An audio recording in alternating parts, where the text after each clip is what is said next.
Boy, howdy. What's up? Oh, I look like shit. I feel like shit too, though. I slept like absolute trash. Oh my god. Ugh. You can always tell. I'm like a transphobe, except when I say you can always tell, I'm not referring to clocking trans people. I'm referring to how you can tell you're gonna feel like shit the next morning because you're gonna sleep poorly. Hello. Pigeon. Some Iranian VGGers can't access the site due to restrictions, so check YouTube chat during the research as well. Oh shit, right, because the internet restrictions. Hello to all my Iranian compatriots. Praise Allah. Probably? You're probably Muslim? Yeah, hell yeah. We'll get to that. What happened to yesterday's VOD? What happened to yesterday's VOD? Oh, thank you, Galley.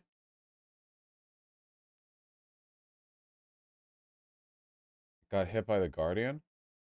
What?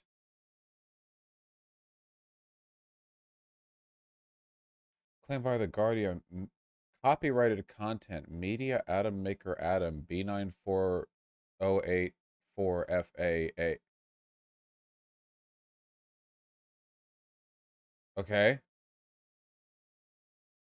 What?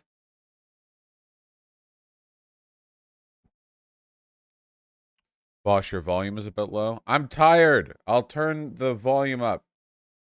Filters. Expander. Output gain.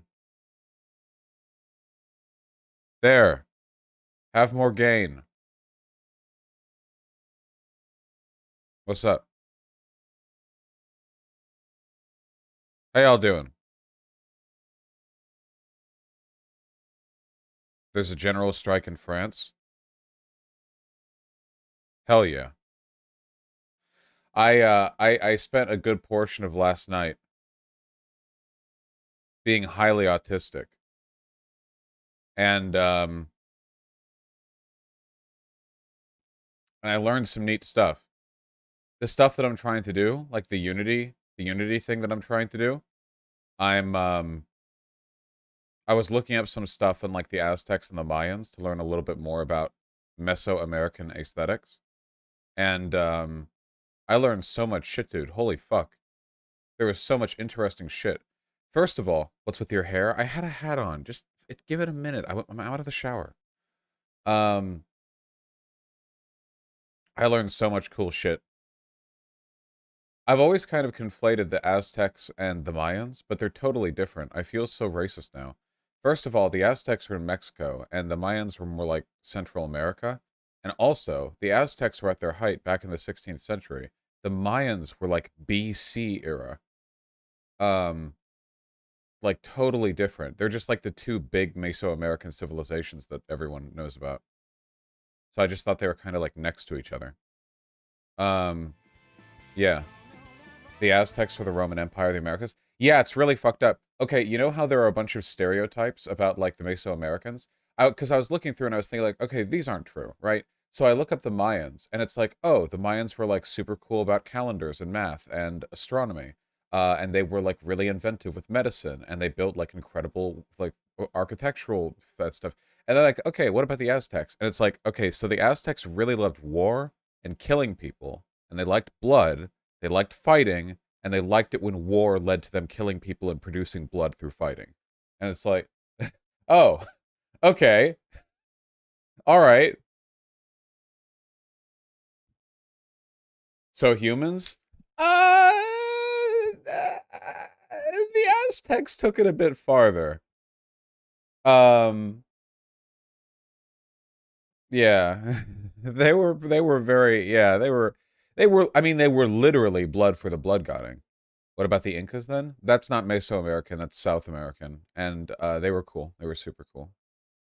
Um, well, Jean-Paul Quiller, the Mayans have been around for like ages, but at the height, like the stuff we attribute to the Mayans as a distinct civilization is a lot older. But a lot of the Mayan ethnic groups, that were around like 2,500 years ago, are still around today. Interestingly, despite colonization, there are portions of the former Mayan civilization and ethnic groups from them that literally are directly like one-to-one today. Like it's the same ethnic group, with the same languages and like cultural shit and stuff. Um, which is pretty wild.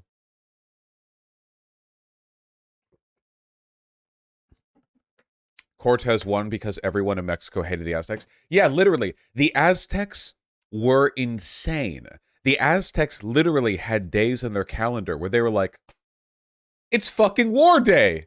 Let's do a fucking war. And they would just find a nearby like civilization and just war day, and they would just fucking they would just do that. And they would constantly fight with all of their neighbors. They would just do it for literally for fun. It was part of their fucking civilization. So when Cortez came around and the Spanish conquistadors, they were able to leverage everyone else's fucking hatred of the Aztecs. There was never a real like war between the Spanish and the Aztecs. It was like all the neighbors of the Aztecs like saw the tides turning and things got worse and worse for the Aztecs. Then there was smallpox. Also, apparently Cortez held their king hostage for a year. It was a whole thing. Um, yeah. Yeah. And then the smallpox came. Were the Aztecs the ones who said 2012 was the apocalypse? No, that was the Mayans. The Mayans loved calendar making. Listen, the Mayans loved calendars because they were cool and mathematic, because the Mayans were autistic. The Aztecs liked calendars because every once in a while it would be war day, and they would go get to do a war. In Aztec society, every time a boy was born, they would bury its umbilical cord with a shield and an arrow as a way of signifying to the gods it like a new soldier has entered the world. They started getting trained in warfare at 15.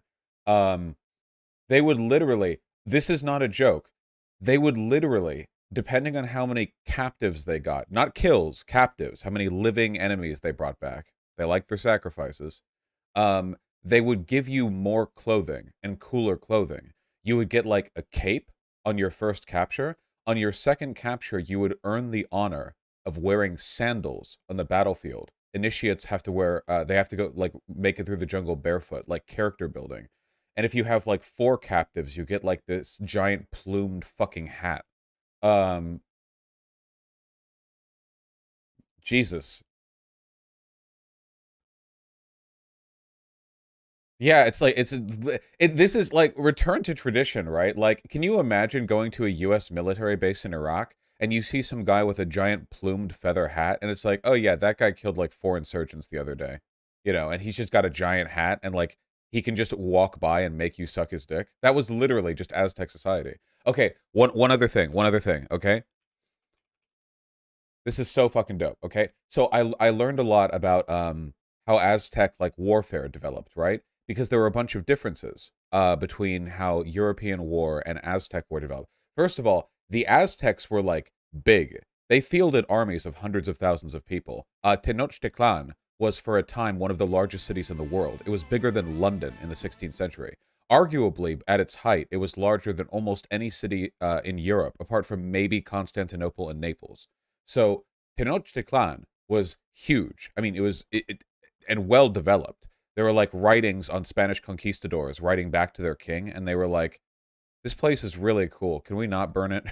but anyway. So I was learning about their weaponry and stuff, and because I want to know what's a model in 3D, and they never got iron. They never got they never got iron for a variety of reasons. They had copper. Copper's like kind of shit for weapons, but the big thing they had, their big thing, okay, was there were a lot of volcanically active regions in the area. So they would use obsidian. They would use volcanic glass, which can be sharpened to be just as sharp as a razor. Like you can sharpen obsidian to be sharper than how sharp you could make like iron at the time. Um, because molecularly, obsidian just like it fractures at a sharp point or at a blade, um and most of the like most Aztec warriors, you have like axes and you have spear throwers and darts and you have bows and arrows and slings and a lot of stuff like that. Okay, But the signature Aztec weapon, and I've seen this before in my life, and I always thought this was bullshit, okay? The signature Aztec weapon, the Macuahuitl or something like that, is this. And it's literally like a cricket bat with obsidian blades that have been stuck into the side so that it basically turns into a gigantic fucking like cleaver. All the obsidian blades are razor sharp at the edge. And when I first saw this, like when I was like 12 or something, like reading through like ancient weaponry or whatever, or not ancient, but like pre-modern, I thought this is fake. This isn't a real thing. It turns out it was a real thing. And these were given to the cadres. These things were made in the image of their gods and given to their greatest warriors, which means that if you were fighting the Aztecs and you saw one of these guys, that was the boss battle.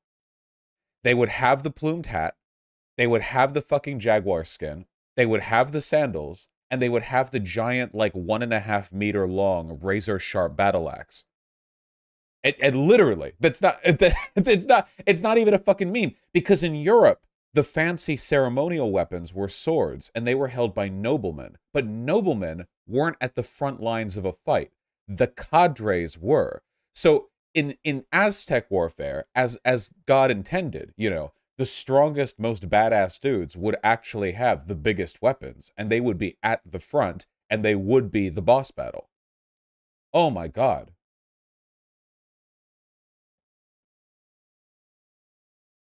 Anyway, it's just really sick. Um, a Spanish conquistador claimed that a swing from these things could decapitate a horse, which, considering their size, is not entirely impossible. Some of these got to be 2 meters long.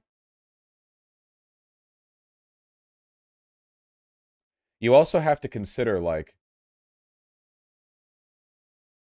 I guess, like the warfare logistics at the time, because the Aztecs didn't really wear armor, right? Like they had leather skins and stuff, and this motherfucker is wearing like some kind of eagle hat head thing. Uh, but they didn't really have like metal armor, you know, the way that a lot of European armies would have had, at least like some like plate metal on them. Which makes me wonder if Aztec battlefields were literally just like these guys were just cleaving people. I mean, if you can decapitate a horse, you can cut a man in half. Uh, like you couldn't do it to the conquistadors because they had metal armor, but if they weren't, I just think Jesus. Whew. Yeah, they were like chainsaws without the rev. Seriously though. Um, and on a side note, they were beautiful because the big flat wooden face gave you so much space for ornamentation. And they were all made in like the image of their main god or something. Like this weapon was like the sacred like god blessing of their really dope.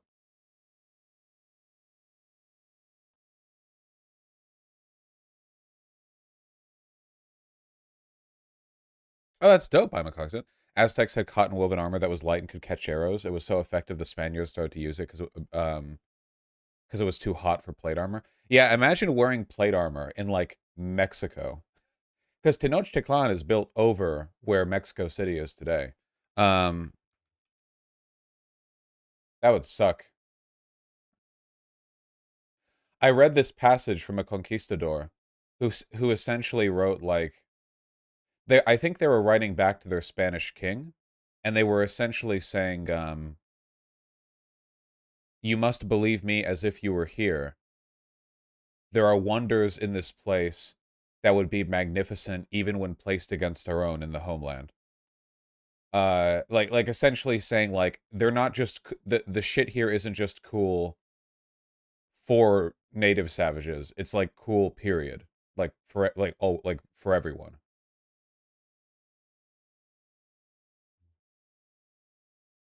Yeah, the Venice of the New World.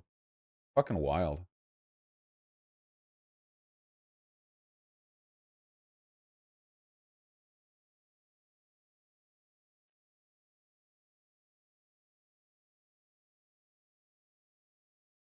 They did all this in between them killing a bunch of people. That's pretty impressive.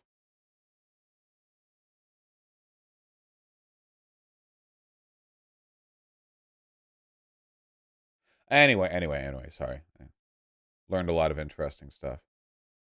Oh, one last interesting bit that I learned, then we get to Iran. Um, I learned a little bit about the Incans as well, uh, which was more like South American than Mesoamerican, but it's good to know, right? And okay, I learned some interesting stuff. You guys ever heard of race science? It turns out it was right for once. See, the Incans, along with the Tibetans, and I think the Ethiopians, are one of the very, very, very, very, very, very few examples we have of real divergent human evolution. Because the Incan civilization existed on mountaintops, like multiple kilometers above sea level, like a lot. Um, and like if we lived there for a long time, like if I went up there, I would eventually die. Um, but they haven't. And it's because not only is their blood that much better at processing oxygen, it's got like way more of the shit that it needs to do that, but their lung capacity is 35% larger on average. They have like a wider rib cage. How fucking wild is that? It's actual human divergent evolution. 35% greater lung capacity on average. That is insane. Um, that is such a massive difference because we would just die up there. Now you wouldn't, you're way overstating it. No, no, no. I read up in it. Like given a long enough time up there, like I would suffer a number of diseases from like a lack of oxygen. Like it would fuck with me. Like it wouldn't kill me instantly, but like I could not live where the Incans live. Um you could visit for like a day. You're talking within like months or years. I'm saying that civilizationally, my race is not capable of existing where the Incans have. Like regardless of like individual attainment or like you can train for it or whatever, like biologically I'm not designed to live there. You're overstating. No, this is what I read. Wait, hold on. Wikipedia, Incan height adaptation. How did none of that make it into the search bar? Reading on the internet? It was Wikipedia. Yeah, look, high altitude adaptation. Um, those of Tibet and Asia, the Andes of the Americas, and Ethiopia and Africa acquired the ability to survive at altitudes above 2.5 kilometers. This adaptation means irreversible long-term physiological responses to high-altitude environments associated with hereditary behavioral and genetic changes. While the rest of the human population would suffer serious health consequences, the indigenous inhabitants of these regions thrive well in the highest parts of the world. These people have undergone extensive physiological and genetic changes, particularly in the regulatory systems of oxygen respiration and blood circulation, when compared to the lowland population. Um, about 81 million people, about 1% of the world's population, live permanently at altitudes above 8,200 feet, putting these populations at risk for chronic mountain sickness. However, these high altitude populations have done so for millennia without complications. This special adaptation is now recognized as an example of natural selection in action. The adaptation of the Tibetans is the fastest known example of human evolution, as it's estimated to have occurred anytime around 1000 to 7000 BCE. How dope is that? Wouldn't this work both ways? If they lived where we lived, wouldn't they suffer? No, I think they can live where we live. I'm sure there's an evolutionary trade off somewhere, like maybe they need more calories or there's something. Like there's always a trade off. So they would probably, if they lived at our altitudes, suffer maybe some minor thing, but I think they're mostly fine. Oh, they're smaller. That's right. They're shorter. People at higher elevations are shorter. That's wild, Henny.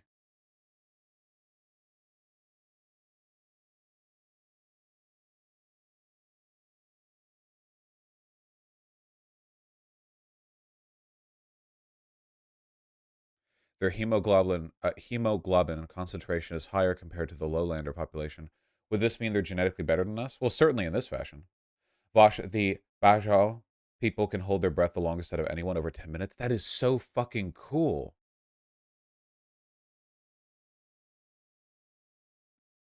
Increased oxygen level in their hemoglobin. More oxygen in each red blood cell.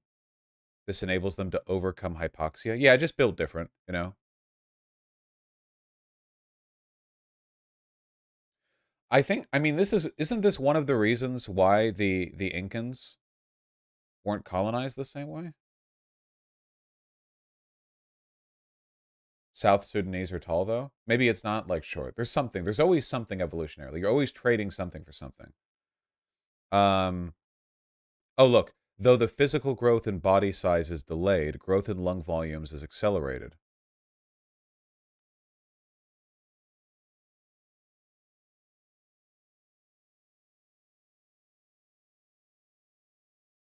And then we have the Ethiopians. Wasn't this one of the reasons they were able to resist colonization? From the Italians, right? Because the Italians had to hike their shit. Like, yep, all right, the time to walk up this 5 trillion-mile long, yeah.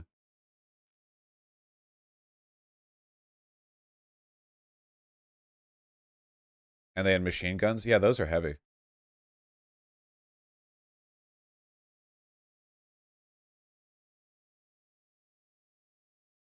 That is so interesting. Didn't Ethiopians settle on the hills? I mean, it says right here, the people of the Ethiopian highlands live at extremely high altitudes, around 3,000 meters. That's really fucking high up. Um, that's really, really, really high up.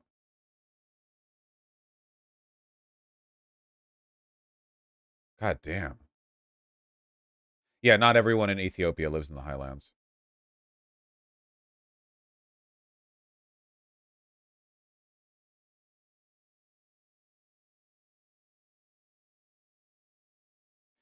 Ethiopians are really good at track because of this. Yeah, isn't that a thing? It's like it has to do with like oxygen acquisition. No, Vosh, anyone born and raised at high altitude developed this trait. No, no, no, no, no. There are two different things here, non-anarchist noble. An individual can train to live healthily at high altitudes. They don't have to train. They're built differently. So, like if you wanted to, you could train to live at a high altitude, probably if you're healthy. But that's not a thing for them. That's just their default state. Um, so for them, it's an evolutionary difference. For us, it would be like a training thing. Artemy is blocking the light back there. He's literally just sitting in front of the light. He's literally absorbing all of the pink light from this light. Hey, Zan. They love the light. He loves absorbing the light. He's growing stronger. He has found a toy, and it is now stuck to his claws.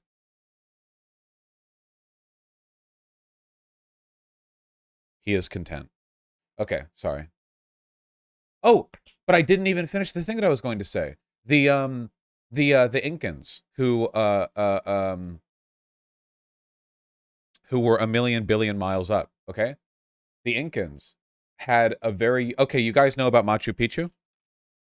All of the Incan architecture was made more impressive for the fact that it was built really high up, you know? Like that's the reason why Machu Picchu is a wonder of the world because it's a million years old and logistically like imagine like getting stone blocks and bringing them here. Like it's like all right, we're going to build a citadel, okay? It's going to be on top of a hill, which is a classic, all right? Now simply lift these 10,000 tons of stone up the mountain. Do it. Fucking do it. Um But they had a really interesting construction technique, okay? So I'm about to show you some dope ass shit, okay? These are stone blocks made by the Incans. What the fuck? What? What? How? They didn't use mortar. There is nothing uh, adhering these blocks to each other except for gravity. It was said that they could fit these blocks together so well you could not slip a knife between the stones. You know how they did it?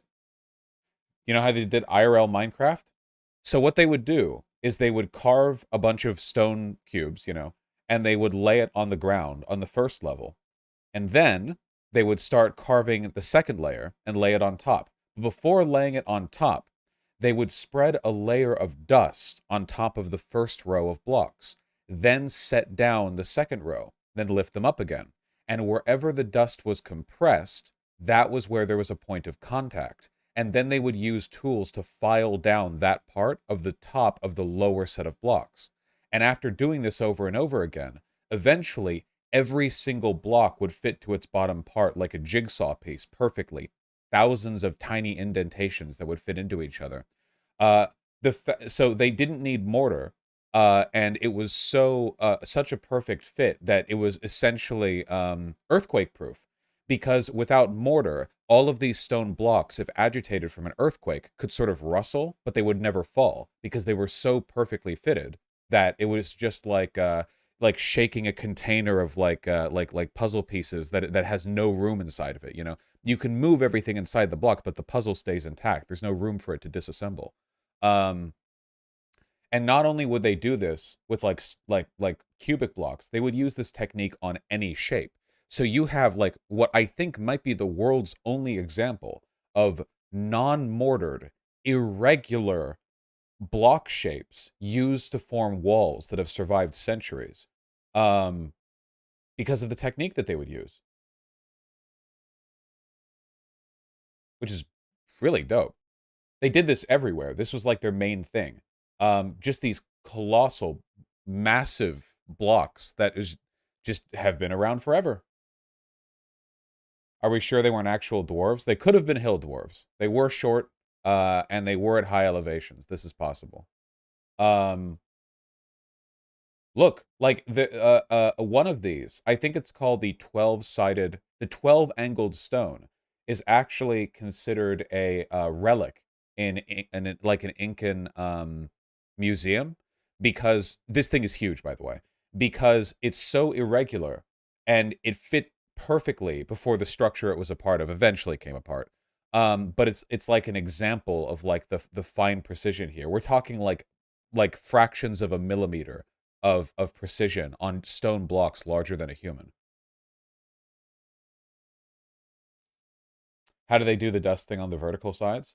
I think it's they mostly do it on the underside and top side. As for the vertical side, I think they mostly just rely on sliding force, which might be one of the reasons they have these irregular shapes, because that way it makes it like impossible for stuff to just kind of like slide apart. You know, like this isn't moving.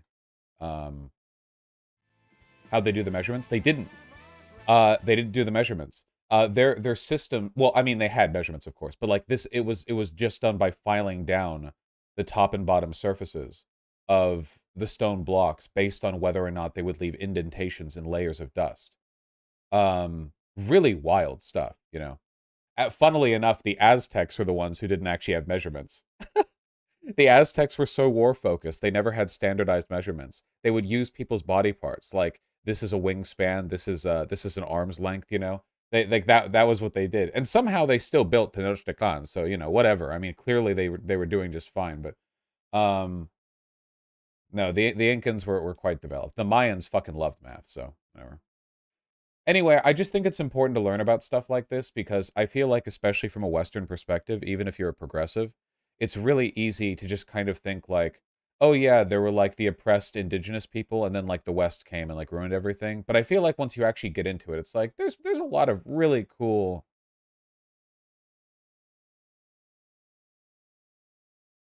Hell yeah, am I cognizant? Like, goddamn. It's just interesting because it's totally diverse. It's like architectural evolution. This just doesn't exist in Europe. This kind of like stone facing. Artemy, Artemy. Whoa, wow, ooh, ooh, ooh.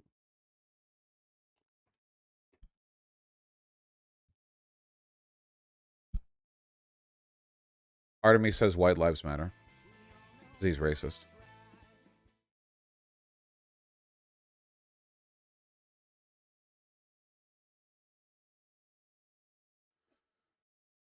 He's so fucking happy right now. Holy shit, Artemis, you're just such a cute little man. He's purring. Woo, yeah, wiggling.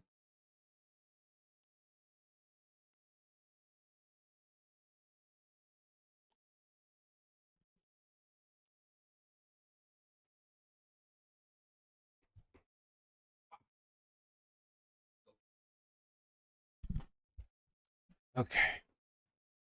All right. Anyway, sorry for the divergence. I've really been trying to make an effort to learn a little bit more about the history of civilizations we don't know that much about, because I feel like it's informative. The Incans were able to do this because of potatoes, which can be dried and preserved for decades and can grow with little water. The Incans had a command economy with a near drought-proof logistics chain. They had stockpiles of weapons and dried potatoes. Fuck yeah, dude. Return to tradition. Bosh, no, that's wrong. I'm just reading the chatter, right? But I believe them wholeheartedly. Inca had crazy food infrastructure too, maintained with a labor tax paid with like a few weeks of one person's labor per year per family. Yeah, I saw that too. Again, I guess it was just really funny when I saw that like all the fucking stereotypes for the Aztecs were right and for the others were wrong. Have you seen that they used wheels only for toys? Because why would you use wheels on mountains? Yeah, the Incans never used wheels. They moved these stone blocks that weighed multiple tons without using wheels because their terrain was inhospitable to wheels. But the Aztecs were legitimately and fucking insane, so, you know. If you look up Inca mountains, all you get is Machu Picchu. That's like the only thing that you can see. I'm trying to see if I can find like a non-Machu Picchu. Literally, it's just like Machu Picchu, you know, I guess. But like you can kind of understand why, because I've seen like white supremacists gloat like the Incans never invented wheels. They could have. They used them for toys. They didn't use them for anything else because why the fuck would you need wheels here?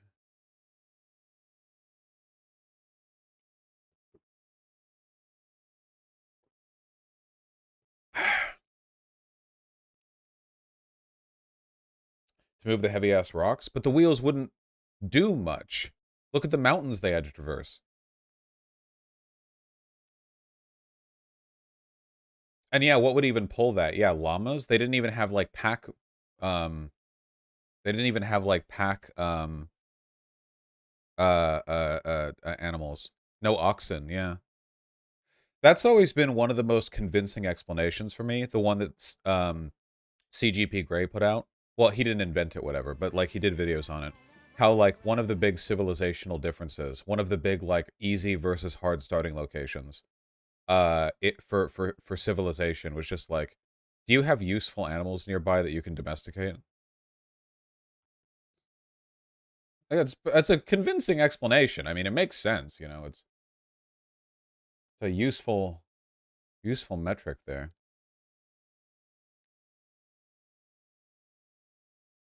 To be fair, they had animals, just different ones. Yeah, but llamas are not as useful as horses. Like horses, cows, chickens, like the Afro-Eurasian continent does have a lot of extremely useful domesticatable animals.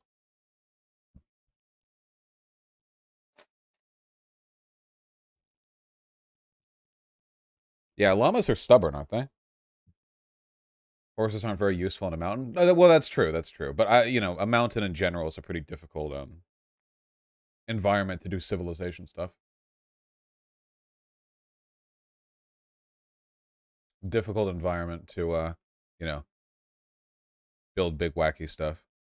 I got spat on by an alpaca while I worked in a zoo. I fucking hate them. Yeah, where are the war goats? Why aren't there like 6 foot tall mountain goats that would just like bring Incan warriors from the bottom of the mountain range to the top in like 3 seconds, you know? That'd be dope.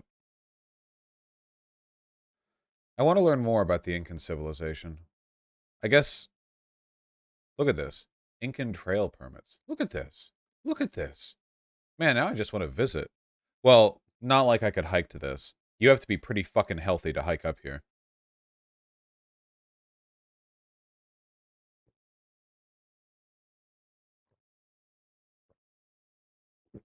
It's just insane. How do you even do agriculture up here? You know what you need for agriculture? You need consistent running water. How can you guarantee that when you're at the top of the mountains? No, I know they use terraces, but like you're supposed to divert water to irrigate your crops, but water runs downhill from mountains. You're at the mountains. It's all like rainfall dependent, I guess. Fuck. Pretty sure there are hiking trips up there. Okay, okay, fine. I'll survive. Do you think living up here would make you more or less afraid of heights? If you had like a fear of heights and you lived up here, you'd just kill yourself, right? Like what? The Spanish kept having miscarriages after conquering the Inca because the elevation was too high for Spanish women to birth. Yeah, yeah, I read about that. The Spanish eventually abandoned these territories because they tried to colonize it, and they would just miscarriage over and over because the pregnant women didn't get enough oxygen. This is what I mean by, like, you can train to live up here, but genetically we couldn't live up here. That's what I mean. Like, even if an individual human can get strong enough to survive up here, like, we're not supposed to be up here. The Incans were. The Incans could be up here.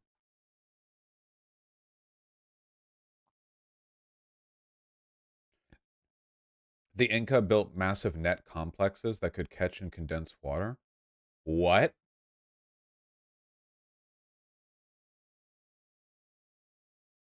That can't be real.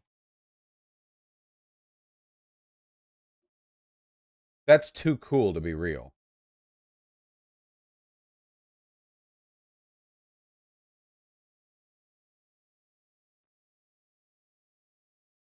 Incan aqueducts. The Incan aqueducts refer to any series of aqueducts built by the Incan people. The Inca built structures to increase arable land and provide drinking water baths. Due to water scarcity in the Andina region, advanced water management was necessary for the Incan to thrive and expand among the coast of Peru. Such structures, some of which survive today, show the advanced hydraulic and civil engineering capabilities of the Inca. The water came mostly from nearby rivers, also brought down from freshwater springs and mountains. The ancients discovered, Jesus, that if they diverted certain amounts of water from rivers, they didn't have to worry about scarce rain and drought. They could also stimulate plants to grow faster with water time. Workers dug tunnels through mountains? With what dynamite, motherfucker? What? Okay. Actual dwarves. Jesus Christ. That we've got it. Dwarf pill confirmed.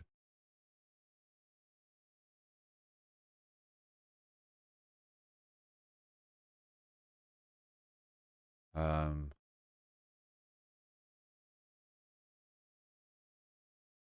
One such explorer was Pedro Cieza de Leon. In his published chronicles detailing his travels through Peru, he noted seeing a large wall as he headed east from Cusco. That's what Cusco from Emperor's New Groove was named after, by the way. That was based on the Incans. Which scholars argue he was referring to the aqueduct at the Picolacta archaeological site. Cieza writes, along this road there's a very large broad wall, along the top of which, according to the natives, ran pipes of water. Wait, pipes? Not a channel? Did they have pipes? No, no. They must have meant channel. Pipes requires metalworking. Or like hollowing wood. Wood pipes? Did they bring trees up here? Wooden pipes?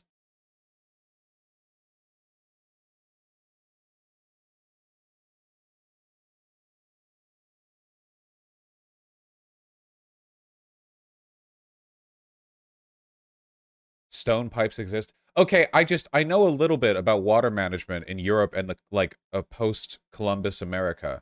And using pipes to run water was not common like long after the 16th century.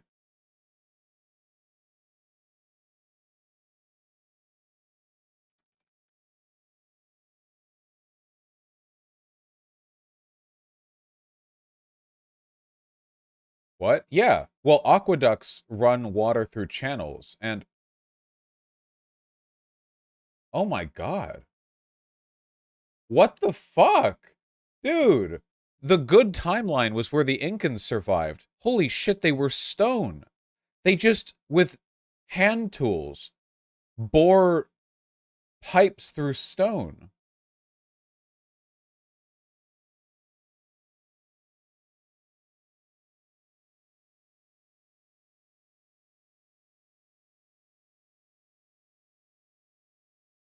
Some of this shit is gorgeous. I wish this wasn't a low-res photo. Look at the beveling on this stone here. Look at that.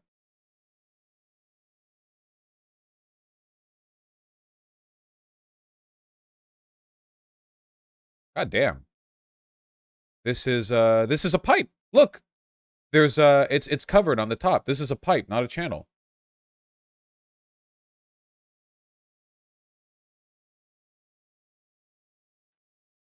The Inca built bridges out of ropes. Yeah, I mean, what else are you going to up there, right? The mountain winds are probably pretty treacherous. So this would have been built like 500 years ago. That's a pretty good-looking bridge for holding up for 500 years, considering the materials they had.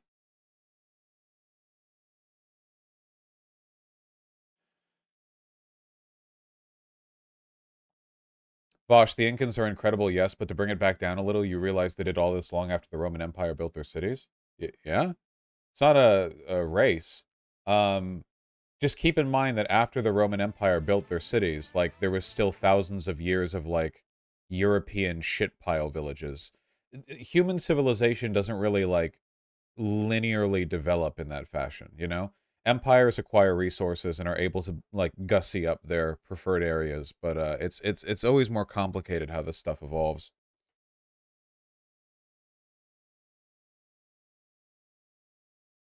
It's mostly about challenging sort of like the conception that they were like savages, you know what I mean? Whenever we think of like Mesoamerican or Latin American like natives or whatever, I think the average Westerner, including to an extent myself, frankly, thinks of like people in loincloths. Oh, the Aztecs did wear loincloths, you know, but hold on. Frankly, the Aztecs elevated the loincloth. This was Moctezuma, the emperor of the Aztecs, when the Spaniards arrived. And frankly, you know what? Okay, I'm loincloth pilled. Yeah. Why are we making fun of loincloths again?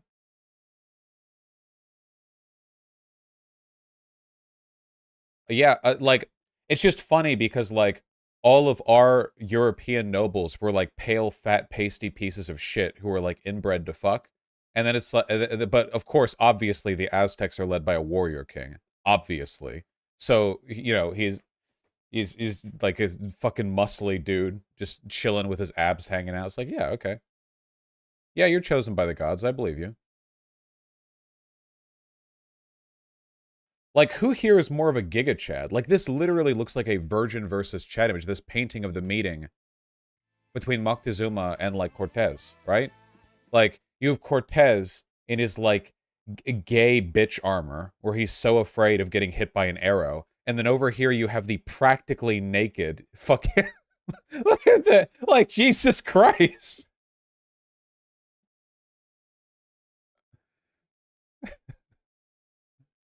Uh.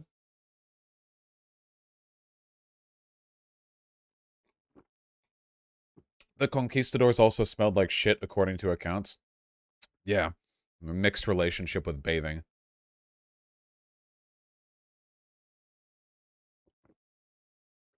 Apparently, when the Spaniards arrived at the New World, the Aztecs towered over them. I think they were supposed to be pretty big, yeah. This is just really cool. Look at this. This is the Incans as well. Look, they had an altar with baths around it, and the baths had water channels that would run through to it.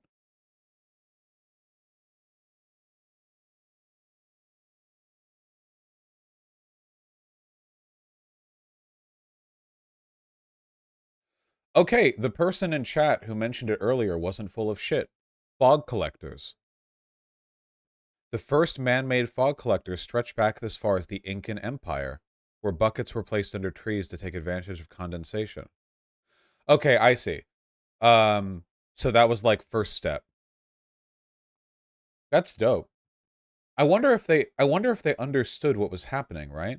Like, there's no way the Incans would have known, like, oh yeah, the air has ambient moisture that condenses. Like, do you think they thought just like, oh, well, the gods just like add water to trees, or like leaves exude water or something?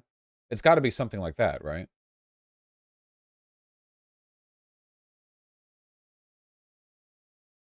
No, they knew. No, I don't think they could have known. They wouldn't have had like chemistry knowledge. Not like, yeah. Here's the water and soil answer issued 3 and 4. Food security. This is so interesting. In the Andes, high cool elevation, scarcity of flat land, and climatic uncertainty were major factors influencing farmers. Or crop yield. The vertical archipelago. What? Oh. Okay, it's a sociological term. Okay. Placed great emphasis on storing agricultural products at every major center of their empire and along their extensive road system. Hillside placements were used to preserve food and storage by utilizing the naturally cool air and wind to ventilate both room and floor areas. Drainage canals and gravel floors in kolkas helped keep foodstuff dry. Food could be stored for up to 2 years in these granaries before spoiling due to ventilation and drainage. Dried meat, freeze-dried potatoes, maize, and quinoa were among the crops stored in large quantities. Oh, I read this too. You know how they kept their records? They kept them in fucking knotted ropes. That was how they kept numerical records. And it was actually good because a knotted rope is very easy to store and it's essentially indestructible. Whereas a stone tablet, whereas like a stone tablet, like you record it and it's like on stone so it can break or erode and it's really fucking heavy. Like you can store an enormous amount of mathematical information just with the ropes or an abacus. No. The point was storing it. Like you could literally store architectural information on a building in the building for hundreds of years with no change in the recording system. Like you can literally have a small box that contains all of the info on the construction of a citadel or something like that for future architects to like maintain or redevelop or fix or repair, and you could just store it like with no space, no weight. It could be easily transcribed or moved. How do you store that? It feels weird. You tie the knots um in the rope, in the distance between the knots.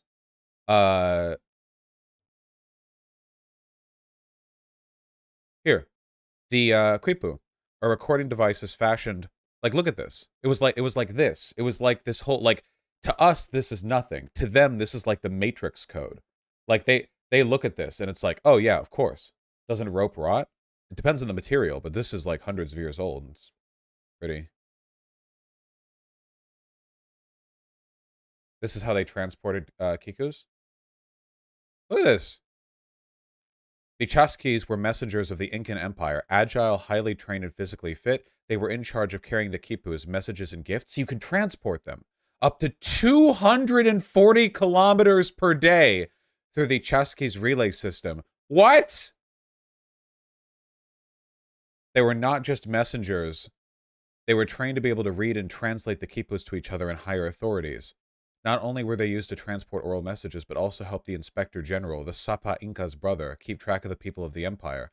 Chasquis were chosen from the fittest young men and were known to be the fastest runners. They were dispatched along thousands of kilometers. Tambos, or relay stations, were used for the Chasquis to stop at and transfer messages to the next Chasqui. There were different sizes and levels of tambo, and each one was assigned a different use. What the fuck?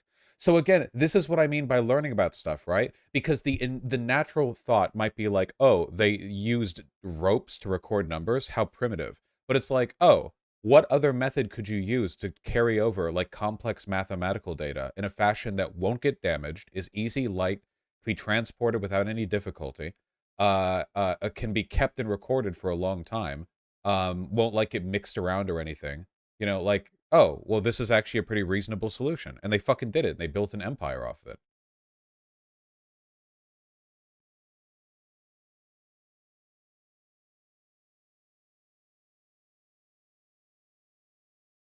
And you don't have to worry about shitty handwriting. You should look at what Zan said. I didn't see what Zan said. Death Stranding? True!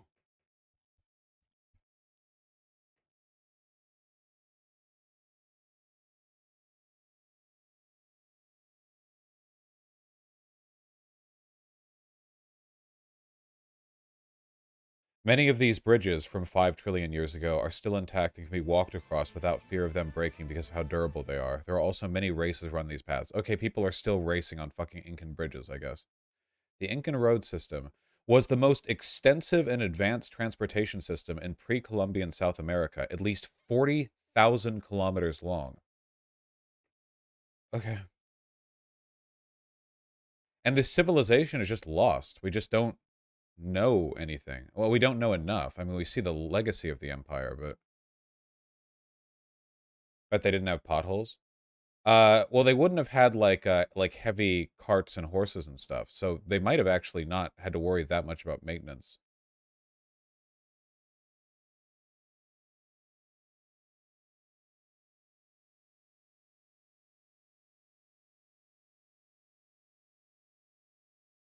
Oh yeah, water will fuck a trail up. That's totally true.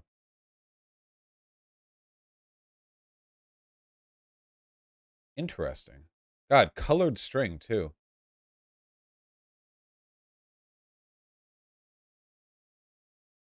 Making it look pretty. Lost, I think you mean wiped out? Yeah. The Incan Empire only lasted from 1438 to 1532. That is so wild. In less than 100 years, they were just like, yeah, 40,000 kilometers of road. Let's go. Have they translated any of them? I don't know if we have translations on these. Maybe a couple. Oh, wait. Having analyzed several hundred quipus, have shown that most info is numeric and these numbers can be read. Each cluster of knots is a digit, and there are three main types of knots. Oh, the knot type differs. Overhand knots, long knots, and figure-8 knots. In Escher's system, a fourth type of knot, a figure-8 with an extra twist, is referred to as EE. A number is represented as a sequence of knot clusters in base 10. Powers of 10 are shown by position along the string. Digits in positions of 10 and higher powers are represented by clusters of simple knots. Digits in the 1 position are represented by long knots. 0 is represented by the absence of a knot in the appropriate direction. Because the 1's digit is shown in a distinctive way, it is clear where the number ends. So the number 731 would be represented by 7S3SE. 804 would be 8SX4L. Yeah, they had a fucking 0. They had a fucking 0! We only discovered what 0 was like 5 years ago.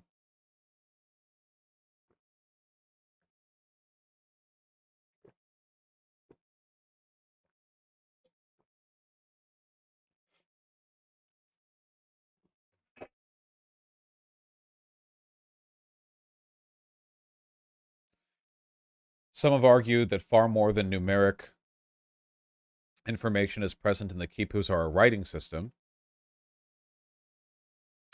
Possible reasons for the apparent absence of a written language include destruction by the Spanish of all written records. Yeah, the Spanish, like, destroyed everything.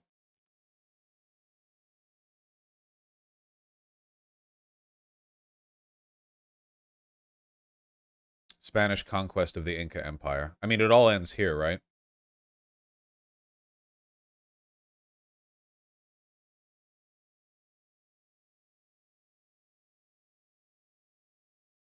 Oh, check it out, Zen.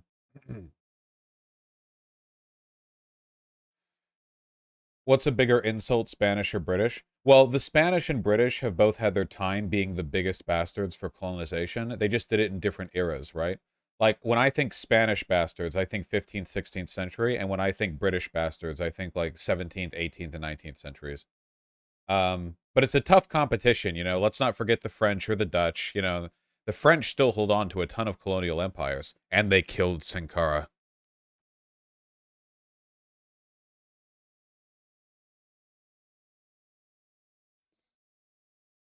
And the Portuguese as well, yeah.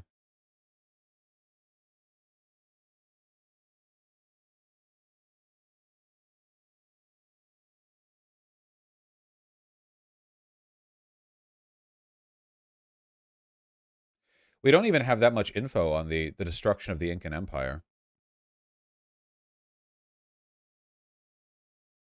The thing that's most fucked up, though,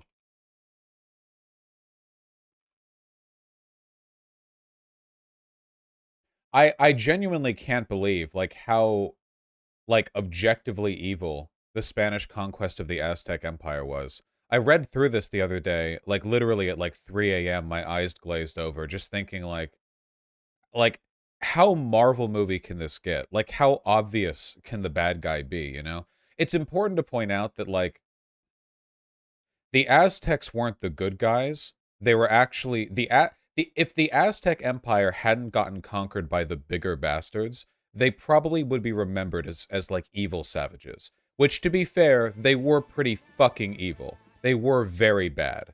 They definitely weren't savages. They were very, yeah, they were very, developed in their fashion. But oh, the Aztecs were huge imperialists, and that ended up being their downfall. There's kind of a lesson here, right? The Aztecs were so insistent on warring with their neighbors that when the real bad guys showed up, everyone was divided.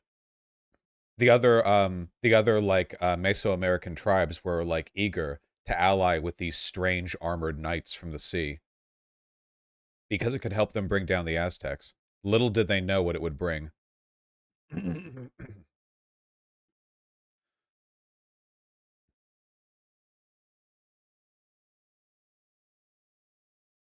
The Aztecs were also very Orwellian. At the start of their empire, they burned their own history codices so they could rewrite their own history. God damn. Look, just like listen to some of this, okay? Excuse me. So I'm skipping a ton of stuff here to the point where they meet with Moctezuma. Listen, on November 8th, 1519, after the fall of Cholula, Cortes and his forces entered Tenochtitlan, the island capital of the Mexica Aztecs. It is believed the city was one of the largest in the world at that time, and the largest in the Americas up to that point. The most common estimates put the population at around 60,000 to over 300,000 people. If the population of Tenochtitlan was 250,000 in 1519, it would have been larger than every city in Europe except perhaps Naples and Constantinople, and 4 times the size of Seville. Um, to the Aztecs, Tenochtitlan was the altar for the empire, as well as the city that Quetzalcoatl would eventually return to. So they thought that their fucking god, their main god. So if the Aztecs hadn't been so murder happy, do you think the combined civilizations could have stand a chance against the Spanish? In my personal opinion, having read through this, yes. If there was a united front, I think they would have been able to beat off the initial. No, no, no. In the long run, they wouldn't have formed a fucking like Mesoamerican other Europe or anything. But at the initial like conquistador stage, it was a really risky investment, like Cortez and the initial conquistadors. And apparently, one of the reasons they had renewed confidence in their ability to survive in this land is because they were able to ally with the tribes that hated Aztecs. So it's more like the initial weakness in the no, guys, I know about the disease. I'm saying that if there hadn't been like these initial fractures, I think there's a decent chance the conquistadors would have been like, no, we would need like tens of thousands of men to conquer this place. Like, let's fuck off. They still might have gotten hit with a smallpox plague, but I think it definitely would have like changed the way things played out. Because before smallpox, I mean, they had hundreds of thousands of Aztec soldiers, right? Like before disease in a straight conflict, it definitely would have warded them off a bit more. That's just a guess on my part. Anyway, upon meeting, Herman Cortez claimed to be the representative of the Queen, Doña Juana of Castile, and her son, King Carlos I of Castile, and Holy Roman Emperor Charles V, all Spanish royalty, and then made an imperial. Blah, blah, blah, formalities. Um, Sahagún reports that Moctezuma welcomed Cortez to Tenochtitlan on the Great Causeway, Zolac. The chiefs who accompanied Moctezuma were Cacama, king of Texcoco, Tetlepanquetzalten, king of Tlacopan, Itzcoahitzin, and Tlacocalcatl, lord of Tlatelolco. Okay. Moctezuma and his chiefs were adorned with blazing gold on their shoulders, with feathers and jewels. On the causeway where the two groups met, enormous numbers of people from Tenochtitlan watched the exchange. Moctezuma went to greet Cortez with his brother, Cuitzlahuac, and his nephew, Cacamatzin. Cortez strode ahead of his commanders and attempted to embrace Moctezuma, but was restrained by Cuitzlahuac and Cacamatzin. Cortez was not permitted to touch the emperor. No one was allowed. After greetings, Moctezuma personally dressed only Cortez in a priceless featherwork flower, a golden jewelry studded necklace, and a garland of flowers. Moctezuma then brought Cortez to the shrine of the goddess Toqui, where he gave him a more private greeting in which he practically gave the Aztec Empire to Cortez, as he reportedly said that it was his desire to serve. A fragment of the greeting of Moctezuma says, "My lord, you have become fatigued, you have become tired, to the land you have arrived. You have come to your city, Mexico. Here you have come to sit on your place, on your throne. Oh, it has been reserved to you for a small time. It was conserved by those who have gone, your substitutes. This is what has been told of our rulers, those who governed our city, ruled this city. That you would come to ask for your throne, your place, that you would come here, come to the land, come and rest, take possession of your royal houses, give food to your body." Moctezuma had the royal palace of Axayacatl. Moctezuma's father prepared for Cortez. It's pronounced Mexico. I'm not going to pronounce this shit correctly. Don't even try. I'm trying my best, but don't try to correct me. On the same day as Moctezuma came to visit Cortez, Spanish Causeway, went on to explain his view of what the Spanish expedition represented in terms of Aztec tradition and lore, including the idea that Cortez and his men were the return of characters from Aztec legend. Was this written by Cortez, though? A lot of this has been disputed, but I think it's well-regarded historical record that there was some kind of religious significance given to the arrival of the Spanish conquistadors, and the conquistadors leveraged that as a way of undermining the empire internally. Like, keep in mind, Moctezuma may have been, like, a king, but what are royalty if not dumbasses, right? He was, like, an ultra-religious, zealot, like, warrior king who presided over a warlike empire. Like, we're not talking the height of wisdom here. Listen to this. While in the Axayacatl Palace, the conquistadors discovered the secret room where Moctezuma kept the treasure he had inherited from his father. The treasure consisted of a quantity of golden object, jewels and plates and ingots, Diaz noted. The sight of all that wealth dumbfounded me. They found the secret gold room. It's like a fucking video game. Fucking Cortez in 1519. My life is like a video game. You like that reference? Thank you. Cortez later asked Moctezuma to allow him to erect a cross and an image of the Virgin Mary next to the two large idols of Huiquibolos and Tezcatlipoca. After climbing the 114 steps to the top of the main temple pyramid, a central place for religious authority. Moctezuma and his papas were furious at the suggestion, with Moctezuma claiming his idols give us health and rain and crops and weather and all the victories we desire. So apparently, in some of the earlier tribes where the Spanish had arrived, apparently, like, the Spanish were like, "Hey, have you heard of this guy Jesus Christ?" And some of these Mexican tribes were like, "Jesus Christ? That sounds like a cool god." And they added Jesus Christ to their pantheon of gods. Like, this thing literally says, like, it's impossible to know whether these tribes understood Catholicism, but they simply added the... Yeah, they're just like, another god to worship. Yeah, Roman behavior right there. Where is that? It's somewhere here.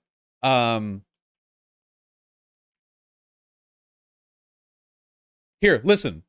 Legends say he convinced the 4 leaders of Tlaxcala to become baptized. A bunch of names. Received the names of Don Lorenzo, Don Vicente, Don Bartolome, and Don Gonzalo. It is impossible to know if these leaders understood the Catholic faith. In any case, they apparently had no problem adding the Christian Dios, the Lord of the Heavens, to their already complex pantheon of gods. Dude, new god just dropped! Bro, update! New god DLC just dropped. Oh, God.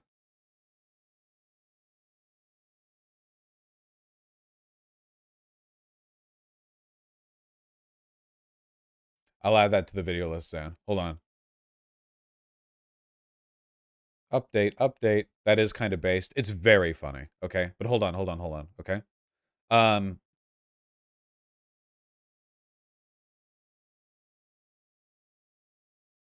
After Cortez's request surrounding the question of raising the cross and image of Virgin Mary, the Mexica then killed 7 Spanish soldiers left on the coast. A lot of complicated stuff happened, okay? But basically, after a couple of the Spanish got killed, listen, Cortez, along with 5 of his captains, convinced Moctezuma to come quietly with us to our quarters and make no protest. If you cry out or raise any commotion, you will immediately be killed. And then the conquistadors held Moctezuma captive for 1 year. believing the Spanish to be envoys of some like Aztec prophecy. He continued to reign as emperor, but the conquistadors were the ones really in charge because they were essentially holding him hostage. Um, and a ton of the like other Aztec leaders were like, we should fucking kill the Spanish people. We should like murder them right now. But Moctezuma wouldn't allow it. um, Moctezuma wouldn't allow it because he's the emperor. How did they communicate so well? Well, they got translators. I think there were translators on both sides whose job it was to literally just like learn the other language. It's complicated. I read like a bit on it, but it is pretty interesting how they got over that, sort of hump. However, Moctezuma continued to act as emperor, subject to Cortez's overall control. Listen to this. During the period of his imprisonment, Moctezuma stated he was glad to be a prisoner since either our gods gave us power to confine him or Iquibos permitted it. He would even play a game with Cortez. They were forced to take an oath of allegiance to the King of Spain, though Moctezuma could not restrain his tears.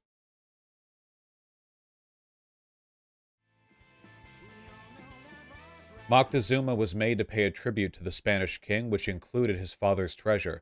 Listen to this bullshit. These treasures the Spaniards melted down to form gold bars stamped with an iron die.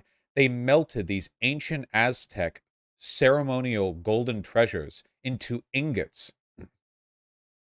That's so unfathomably fucking stupid. Even to them, they would be worth more as cultural artifacts in their original shape.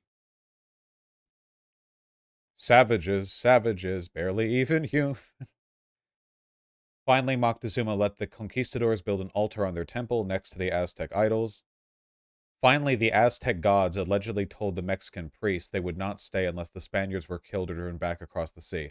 Or, to translate this, the Mexican priests had had enough and said, hey, God has literally directly told us we need to kill the conquistadors right now. Moctezuma warned Cortez to leave at once as their lives were at risk. Many of the nobility rallied around Cuitlahuac, the brother of Moctezuma and his heir apparent.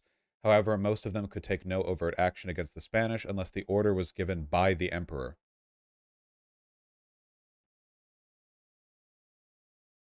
And then a bunch of stuff happened. Thousands of more Spaniards arrived.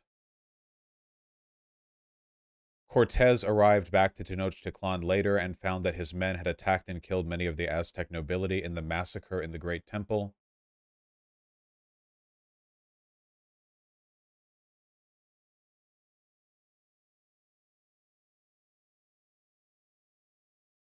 And then we have this page has the Aztec account of the incident and the Spaniards account of the incident. Who do you trust? Oh yeah, they killed a ton of people. The Spaniards said that they were interrupting human sacrifice, and the Aztecs said that they wanted their gold. Frankly, I trust the Aztecs on this one. It's not like Catholics have a problem with human sacrifice. What about witch burnings? Like, people get so up in arms about Aztec sacrifice. Like, Catholics and Christians have done fucking tons of ritualistic sacrifice. They just do it in like a Christian way. They don't sacrifice to the god. They kill in the name of the god. Like, that's like, okay, wow, you've done it. You've circumnavigated the fucking, or circumvented, sorry. I fixed it, yeah. Killing in the name of. Witch burnings were always controversial in Europe. Okay, like, think of the Crusades. Like, Europeans killed millions of people in the name of their gods, you know? The difference is the Aztecs did it with a fancy knife on top of an altar. I just, our obsession with, like, demonizing human sacrifice is a purely aesthetic one. People die in the name of religion all over the place all the time. Europeans have killed so many people in the name of religion so often in huge numbers. It's just weird, you know, it's like, not saying it's good, I'm just saying, like, you know, the Spaniards are in no position to pretend that they're better. Crusade does not equal human sacrifice? What? No, no, no, no, no, no, no, no, no, no. You need to read up on like the history of like Christian martyrdom and like religious warfare.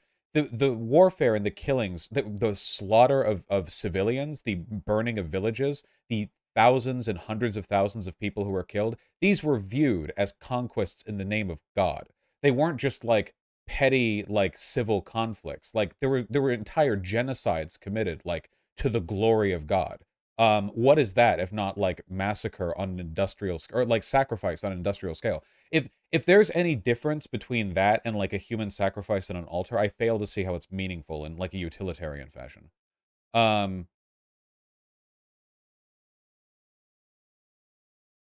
anyway, they fought a bunch. The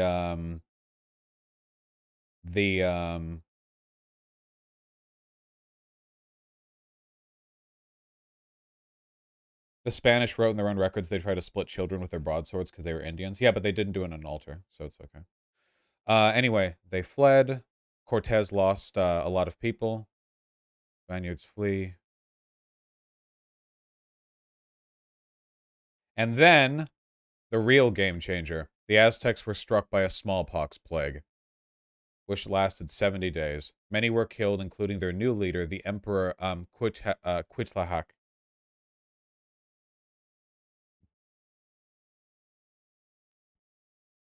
It's cool how like it's cool how thanks to smallpox and shit, the Spanish were literally like angels of death. You know what I mean? Like you could write about them in biblical terms, you know? They arrive, they use deceit to obtain power and then like slaughter the nobility and run and they bring with them plague. Like it's like a whole fucking thing, you know? Did the Spanish get any cool diseases? Nah, we had plagues, they didn't. We have been blessed by Nurgle.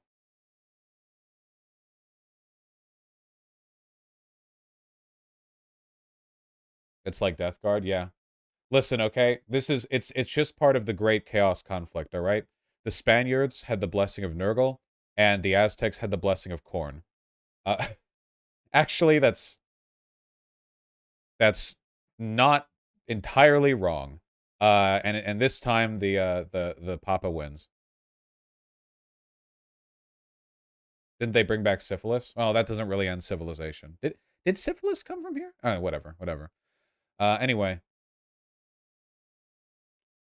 despite stubborn Aztec resistance organized by their new emperor, the cousin of Moctezuma II, Tenochtitlan and Tlatelolco fell on the 13th of August, during which the emperor was captured trying to escape the city in canoe. Boo!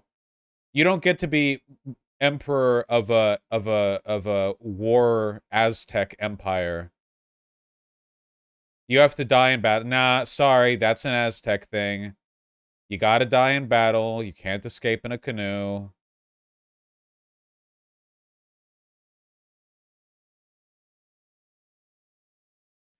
Largely because he wanted to present the city to his king and emperor, Cortez had made several attempts to end the siege through diplomacy, but all offers were rejected. During the battle, the defenders cut the beating hearts from 70 Spanish prisoners of war at the altar to Huitzilopochtli, an act that infuriated the Spaniards. Cortez then ordered the idols of the Aztec gods in the temples to be taken down and replaced with icons of Christianity. He announced the temple would never again be used for human sacrifice. Human sacrifice and reports of cannibalism, common among the natives of the Aztec Empire, had been a major reason motivating Cortez and encouraging his soldiers to avoid surrender while fighting to the death. Tenochtitlan had been almost totally destroyed, and the manpower of the Tlaxcalans, plus fire and cannon fire during the siege, once it finally fell, the Spanish continued its destruction as they soon began to establish the foundations of what would become Mexico City. The surviving Aztec people were forbidden to live in Tenochtitlan and the surrounding isles and were banished to live in Tlatelolco. Conquistador Bernal Diaz de Castillo seemed remorseful after the sacking of Tenochtitlan. He said later in his book, The True History of the Conquest of New Spain, that the natives had showered them with gifts and given them rooms and food. He was dazzled by the gardens and the canals that flowed around the city. When I beheld the scenes around me, said Diaz, I thought within myself, this was the garden of the world. All the wonders I beheld that day, nothing now remains. All is overthrown and lost.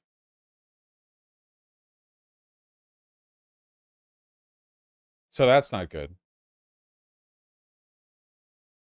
Why didn't we give the Aztecs any HIMARS? Yeah. Time traveling back to 15 to 16 to give the Incan Empire and the Aztec Empire HIMARS and and javelins.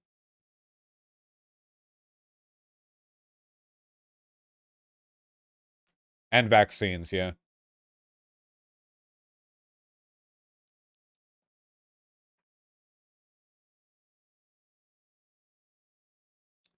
Aztecs under Spanish rule. That's a whole thing.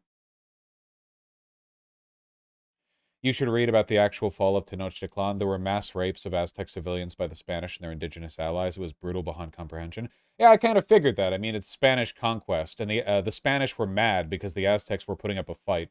Um, yeah, it tracks, you know. Most, like, a ton of the politics in modern-day Latin America can be explained by the Spanish colonization. That's the reason why in so many instances throughout, like, Latin American history, you can see political divides, and it's like, why is two-thirds of this country brown, one-third white, and the white people have all the money and power, and also sound really suspiciously like Christian conservative Western Europeans, you know? Um, Funnily enough, modern day Spaniards are like more progressive than the remnants of their colonization in Latin America are. Um, they literally had a race system. I mean, yeah, I mean, there's, you know, Spain is pretty good with LGBT rights. Yeah, I'm simplifying, of course. Spain is a literal fascist state. Not currently. Uh, not at present, I don't think, but you know.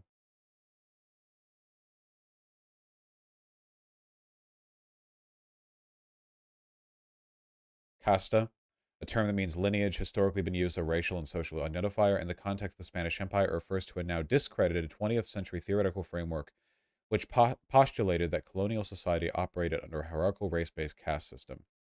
Yeah. This is where you hear like mestizo, mulatto, like this is where these terms come from, yeah. Categories of mixed race.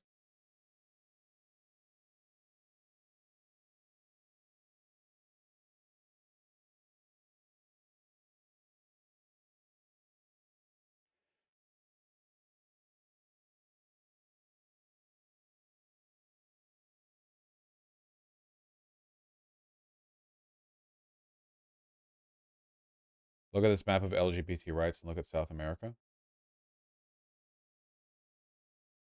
Worldwide laws regarding same-sex intercourse, unions, and expression. Oh, that's quite nice. Could be worse. Venezuela needs to catch up, I suppose. Um, the dark blue is the good one, you know. We'll lose it soon. Soon America will be like a light blue on this map. Yeah.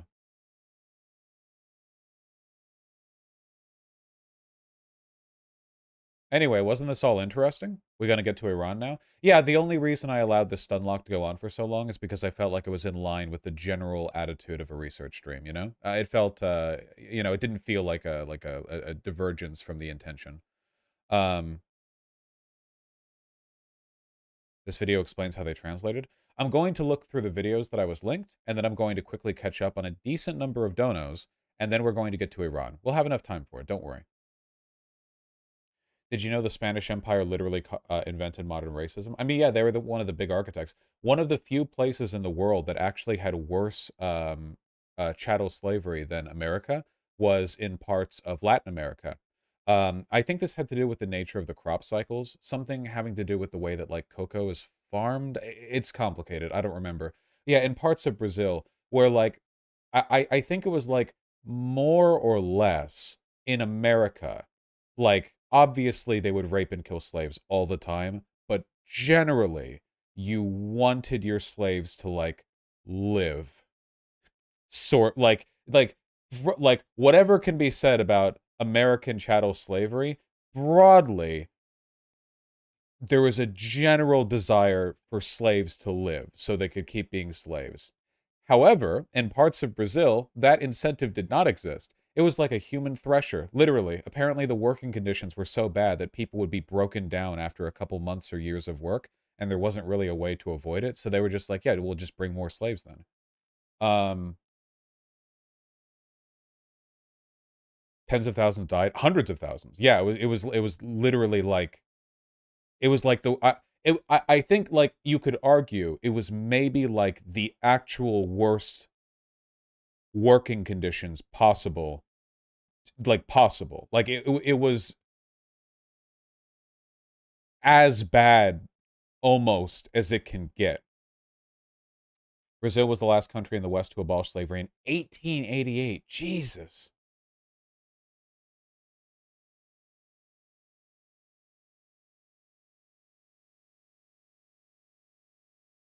Yeah. I don't want to do like an oppression Olympics or whatever. Were the Aztec rulers considered god kings by the people? No. No. The Aztec rulers were envoys of gods, but they were not themselves the gods. Their polytheistic religion, they were not god kings. They were, yeah, warrior priest leaders basically.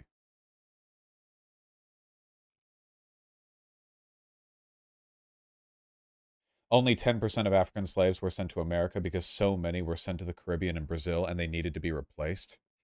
Yeah, that's not good.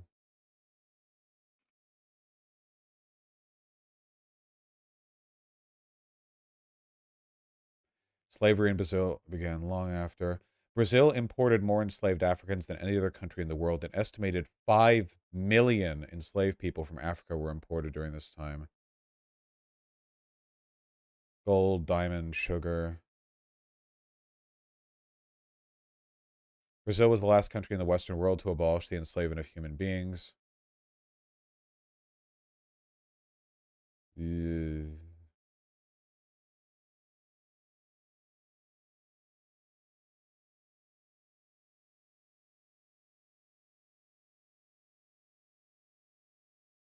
It's a whole thing.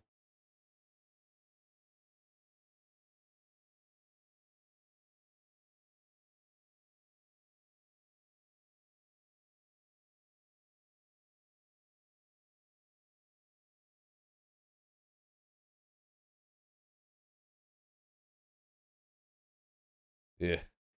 Oh, all right. There are letters by the English telling the Portuguese to calm the fuck down with the slave trade. All right, hold on. There were a couple of videos I wanted to peek at really quick. This one's only 2 minutes. When European sailors reached the New World, they soon came across the native peoples there. And these people had no idea of a Europe existing, let alone any idea of how to speak to a person from there. But as you'll know, contact was made, and in many cases, complicated arrangements were negotiated. I hate this art style. Between Europeans and natives. But given that there were no interpreters. Okay, I'm not making any statements about this channel at all. I'm only saying, like, when I talk about the value of researching these civilizations, this is what I mean, I guess. Because from this image, I would think, like, the Aztecs were savages, right? Do you know what I mean? Like, they did wear loincloth stuff, but, like, if you take a look at, like drawings and paintings of them at the time, like, they were in rich regalia. You know what I mean? So, like, just the off-the-cuff impression one might have is like, oh, yeah, of course, it's like tribesmen or whatever. These aren't Aztecs, those are Taino. You know, I get that, but is that a distinction you think the average person would make? Do you think that I knew what the fuck the Taino were before, like, 24 hours ago I started doing a bunch of Googling and stuff? That's what I mean. It's like, what impression do you get? Or, like, what ideas do you have about... You know what I mean? Yeah.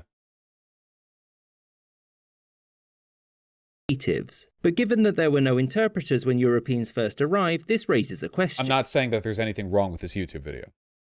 Yeah, but you're not really up in world knowledge. Okay, I don't think the average person knows about, like, the Taino people or, like, the specific dress styles of the Aztec Empire. You know, okay, all right, okay. And no, the pictures you show were not of average people? No, yeah, because I showed the fucking king, but hold on. If you look up Aztec fashion, why are you guys pushing back on me on this? I feel like what I'm saying is pretty straightforward. If you take a look at Aztec fashion here, like, I guess the only point that I'm making is that, like, I think for a lot of people, including myself, I'm not leaving myself out of this, if they think, like, oh yeah, what were the natives in the Americas like? It's like, oh yeah, loincloths. And it's like, well, they had a fucking civilization, right? Look at the wacky, cool shit. Look at this shit. He's wearing a loincloth, but it's like, dope. A lot of colorful clothing on the Aztecs. Very drippy. Very JoJo. They love their capes. I love their capes. I'm in favor of their capes.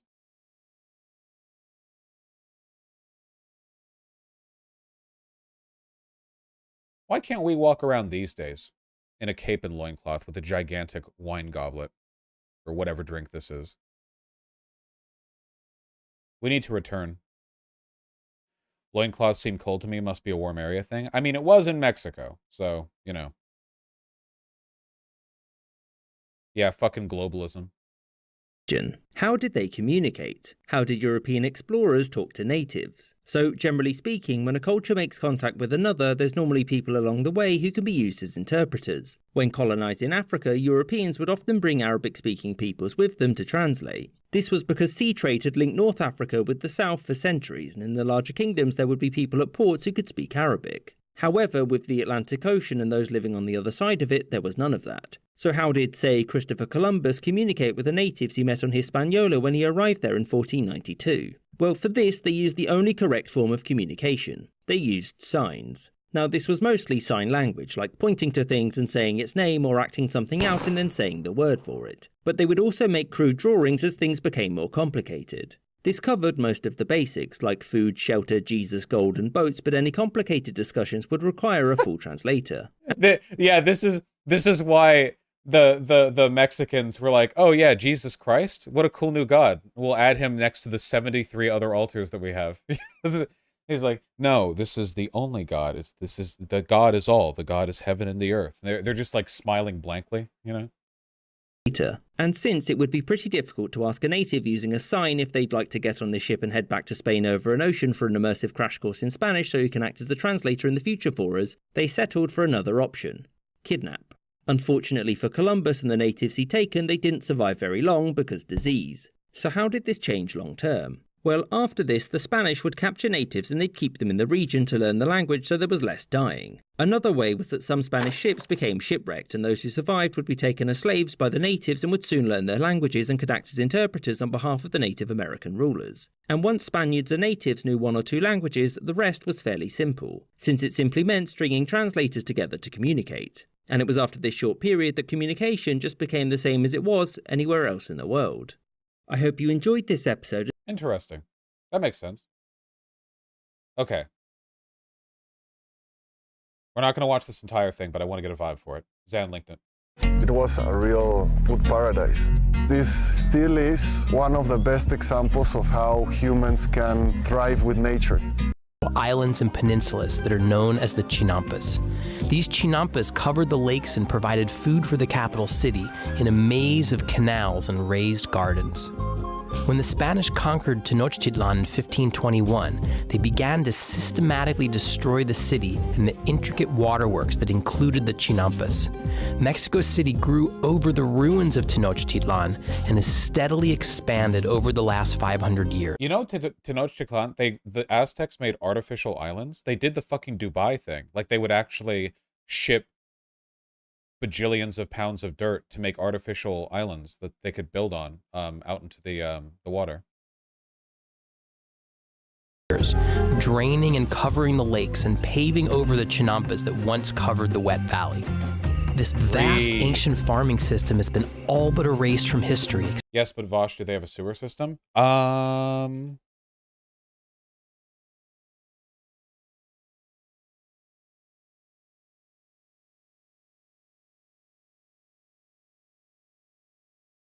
Although the Aztecs had no citywide drainage system, much of the wastewater ended up in the lakes surrounding the city. They had a system to handle human waste by means of privies in all public places and many private dwellings from which excrement was collected in canoes. The excrement was applied as fertilizers to the chinampas. Oh, that's what we're learning about now. Or sold in the market to be used for tanning animal hides. Okay, so their system was the poop man would ride it would paddle a canoe between the shit pipes underneath the buildings and would collect it on his poo boat and would bring it to market. Which honestly is also very similar to how Dubai works. Except for one special area.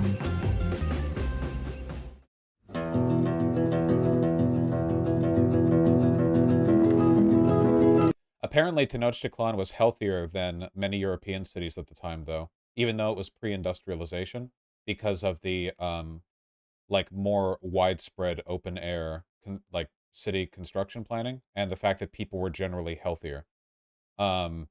because they practiced personal hygiene, which Europeans kind of struggled with a little bit. So these The sediments that we have on the bottom of the lake mixed with plants, with roots. God damn, look at this mud, dude. This is like this looks like prime farming. Like, look at this. I want to eat it. Yeah. With trees so that it becomes not only black, but it has the right texture. You don't need of the canal. sponge of organic material. Then using buckets or Oh, that's right. Because they didn't have livestock. Yeah. So the Europeans would like sleep with their fucking goats in the room and shit. And we'd get all the animal diseases. But the Aztecs didn't. Hold on. Aztec domestication. Did they have any animals that they domesticated? The dog, the turkey, and the duck.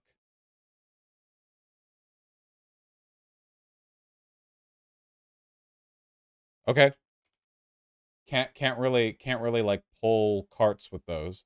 I guess you can with enough dogs, but that's not very.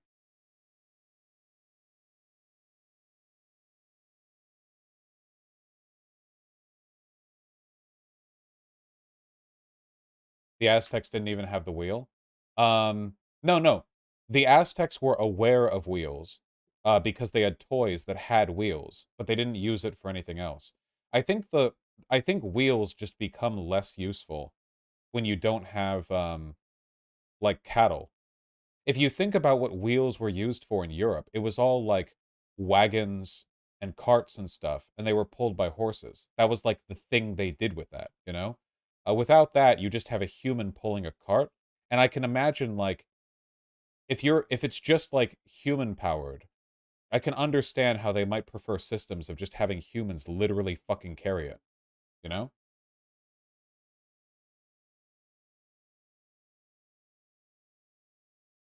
Yeah, also they lived on a lake. Tenochtitlan was on a fucking lake. It was on an island.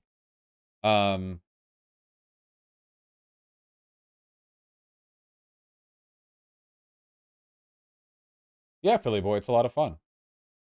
Wait, how did Aztecs move heavy objects? How'd they move freight?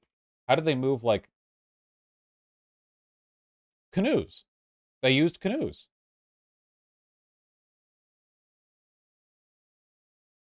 They used boats. Don't need wheels to run a boat.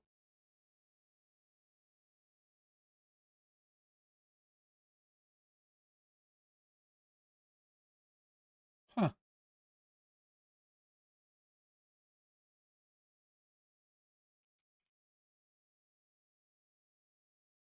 The Giga Chad Aztec warrior transporting construction materials via canoe versus the virgin European with a canoe but with wheels on either side, just struggling to like roll them forward like a guy in a mechanical wheelchair, you know, just sort of spinning water.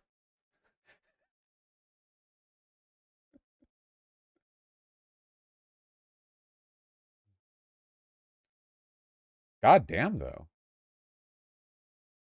Look at their naval warfare. How much do you know about Aztec naval warfare? Oh, I see. This was them attacking Spanish boats?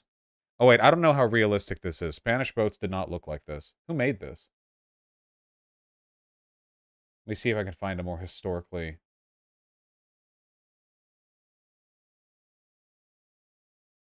Why is this so grainy? This looks dope as fuck, though.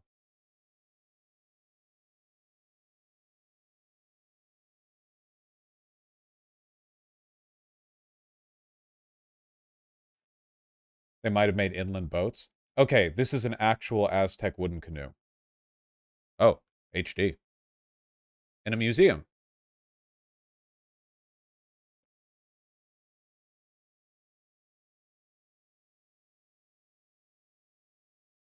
That's dope. Okay, sorry. long shovels, the lake mud was scooped out and placed in a layer over the organic material. More organic material and more mud could be added as needed to get the Chinampa to the Vosh, the Spanish built their own boats in order to attack the capital. Oh! So wait, are you saying that that drawing might have been more accurate, and because they weren't like Spanish galleys constructed in a dock like over in the homeland, but they were rapidly built on the lake. That's interesting. Because that looks real. Like, if that's the case, then yeah, this does look like a really quickly slapped together boat, you know? The idea of a bunch of Spaniards on the far side of the lake, like, hastily putting together a boat as the Aztecs line up their fucking canoe. Jesus Christ.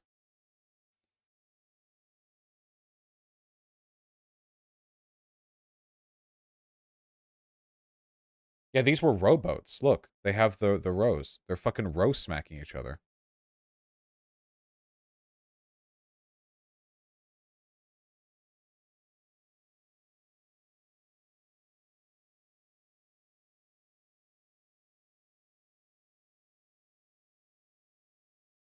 Huh. All right. Now that we know everything about this farming. Aztec death whistle. Oh, Zan linked this saying, like, hearing this from the fucking jungle if you were superstitious.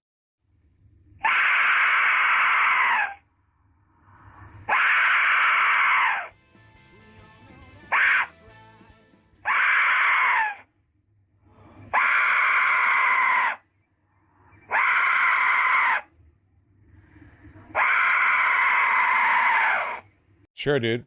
That's great. Cool.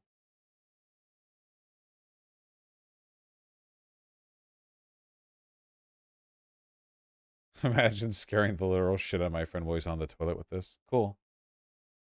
Well, we learned lots of interesting stuff today. Is that a whistle? Yeah, it's like some war whistle or some shit.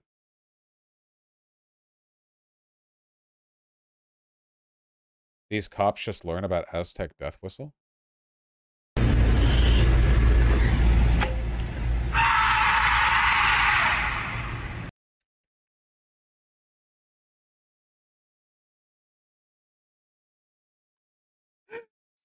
The beating heart of the Aztec warrior lives to this day. This the warrior spirit persists. Oh, fuck.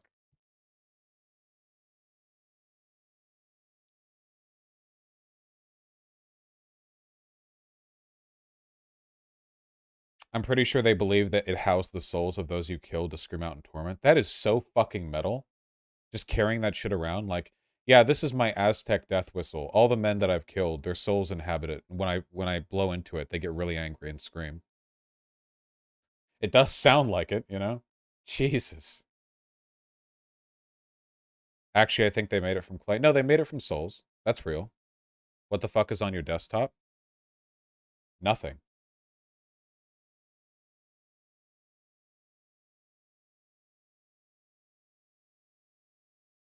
Hey, Vosh, in Colombia, there was a tribe where they just dumped all the gold into a lake because it looked pretty. Fuck yeah, dude. That is the apex of human civilization right there. Imagine being an indigenous tribe and you find a fuck ton of gold because your land is just naturally bountiful, and you're just like, this is really shiny. We should honor our lake with it because our lake gives us life. And you just throw the gold into a lake. Fuck yeah, dude. Absolutely. Hell yeah. Honestly, that's metal. It honestly is. Pretty sure the only reason gold was that valuable was just because of how shiny it was. It is very funny to me how gold was, like, objectively useless for anything practical outside of, like, conducting electricity in the recently, but, like, for thousands of years, humans have loved gold anyway, purely because it's shiny. And that's it. Literally, everywhere in the world, like, all civilizations everywhere, with, like, no practical use. We just collectively agreed upon, hundreds, thousands of different people, you know, this is good because it's shiny. Magpie brain, yeah. And it doesn't rust. Yeah, and it doesn't rust. It doesn't really degrade. It's pretty much like a permanent stable metal, yeah. But yeah. But mostly because it's shiny, let's be real. If you think that's funny, think about how the Spanish dumped tons of platinum in the ocean because it was worthless to them. They called it unripe gold. The fucking Angloid brain right there, dude. Was this? Oh no, it was that's French. You know, this gold, it is the wrong color. Woof! And you just fucking yeet that shit off of yeah, this shit's not done ripening yet. Angloids are only English. Did I say Angloid? I meant Euroid, sorry. Still French, Lamount? Yeah. I don't really have a Spanish accent. What's platinum good for? I think it has some mechanical purposes. I don't know that much, though. Okay, we have to stop. This is supposed to be by run. Okay, we now know lots of stuff, kind of, about Mesoamerica, okay? We're going to read some donos, and then we're going to go to Iran, all right? We're going to learn lots of stuff. I like these streams a lot.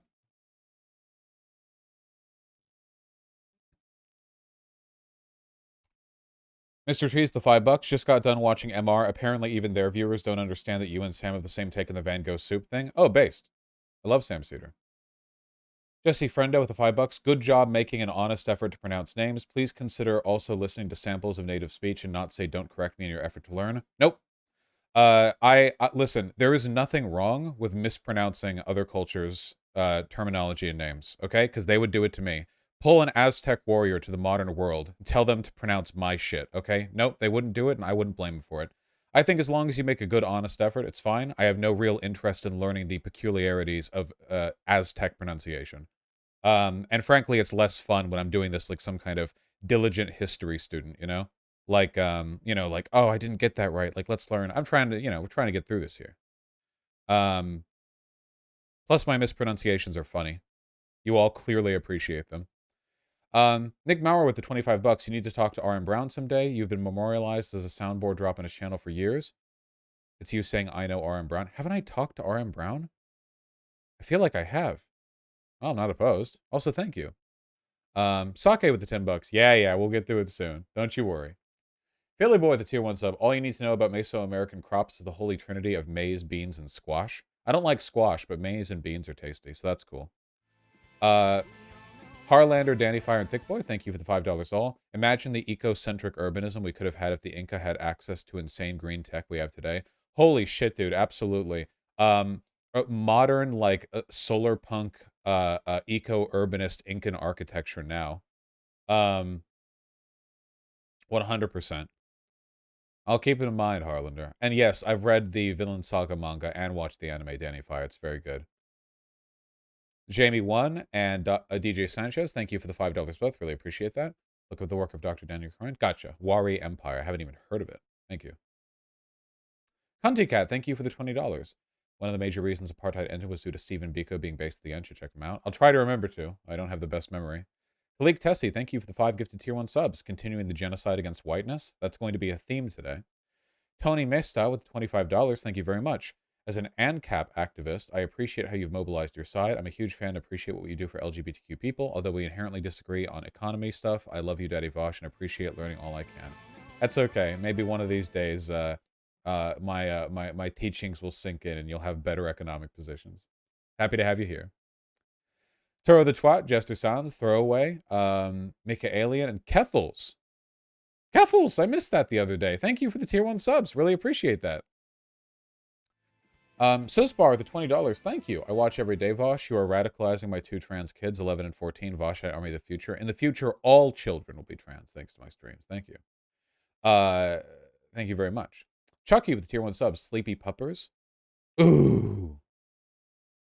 Baby. N-word, 655. When you get a chance, give this a watch. This 3-hour, 20-minute long video? Maybe. Possibly. DJ Sanchez, the $5. The Inca were a very sophisticated civilization. They had a bartering system for trade. Each noble clan would care for an ancestral mummy. Oh. That's dope. Gagurama and Bananable, thank you for the $5 both. Really appreciate that. What do you think of the Helena Taylor / Platinum Games thing? Kind of gross how little they offered to pay for the work she did. Yeah, it's super fucked up. Voice work is not like taken seriously in the industry broadly, and it gets paid very, very, very little, especially if you're doing dub work, which is really fucked up. It's part of our like general disrespect towards voice actors. I really wish we would stop casting regular actors for voice actors, you know?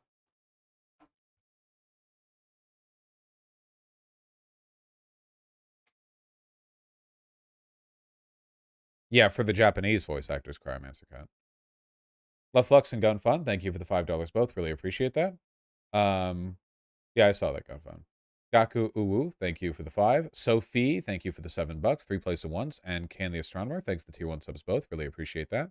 Scoop, My Gloop, and Patrick DeCellis, thank you for the $5 both. Really appreciate that.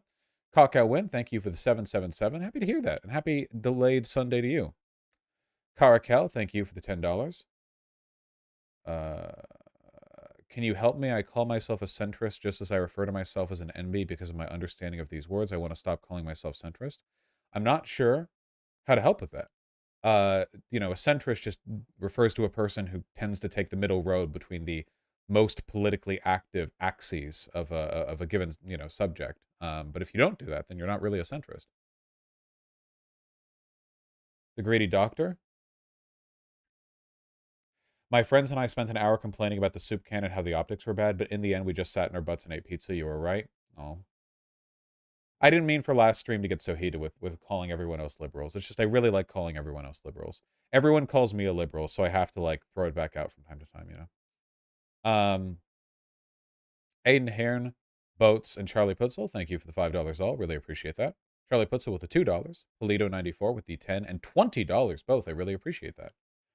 Any protest seems legit better than complete doomerism. I, too, was quick to call this cringe. Thanks, Vosh. Yeah, again, it is... yeah. My initial reaction to the protest was that I thought it was cringe, too. I just think that... I think we have a kind of...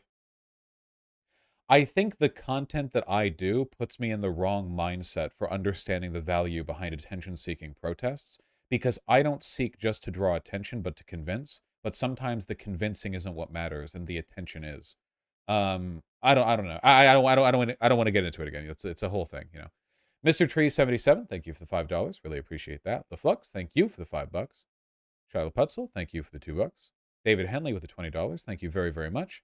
Optus Fogging, civil disobedience is giga cringe. The whole point's to upset people. If you're upset, good. You're getting the attention they need to get the message across. You don't have to like it. One of these days, we should go over, like, fuck, there's so many things that I want to research. I saw Blobby. It's not. Maybe we should go over, like, some stuff that the Black Panther Party did. Yeah. Charlie Putzel, Mortaray, and Soveball, thank you for the $5 all. I really appreciate that. Adrian Jipov, thank you for the $2. Rewriter with a tier 2 sub, thank you kindly. Mortaray with the $10. You do a good job framing normie drama in a sociological way. You were talking about doing a channel focus change. I think that's a good direction. Yeah, I like that a lot. I think it's really important. It's the sociological imagination, right? Like, you take something that draws public interest and you find a way of framing it that's a little bit more productive. Hi, Dysfunctional. CK Tofu and Peace Theory, thanks to $5 both. You have nice legs. Thank you. I appreciate that.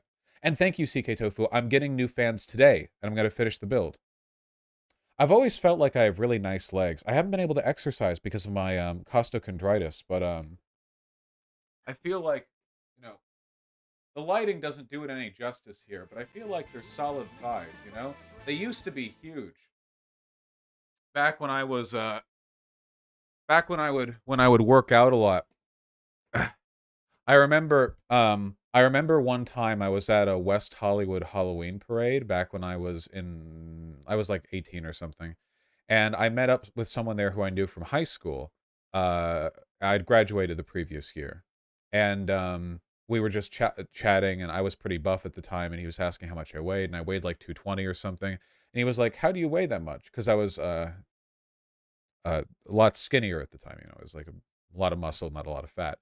And I dropped my pants and showed him my thighs, which is where all my fucking muscle was. It was West Hollywood, so it's okay. You can just drop your pants if you're a guy. If you're a girl, they kill you. But if you're a guy, it's fine. It was the West Hollywood Halloween Parade. Trust me, you can do that there. It's totally fine. Will your disease that prevents you from working out ever go away? Is it temporary? It's supposed to be temporary. It's lasted way too long on me. It's called costochondritis. It's an inflammation of the interior chest lining. It can happen, as it did in my case, from an overactive cough that irritates the chest lining. The problem is, you know how if you have a strained ankle, it'll go away if you don't walk for a bit, but if you keep walking, it'll never go away? You never stop breathing. So if your costochondritis is bad enough, you never ever give it a break because you don't stop breathing. And for that reason, I've had it for 8 months now, which is super annoying. It's not a serious condition. Like it doesn't here. It's like it's right here. It's like the chest lining below the sternum, this area right here. It can hurt a lot. I'm not gonna lie. It keeps me from bending over in some ways. It keeps me from leaning on my side. It can make bending forward difficult. It makes exercising basically impossible. I mean, I can go on like vigorous walks, but outside of that. And I've had this for like 8 months.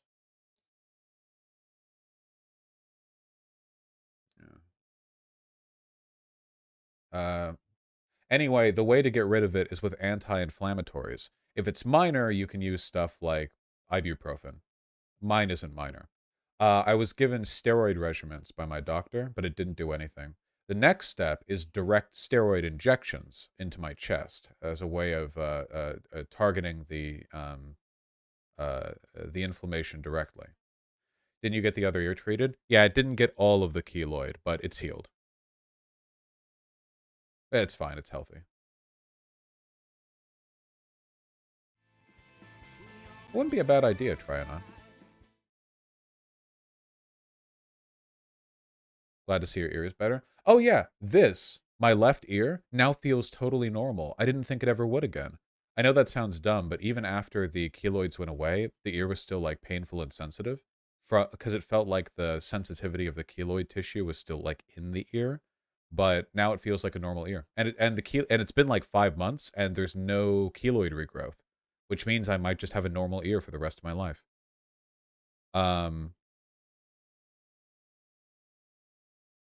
Yeah, so that's dope. But I got to get rid of the costochondritis. I am really want to exercise again. So they're giving you steroids, but you can't even lift. Sorry, the steroids they're giving me don't enhance muscle growth. They're not those types of steroids. You should get it pierced again. True. What does the inflammation feel like? It feels like a kind of a latent pain whenever the sternum area or the connective tissue to the ribs like gets stretched or contracted. It can feel quite sharp sometimes. When it's at its worst, it keeps me from breathing for a second because the pain is too significant.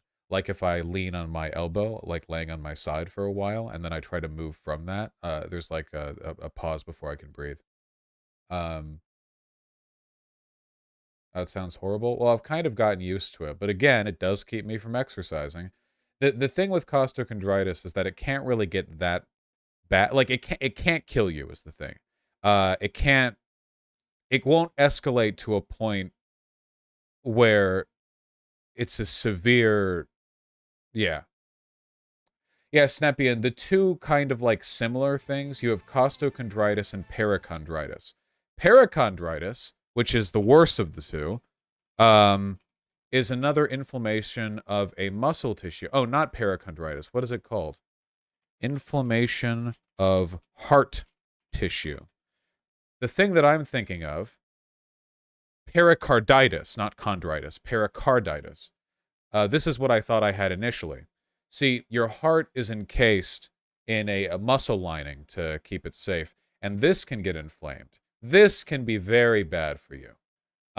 So they can feel similar, and you want to check with a doctor. They can do an EKG and determine whether it was pericarditis or costochondritis. My dad had that. Yeesh. My brother has that. Yeesh. Now, stay healthy. All your organs have a sac around them except for your skin. Yeah. But hey, if you think the costochondritis is an issue because you never stop breathing, Guess what other thing never stops moving? Because your heart never stops beating, pericarditis doesn't get a break.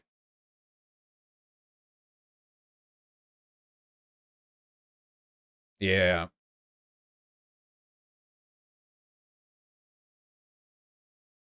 Oh, I've seen Skynet, yeah. I saw NPC Porky. Oh, hold on, guys. I'm getting distracted enough this stream. Is it just unfixable then? No, no, no. Anti-inflammatories can cure it. Anti-inflammatories can fix these issues. Okay, let me finish these donos right here. Richard Volok, thank you for the €2. Can you look up the gay bar shooting in Slovakia?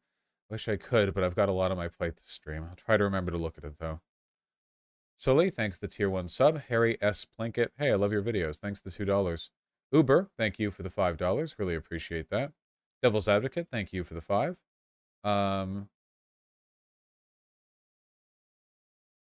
Did you hear Rose Wrist quit? Yeah. Look, I think that Rose Wrist has made some poor decisions of association and said some dumb stuff. But there's no denying that Rose Wrist is a smart guy who has an incredible talent for, research, data acquisition. He's got a tremendous talent. I hope he has a good time pursuing his, academics. Quit what? Oh, quit the streaming stuff. He's doing academic stuff for a while. So I wish him nothing but luck with that. I hope it goes well. How much did it cost to get rid of keloids?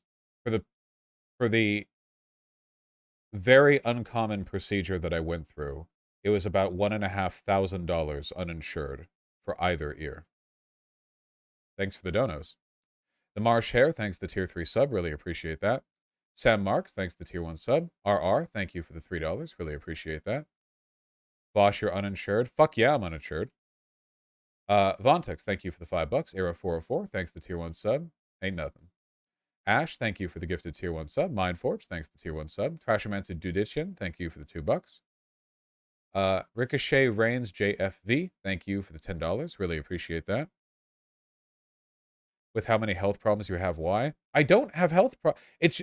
Costochondritis can be fixed with relatively minor treatment. It's just I need to get that treatment. And the keloids are annoying but cosmetic. Apart from that, I recently got my blood work back. Like I said the other day, I'm not only healthy, I'm almost perfectly healthy. Basically, everything is in the norm. I have slightly lower than usual, good, not carbohydrates, cholesterol, the good cholesterol. I need a little bit more of that, which I can get with, like, fish oil, I think. Apart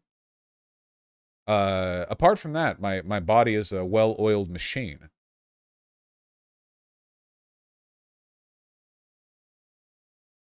Clefairy, thank you for the tier 3 sub. Really appreciate that.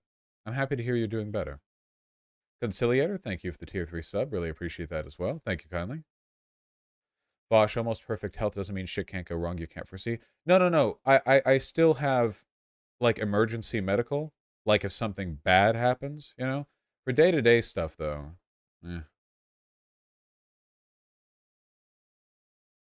Excuse me.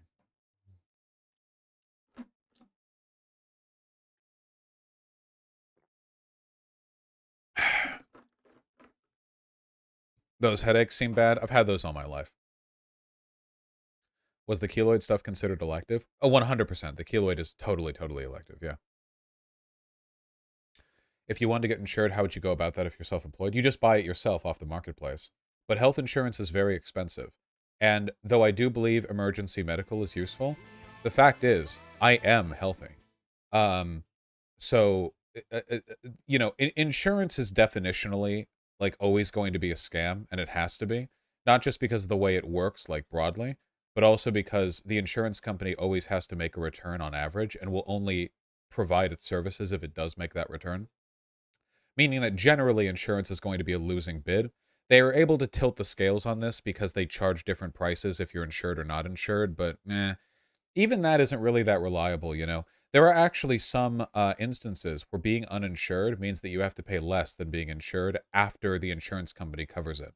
Like, if you pay 20% out of pocket, A procedure might cost 1,000 for an insured person and 100 for an uninsured person. So the insured person is paying $200 after the insurance company covers the 800, but the uninsured person can just walk in with a $100 bill and leave. You know, it really varies, but do your own do your own research on insurance and don't just like listen to me and do whatever I do. Okay.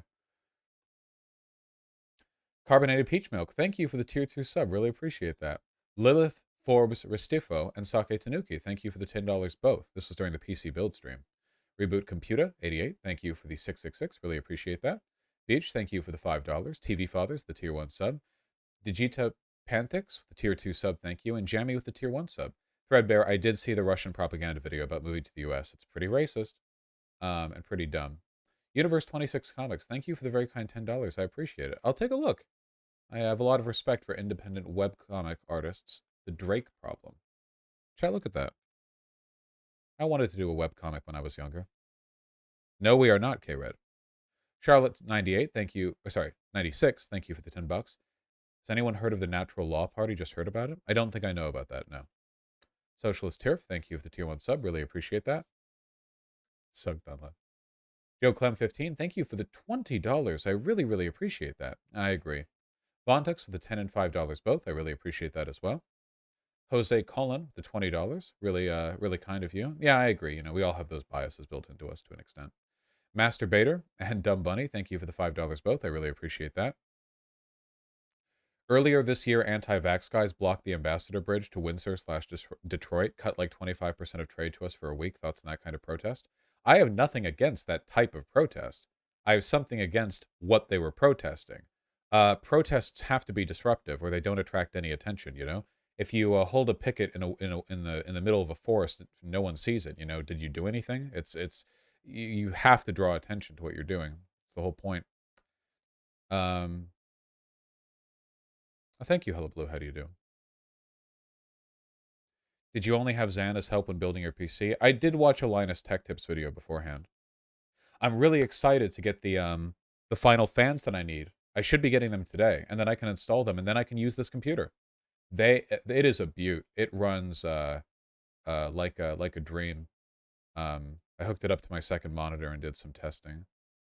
Yes, the fans arrived. I can get. Yes. Okay, good. Hell yeah. How's your new PC? Good.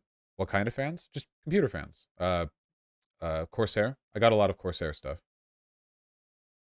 Might be able to, Red Cascadian. You gonna put them in on stream? No.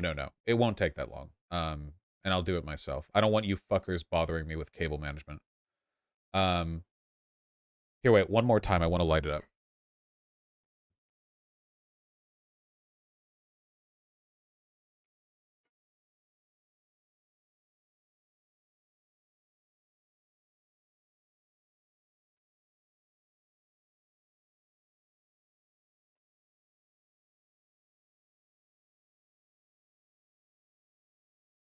Shiny!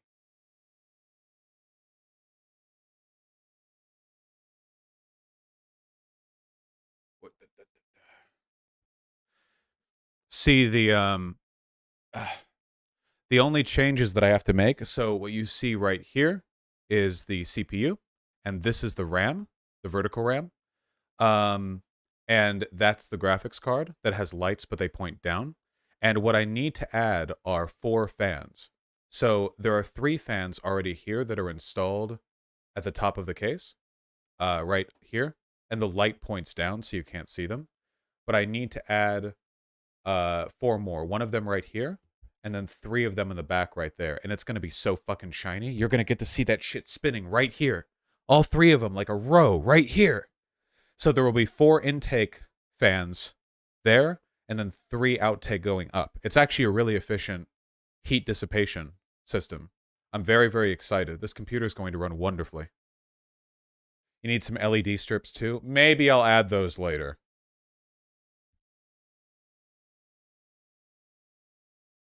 What graphics card? 3090 Ti. Or 3080 Ti.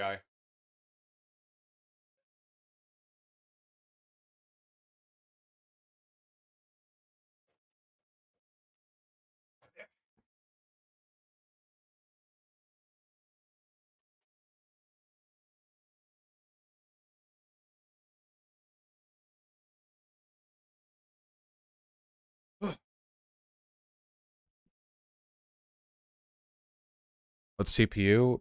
Ryzen 9 5900X, I think. Yeah, I saw that, Posadas. Oh, I slept so poorly. My back really hurts. What was I saying? What was I saying? Oh, right. Anyway, yeah. I'm thinking I might change the color because of course you can change the color of all this crap with the programs that you can get for the respective RGB controllers. And I think I might go with like a white and burgundy color scheme. I think that'd look really dope. Can you imagine like maybe white LED strips running along the interior with like a deep red emanating? Like that's my color scheme, you know? From the fans and the RAM and stuff. I think it could look really cool.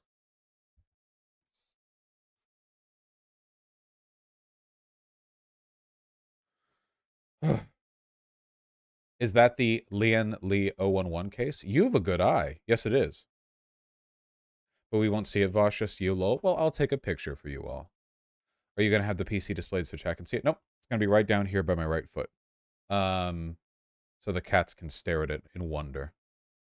The other day, to show somebody that I was on Discord with, the computer being turned on, I turned it on and both of my cats like just appeared behind me, and when I turned it off again, they both jumped on top of the PC because they were confused and mystified by the strange lit box. Um Some engineer with the tier 1 sub. What's your favorite animal? I like cats. Titania Linida with the $20. Thank you very much. Yeah, I agree. The spilling milk protest, I don't care for at all.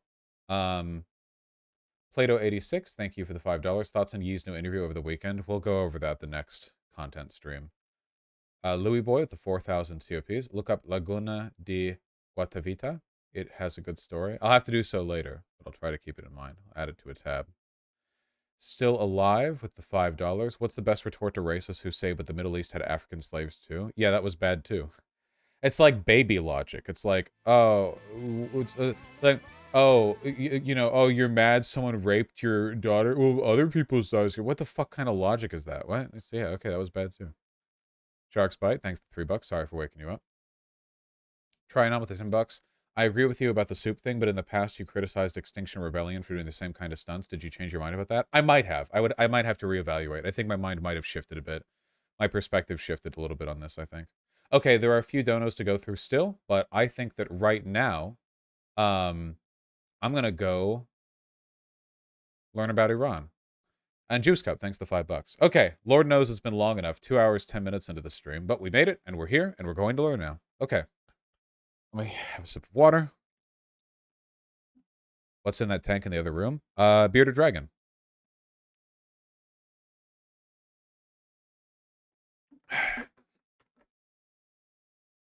Gecko? Not quite. A lizard.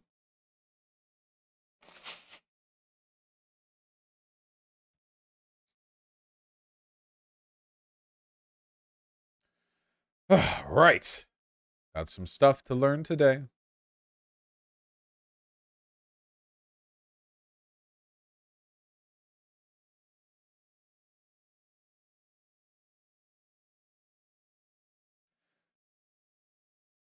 All right.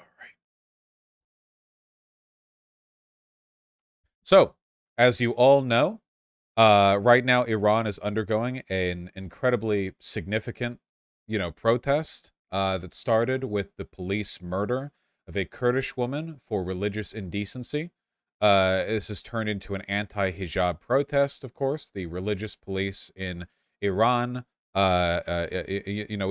been over all that, but right now it's a big protest, a huge deal. It's been very wacky, very normal. We support the protesters, obviously. But I want to learn a little bit more. Iran is an incredibly old country. There's a lot of history there. A lot of interesting stuff's happened. We've done a lot of meddling, we've done a lot of wacky stuff. Let's see. Iran, officially the Islamic Republic of Iran, and also called Persia, is a country in Western Asia, if you can believe it. What about, okay, I know a lot of this stuff. A population of 86 million, second largest country in the Middle East. Tehran, Mashhad, Isfahan, Kabraj, Shiraz, and Tabriz. The country is home to one of the world's oldest civilizations, beginning with the formation of the Elamite kingdoms in the 4th millennium BC, first unified by the Medes and ancient Iranian people in the 7th century BC, and reached its territorial height in the 6th century BC, when Cyrus the Great founded the Achaemenid Persian Empire, which became one of the largest empires in history and a superpower. The Achaemenid Empire fell to Alexander the Great in the 4th century BC and was subsequently divided into several Hellenistic states. An Iranian rebellion established the Parthian Empire in the 3rd century BC, which was succeeded in the 3rd century AD by the Sassanid Empire, a major world power for the next 4 centuries. Arab Muslims conquered the empire in the 7th century AD, which led to the Islamicization of Iran. It subsequently became a major center of Islamic culture and learning, with its art, literature, philosophy, and architecture spreading across the Muslim world and beyond during the Islamic Golden Age. Over the next 2 centuries, a series of native Iranian Muslim dynasties emerged before the Seljuk Turks and the Mongols conquered the region. In the 15th century, the native Safavids re-established a unified Iranian state and national identity, and converted the country to Shia Islam. Under the reign of Nadir Shah in the 18th century, Iran presided over the most powerful military in the world. Though by the 19th century, a series of conflicts with the Russian Empire led to significant territorial losses. The early 20th century saw the Persian Constitutional Revolution. Efforts to nationalize its fossil fuel supply from Western countries led to an Anglo-American coup in 1953, which resulted in greater autocratic rule under Mohammad Reza Pahlavi and growing Western political influence. He went on to launch a far-reaching series of reforms in 1963. After the Iranian Revolution, the current Islamic Republic was established in 1979 by Ruhollah Khomeini, who became the country's first supreme leader. The government of Iran is an Islamic theocracy that includes some elements of a presidential system, with the ultimate authority vested in an autocratic supreme leader, a position held by Ali Khamenei since Khomeini's death in 1989. The Iranian government is authoritarian and has attracted widespread criticism for its significant constraints and abuses against human rights and civil liberties, including several violent suppressions of mass protests, unfair elections, and limited rights for women and for children. It is also a focal point for Shia Islam within the Middle East, countering the long-existing Arab and Sunni hegemony within the region. Since the Iranian Revolution, the country is widely considered to be the largest adversary of Israel and also of Saudi Arabia. Iran is also considered to be one of the biggest players within Middle Eastern affairs, with its government being involved both directly and indirectly in the majority of modern Middle Eastern conflicts. Iran is a regional and middle power with a geopolitically strategic location in the Asian continent. It is a founding member of the United Nations, the ECO, the OIC, and OPEC. It has large reserves of fossil fuels, including the second largest natural gas supply and the 4th largest proven oil reserve. The country's rich cultural legacy is reflected in part by its 26 UNESCO World Heritage Sites. Historically a multi-ethnic country, Iran remains a pluralistic society comprising numerous ethnic, linguistic, and religious groups, with the largest of these being the Persians, Azeris, Kurds, Mazandaranis, and Lurs. Now we learn. That was the summary. So, right.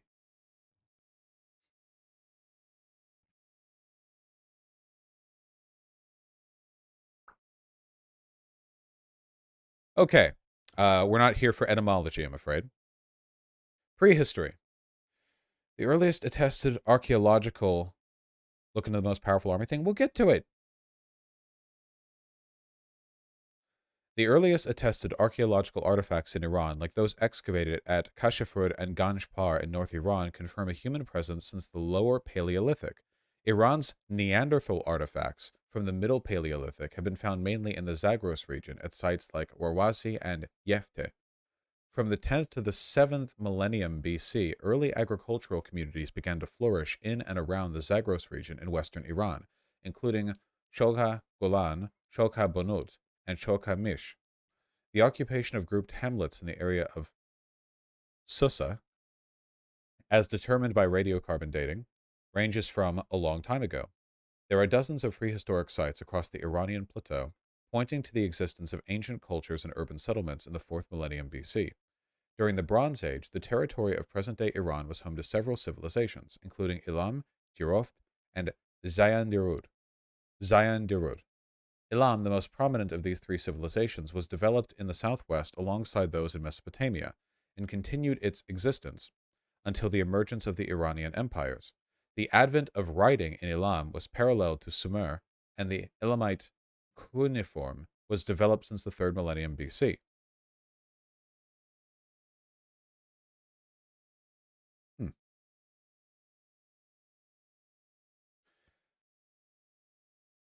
All right, chat's offering me a lot of info, but I hope you understand that I can't simultaneously read Wikipedia and chat. Classical antiquity. By the 2nd millennium BC, the ancient Iranian peoples arrived. Was now Iran the arranged step? Okay, let's try to. Fell under the dominion of the Assyrian Empire. Cyrus the Great took over the Median Empire and founded the Achaemenid Empire by unifying the other city-states. The conquest of Media was the result of what was called the Persian Revolt. Unfortunately, the problem with ancient civilizations is that, there's a it's very difficult finding a nice starting point. But let's at least go to the AD times if we can. In 334 BC, Alexander the Great invaded the Achaemenid Empire, defeating the last Achaemenid emperor, Darius III, at the Battle of Issus. Following the premature death of Alexander, Iran came under the control of the Hellenistic Seleucid Empire. In the middle of the 2nd century BC, the Parthian Empire rose to become the main power in Iran, and the century-long geopolitical arch-rivalry between the Romans and the Parthians began, culminating in the Roman-Parthian Wars.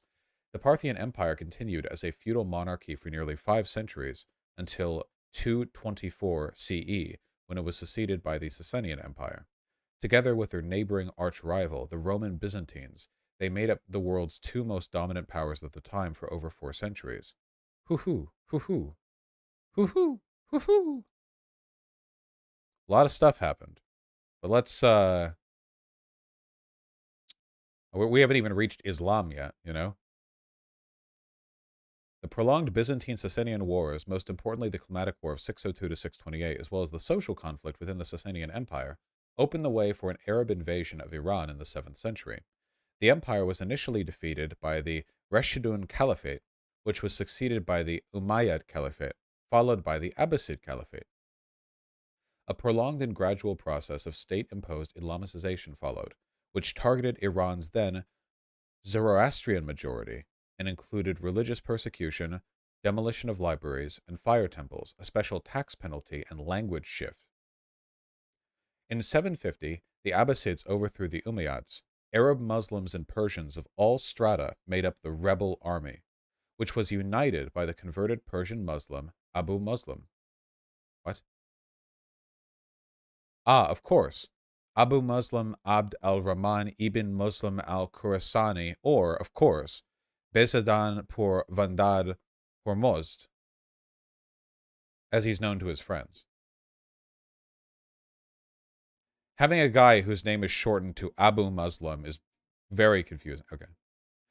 In their struggle for power, the society in their times gradually became cosmopolitan, and the old Arab simplicity and aristocratic dignity, bearing, and prestige were lost. That's a strangely narrativized sentence. That feels a little...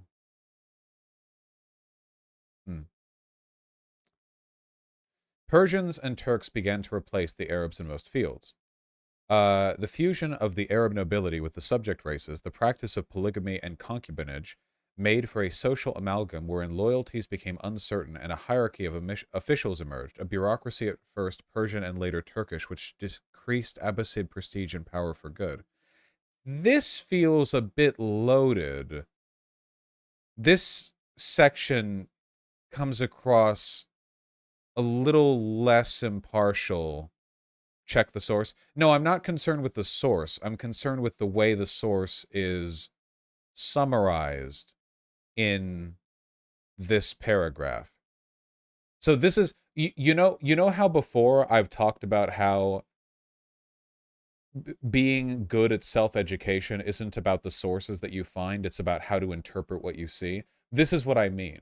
Looking at a passage and learning to get a feel for if something feels like a bit biased or like a little loaded, like there was a narrative being put into it, you know? There always is a narrative, of course, but you know, getting a feel for that can be really important. Um, check the edit history. I don't want to get in that deep. I don't want to get in that deep. After 2 centuries of Arab rule, semi-independent and independent Iranian kingdoms, including the Tahirids, Safarids, Samanids, and Buyids, began to appear on the fringes of the declining Abbasid Caliphate. The blossoming literature, philosophy, mathematics, medicine, astronomy, and art of Iran became major elements in the formation of a new age for the Iranian civilization, a period known as the Islamic Golden Age. So, this is one of those things that if, like, the fact that a lot of Westerners don't get taught about this in school is kind of really fucked. This was one of the, like, main periods of humans. Like, this was one of the, like, big human things. It was a big deal. I never learned about this till university. Yeah. Like, it doesn't really get taught, you know? Let's learn about the Islamic Golden Age. It's a really big subject. Is there, like, a nice summary? Here. Like, let's just really quickly, okay? Hold on. Religious influence. The various Quranic injunctions and hadith, which placed values on education and emphasis on the importance of acquiring knowledge, played a vital role in influencing the Muslims of this age in their search for knowledge and the development of the body of science. The Islamic Empire heavily patronized scholars because they were Chads. The money spent on the translation movement for some translations is estimated to be equivalent to about twice the annual research budget of the United Kingdom's Medical Research Council. The best scholars and notable translators, such as Hunayn ibn Ishaq, had salaries that are estimated to be the equivalent of professional athletes today. The House of Wisdom was a library established in Abbasid-era Baghdad, Iraq, by Caliph al-Mansur in 825, modeled after the Academy of Jundi Shapur. During this period, Muslims showed a strong interest in assimilating the scientific knowledge of the civilizations that had been conquered. Many classical works of antiquity that might otherwise have been lost were translated from Greek, Syriac, Middle Persian, and Sanskrit into Syriac and Arabic, some of which were later turned into other languages like Hebrew and Latin. Christians, especially adherents of the Church of the East, the Nestorians, contributed to Islamic civilization during the reign of the Umayyads and the Abbasids by translating works of Greek philosophers and ancient science to Syriac and afterwards to Arabic. They also excelled in many fields, in particular philosophy, science, such as Hunayn ibn Ishaq, Yusuf al-Quri, al-Himsi, Kusta ibn Luqa, Masawai, Patriarch Eutychus, and Jabril ibn Buktishu, and theology. For a long time, the personal physicians of the Abbasid caliphs were often Assyrian Christians. Among the most prominent Christian families to serve as physicians to the caliphs were the Buktishu dynasty. Throughout the 4th to 7th centuries, Christian scholarly work in the Greek and Syriac languages was either newly translated or had been preserved since the Hellenistic period. Among the prominent centers of learning and transmission of classical wisdom were Christian colleges such as the School of Nisibis and the School of Edessa, the pagan center of learning in Haran, and the renowned hospital and medical academy of Gandhi Shapur, which was the intellectual, theological, and scientific center of the Church of the East. Many scholars of the House of Wisdom were of Christian background, and it was led by Christian physician Hunayn ibn Ishaq with the support of Byzantine medicine. Many of the most important philosophical and scientific works of the ancient world were translated, including the works of Galen, Hippocrates, Plato, Aristotle, Ptolemy, and Archimedes. So the Islamic Golden Age is the only reason we have a ton of information on the Middle Ages, the Roman Empire, and the ancient Greeks, because a lot of this shit would have been lost, but it got brought over here and it got translated in like 15 different languages and preserved. A ton of the stuff, all of the knowledge that we have on the ancient world only exists today because it survived through the records that were you know brought together during the Islamic Golden Age. And then the Mongols burned it down. Yes, well, the Mongols will burn some stuff down, but this is the reason why we got to cut, like, a lot of stuff. That's not the only reason. I didn't say it was the only reason. Persians also were a notably high proportion of scientists who contributed to the Islamic Golden Age. According to Bernard Lewis, culturally, politically, and most remarkably of all, even religiously, the Persian contribution to this new Islamic civilization is of immense importance. The work of Iranians can be seen in every field of cultural endeavor, including Arabic poetry, to which poets of Iranian origin composed their poems in Arabic, made a very significant contribution. While cultural influence used to radiate outwards from Baghdad, after the Mongol destruction of the Abbasid Caliphate, Arab influence decreased. Iran and Central Asia, benefiting from increased cross-cultural access to East Asia under Mongol rule, flourished and developed more distinctively from Arab influence, such as the Timurid Renaissance under the Timurid dynasty. With a new and easier writing system and the introduction of paper, oh yeah, thank them for that, information was democratized to the extent that, for probably the first time in history, it became possible to make a living only from writing and selling books. The use of paper spread from China into Muslim regions in the 8th century through mass productions in Samarkand and Khorasan, arriving in Al-Andalus on the Iberian Peninsula, modern Spain and Portugal, in the 10th century. It was easier to manufacture than parchment, less likely to crack than papyrus, and could absorb ink, making it difficult to erase and ideal for keeping records.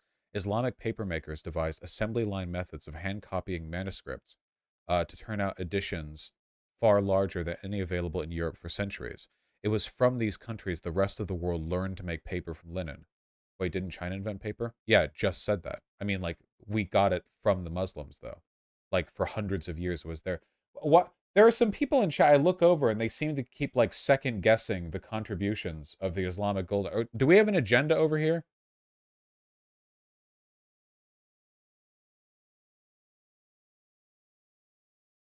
Wait, Happy Nodder, what are you going on about? What is this? Yeah, totally. Caliphates never do anything horrible. What the fuck is wrong with some people in chat? Almost like the Mongolians didn't destroy everything, Vosh? What do you...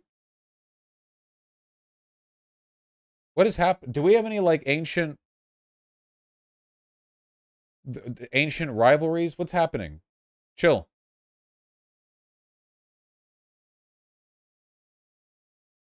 Your chat says, let's go back to the Caliphate, Vosh? Yeah, obviously. Praise Allah. Okay. Byzantines in chat seething. Byzantine cells seething and coping in the face of the Iranian it's a golden age of Islam chats.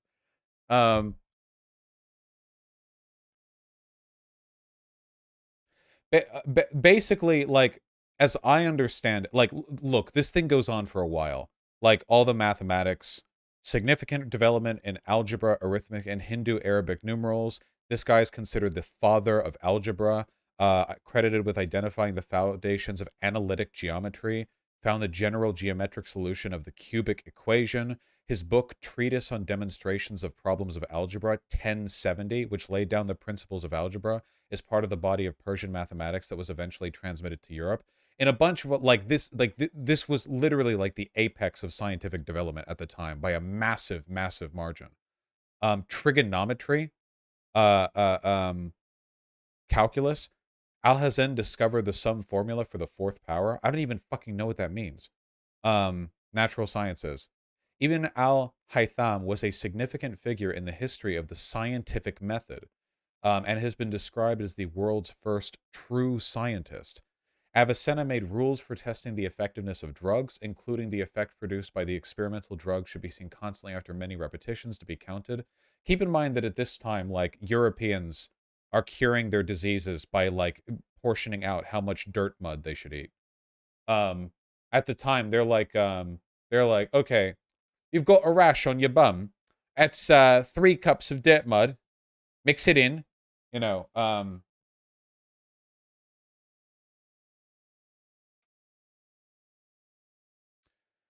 astronomy. This is a huge section.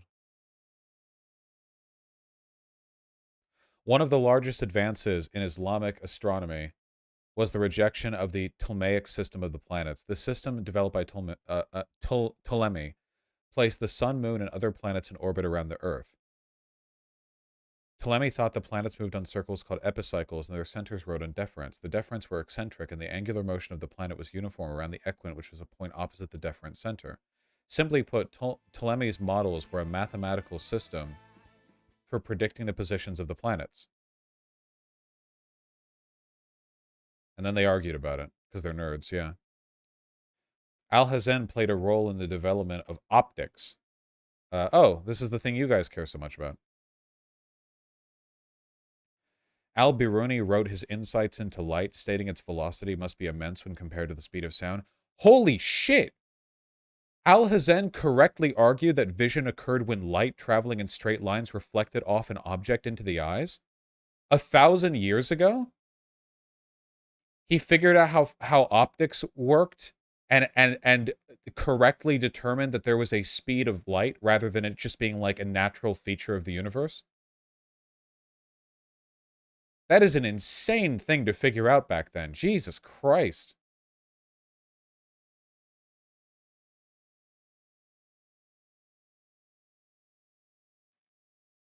Biology. First scholar to contradict the convention of the Galen school that blood could pass between the ventricles of the heart. He also stated there must be small communications or pores between the pulmonary artery and pulmonary vein, a prediction that preceded the discovery of the pulmonary capillaries of Marcello Malfigi by 400 years.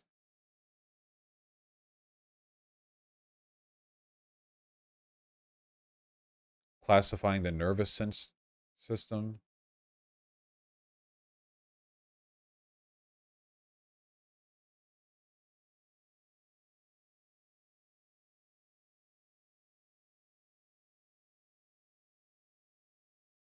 They figured out evolution? Modern commenters have likened medieval accounts of the struggle for existence in the animal kingdom to the framework of the theory of evolution. Thus, in his survey of the history of the ideas which led to the theory of natural selection, Conway Zirkel noted that Al-Jahiz was one of those who discovered a struggle for existence in his Kitab al-Hayawan, Book of Animals, written in the 9th century.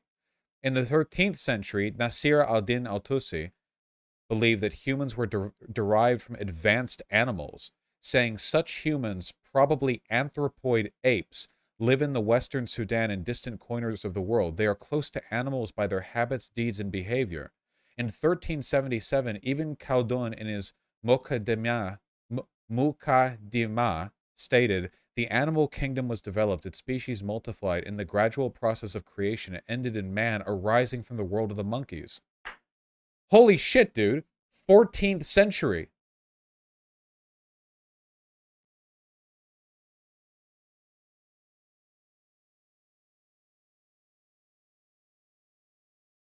Also, hey, Canoe.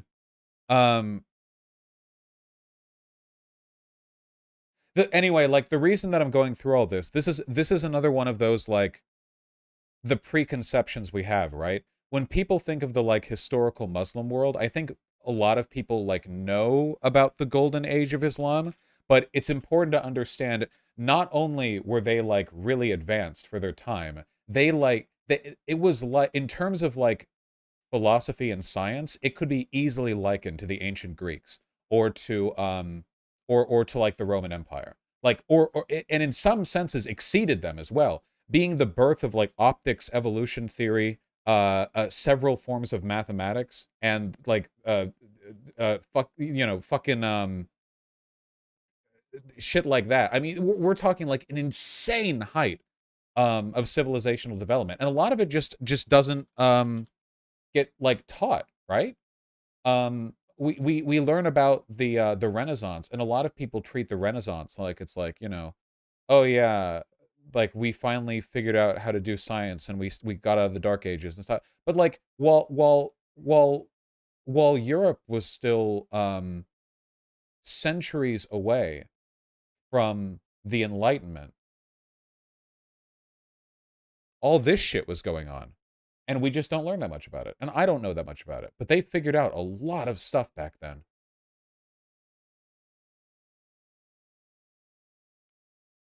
They also had big developments in formal logic, notably temporal and modal logic. European logicians didn't even get to that until they were like the 1900s. Yeah.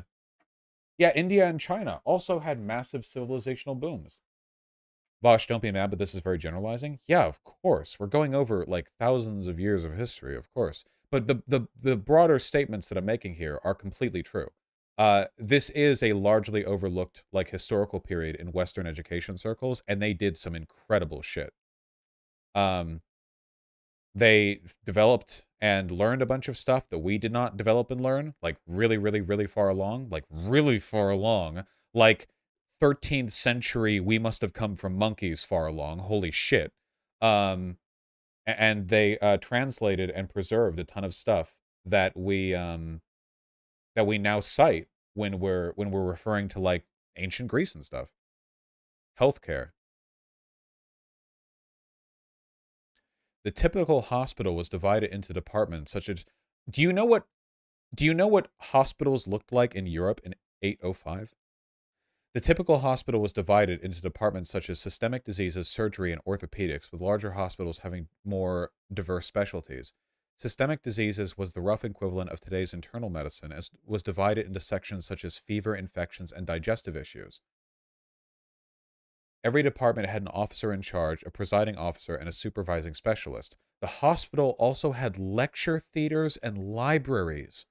Hospital staff included sanitary inspectors who regulated cleanliness and accountants and other administrative staff. The hospitals were typically run by a three-man board comprised of a non-medical administrator, the chief pharmacist, called the Sheikh Saidalani, who was equal in rank to the chief physician, who served as Mutwali, or the dean. Medical facilities traditionally closed each night, but by the 10th century, laws were passed to keep hospitals open 24/7. For less serious cases, physicians staffed outpatient clinics. Cities also had first aid centers staffed by physicians for emergencies that were often located in busy public places, such as big gatherings for Friday prayers. I need you guys to understand that this is better than the standard of care in like 1800s Europe. In America after the Revolutionary War, hospitals were like disease pits where court orders were used to throw the sick into, and they had no anesthesia, and they would fucking cut until germ theory. Like, they were disgusting fucking shit pits. Yeah, even like people, hospitals were where you went to die. The wealthy back in post-Revolutionary War America, wealthy Americans like noblemen and like business owners would not go to hospitals when they were sick. Why do you think that wealthy people back then would be in their home beds? You know why? Because hospitals were places they sent sick people to contain contagion. They were places you went to die. You went there and you either lived or you died away from other people. Wealthy people would get private doctors at their own abodes because nobody wanted to go to a hospital.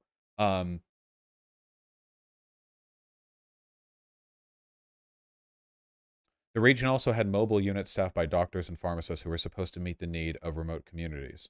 Baghdad was also known to have a separate hospital for convicts since the early 10th century, after the vizier Ali ibn Isa ibn Jarrah ibn Thabit, that's 4 generations, wrote to Baghdad's chief medical officer that prisons must have their own doctors who should examine them every day.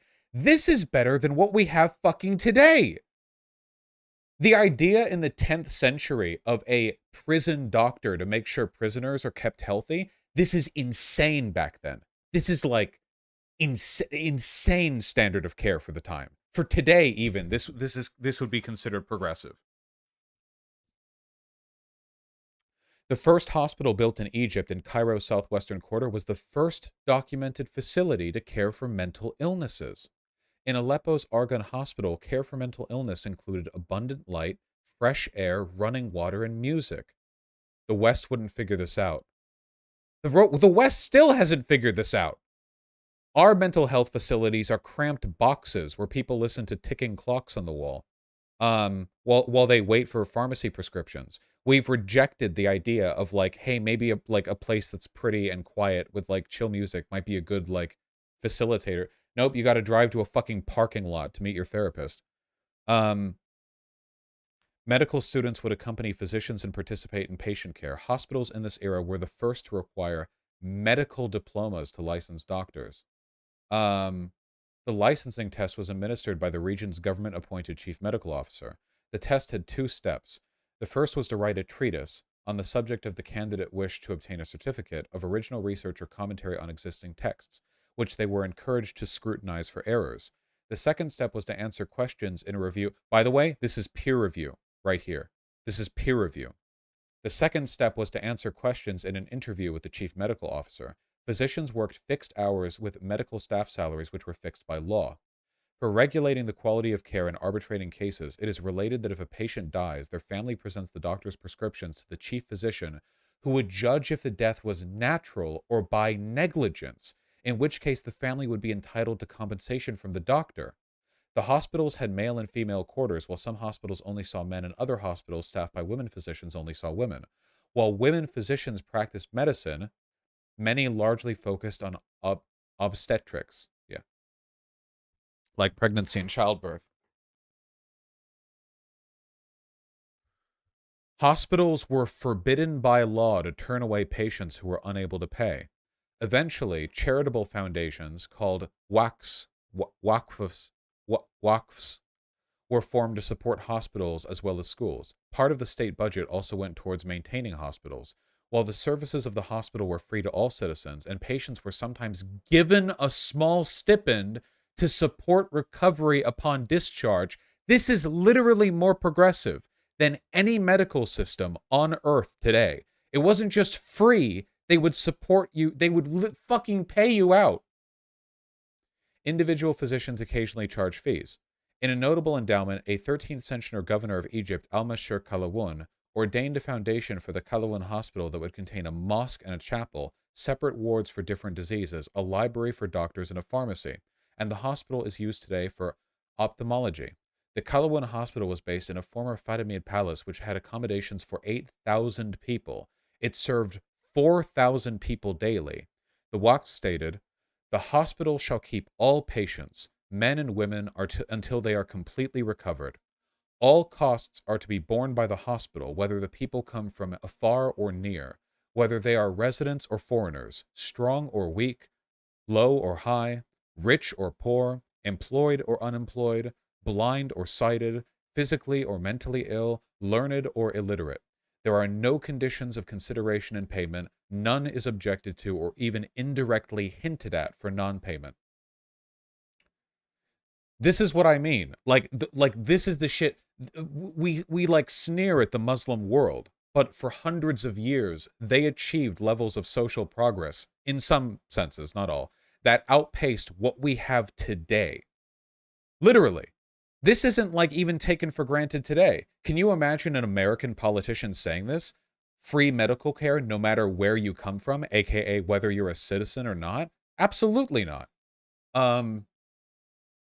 This is just tech limitations, though. My objective here is not to dishonestly argue that the golden age of Islam was perfect. It wasn't. But do you recognize that this is not only impressive for the time, this is like unparalleled in human history.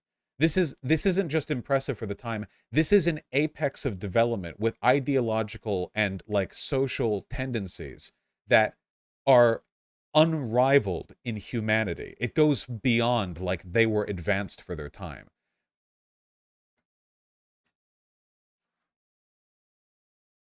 Again, I am not making the argument that it was perfect or flawless or that there weren't problems. Of course there were. But goddamn. Pharmacies, medicine, we could go on for a long time.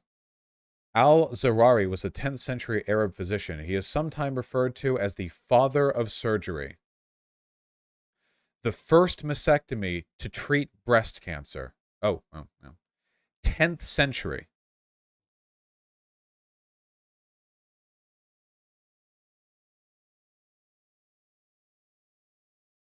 It's not TOS, we're fine.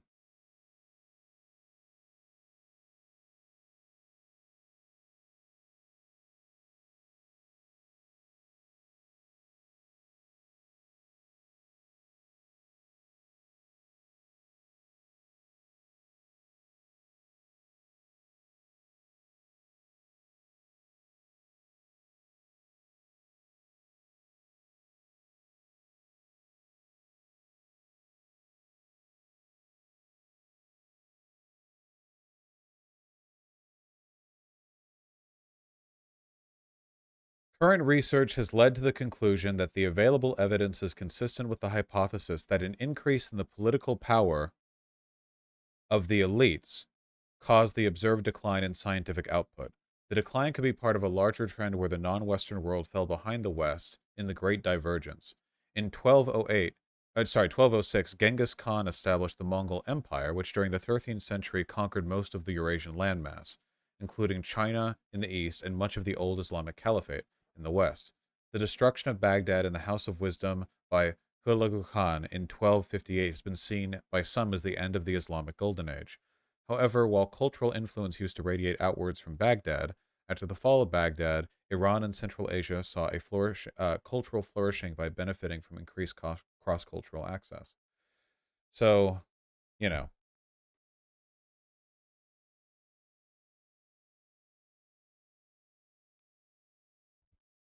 Anyway, do we now have a sufficient appreciation for the historical contributions of peoples who are not generally taught about? I mean, you can read all of this.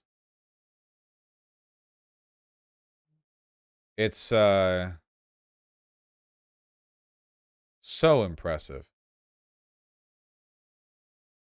Do China next? Well, we're doing this right now.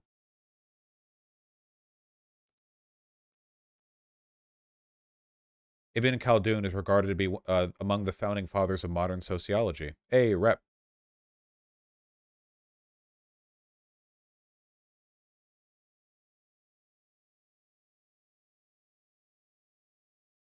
I just got from that I hate the Mongols. Yeah, fair. God damn, man.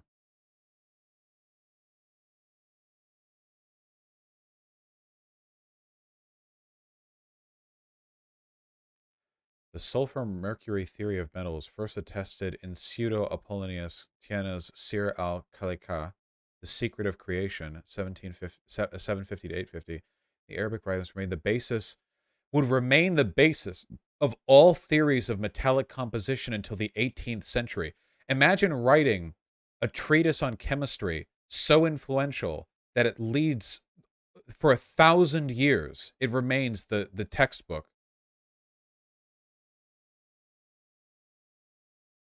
True, sucked on left.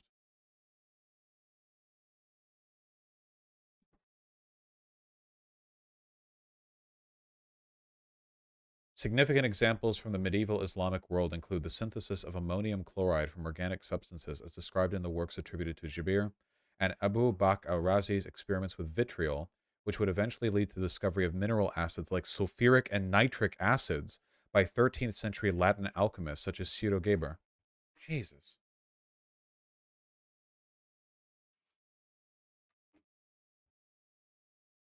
Sorry, it's just, they just did a lot, you know? They did a lot.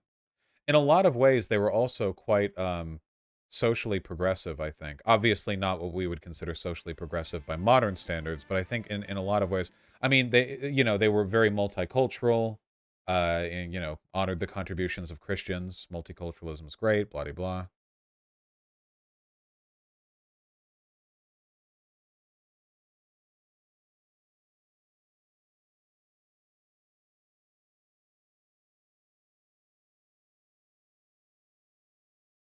Islam ruined this progress?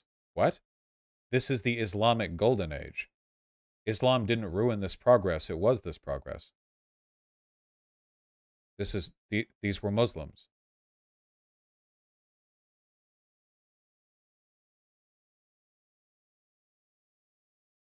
No, I mean current religious leaders don't invest in this. Well, let's find out why.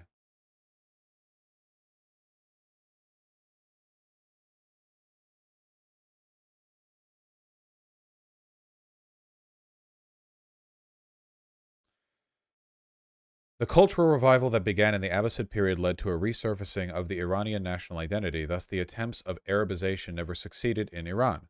Independence from Arab invaders, 10th century. Let's get to the end of the Islamic Golden Age. Here. Under the Khwarezmian Empire, Iran suffered a devastating invasion by the Mongol Empire army of Genghis Khan. According to Stephen R. Ward, Mongol violence and depredations killed up to 3/4 of the population of the Iranian plateau. possibly 10 to 15 million people. Some historians have estimated that Iran's population did not again reach its pre-Mongol levels until the mid-20th century. Most modern historians either outright dismiss or are highly skeptical of such statistics of colossal magnitude pertaining the Mongol onslaught of the Khwarezmian Empire, mainland Iran, the other Muslim regions, and deem them to be exaggerations by Muslim chroniclers of the era, whose recordings were naturally of an anti-Mongol bent. Indeed, as far as the Iranian plateau is concerned, the bulk of the Mongol onslaught and battles in the northeast of what is modern Iran, such as the cities of Nishapur and Tus. Well, then what estimate do you believe in?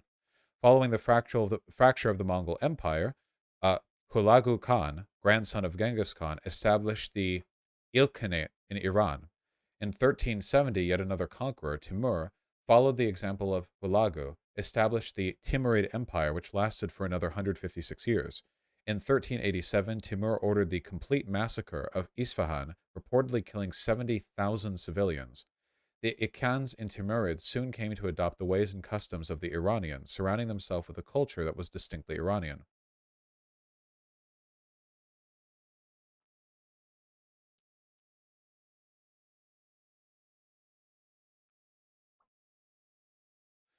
By the 1500s, Ismail I of Ardabil established the Safavid Empire with its capital at Tabriz. Beginning with Azerbaijan, he subsequently extended his authority over all the Iranian territories and established an intermittent Iranian hegemony over the vast relative regions, reasserting the Iranian identity within larger parts of Greater Iran. How big is Greater Iran? Big. Greater Iran is big. All the way to from China to Turkey. Wow.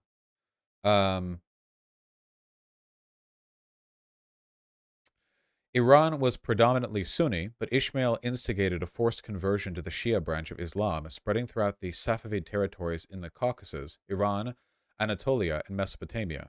As a result, modern-day Iran is the only official Shia nation in the world, with it holding an absolute majority in Iran and the Republic of Azerbaijan, having their first...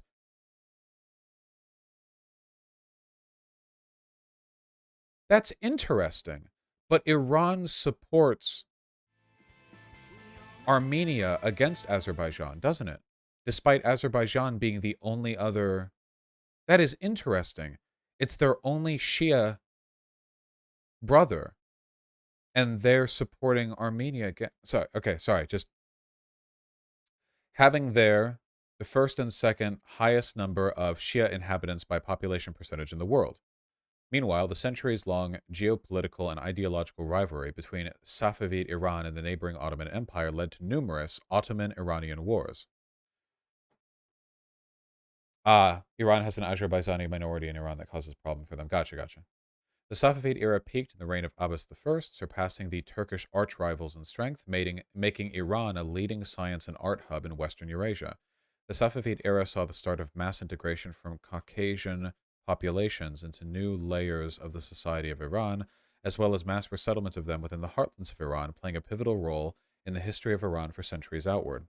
Following a gradual decline in the late 1600s, early 1700s, the continuous war with the Ottoman, foreign interference, most notably from Russians, the Safavid rule was ended by the Pashtun rebels who besieged Isfahan and defeated Sultan Hussein in 1722. Chieftain drove out the invaders. Okay, this is a lot of military shit right here. Hold on. Okay, a lot of people winning and then subsequently losing to another person who then wins but then loses. Okay, let's... a number of people fought. Many people fought.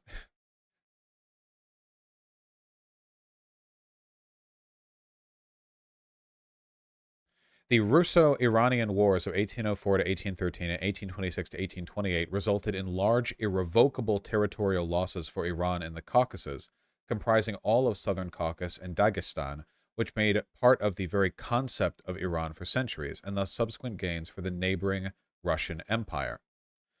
As a result, the Russians took over the Caucasus, and Iran irrevocably lost control over its integral territories in the region, comprising modern-day Dagestan, Georgia, Armenia, and the Republic of Azerbaijan, which got confirmed per the treaties of Gulistan and Turkmenchay, the area of the North As River. As Iran shrank, many South Caucasian and North Caucasian Muslims moved toward Iran, especially until the aftermath. Guys, Caucasian here means the Caucasus, like Azerbaijan and Armenia, not like Caucasoids. Especially until the aftermath of the Circaean genocide and the decades afterwards, about 1.5 million people, 20 to 25% of the population of Iran, died as a result of the Great Famine of 1870 to 1872. Yeesh. Between 1872 and 1905, a series of protests took place in response to the sale of concessions to foreigners by Qajar monarchs Nasir ed-Din and Mozaffar ed-Din, and led to the Constitutional Revolution in 1905. Okay, we're getting to like modern-ish history now. The first Iranian constitution and the first national parliament of Iran were founded in 1906 through the ongoing revolution. The constitution included the official recognition of Iran's three religious minorities, namely Christians, Jews, and Zoroastrians, which has remained a basis in the legislation of Iran since then. The struggle related to the constitutional movement was followed by the triumph of Tehran in 1909, when Mohammad Ali Shah was defeated and forced to abdicate. On the pretext of restoring order, the Russians occupied northern Iran in 1911 and maintained a military presence in the region for years to come.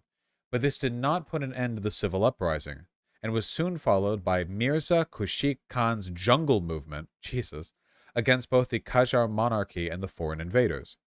Despite Iran's neutrality during World War I, the Ottoman, Russian, and British empires occupied the territory of western Iran and fought the Persian campaign before fully withdrawing their forces in 1921. At least 2 million Persian civilians died either directly in the fighting, the Ottoman perpetrated anti-Christian genocides, or the war-induced famine of 1917 to 1919. A large number of Iranian Assyrian and Iranian Armenian Christians, as well as those Muslims who try to protect them. Does anyone else feel like Iran got kind of shafted here by being in the middle of the world map? Like, think about it.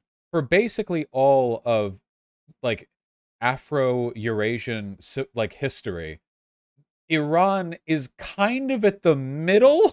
They're kind of in the middle of, like, everything, which means that invariably, like, they occupy, like, a central land route. Like, they're right fucking here. So, invariably, like, they're gonna get roped into a lot of shit. Yeah, should have chosen a more defensible territory, like fucking Great Britain or something, on an island, or Finland, or whatever, I don't know.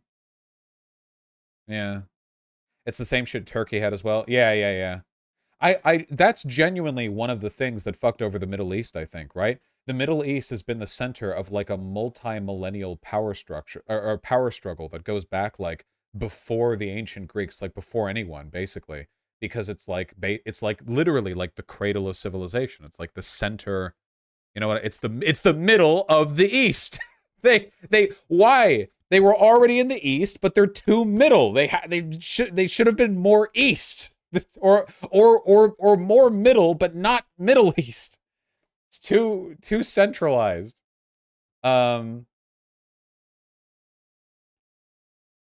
Mesopotamia also had no defensible land formation, so it's basically impossible to hold. Yeah.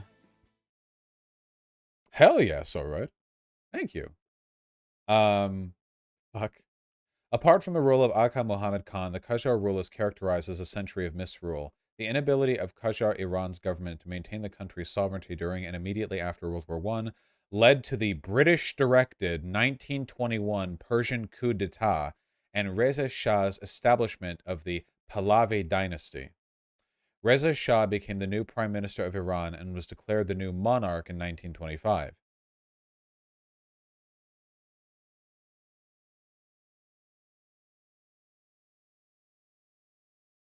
So this is the dynasty that will last until the Iranian Revolution. So this is the point where the West really put their thumb down on Iran and set in motion the happening, the capital H happening. All problems come from Europe. Okay, to be fair, basically since the Mongols, Iran has just been taking L after L after L, right?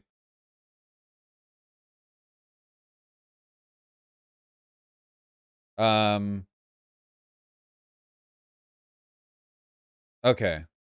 In the midst of World War II in June 1941. Well, wait, I want to know a bit about Pahlavi, Iran. Like what was it like kind of? Was it relatively progressive? Was it like proto-fascist? Politics. Parliamentary constitutional monarchy. That's it?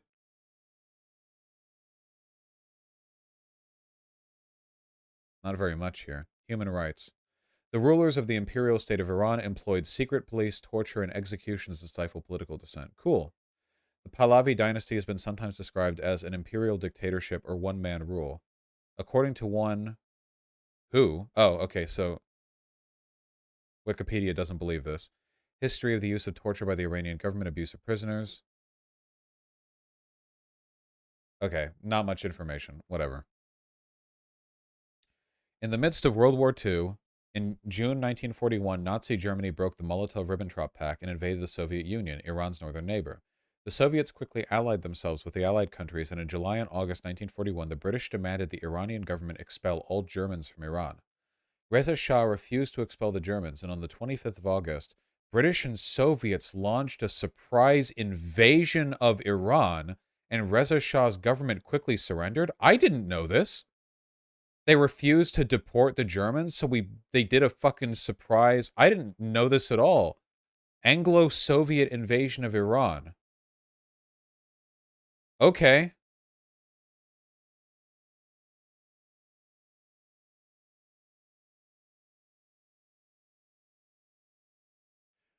The invasion's strategic purpose was to ensure the safety of Allied supply lines to the USSR, secure Iranian oil fields, limit German influence in Iran because Reza Shah was considered friendly to Nazi Germany, and preempt a possible Axis advance from Turkey.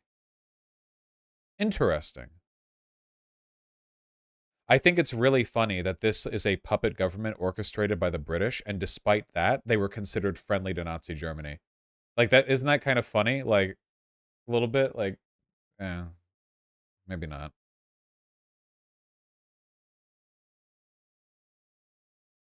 No, this is before the puppet government. I thought the puppet government was put in place, yeah, right here, after the 1921 coup d'etat. Installed, but not really a puppet. Okay, so the leader, so not much direct control. The puppet was the Shah. I think there are multiple puppets. Okay, so this was more like, we'll let this leader be in charge, but the later it would be, okay, listen, okay, it happened multiple times, all right? It's a recurring motif when you're in Iran and you hear the British imperialism leitmotif playing in the distance. Fuck.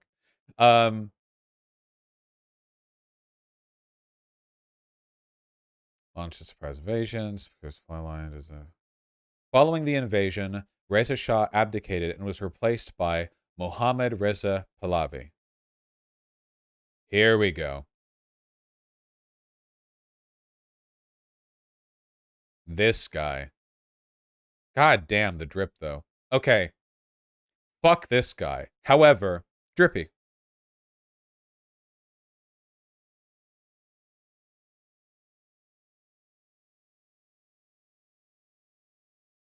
During the rest of World War II, Iran became a major conduit for British and American aid to the Soviet Union, and an avenue through which over 100,000 Polish refugees and Polish armed forces fled the Axis advance. Oh, that's nice. At the 1943 Tehran Conference, the Allied Big Three, Stalin, Roosevelt, and Churchill, issued the Tehran Declaration to guarantee the post-war independence and boundaries of Iran. However, at the end of the war, Soviet troops remained in Iran and established two puppet states in northwestern Iran, namely the People's Government of Azerbaijan and the Republic of Mahabad. This led to the Iran crisis of 1946. We have to remember, it's not just the West, right? Russia, ever since what? Ever since what's her name? The Queen? The Queen of Russia? Empress? Catherine, yeah. Ever since Catherine, I feel like Russia basically like stepped in to be to join in with the Western powers and being like a big imperialist bastard, you know? I feel like they made a concerted effort to channel that energy. Peter started that? Didn't Catherine really kick it off? Okay, I get maybe Peter. I don't know that much, but Tsarina, yeah, okay. One of the first confrontations of the Cold War, which ended after oil concessions were promised to the USSR and Soviet forces withdrew from Iran proper in 1946. God damn, they were bigger bastards than us after this.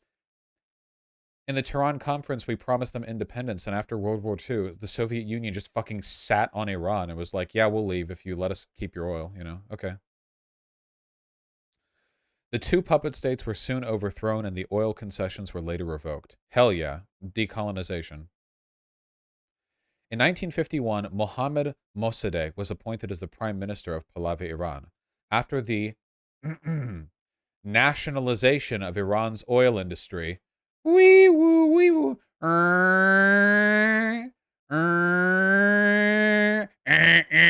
fuck, in every Oval Office equivalent all around the Western world, fucking the lights start flashing. He became enormously popular.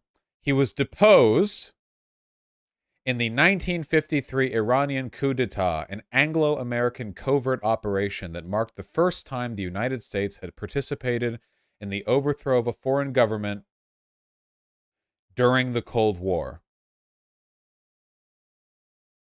Just clarify that. Yeah, it's, you know, in 1953. So the 1953 Iranian coup d'etat is like the big... This is a whole thing. But you can summarize it pretty clearly.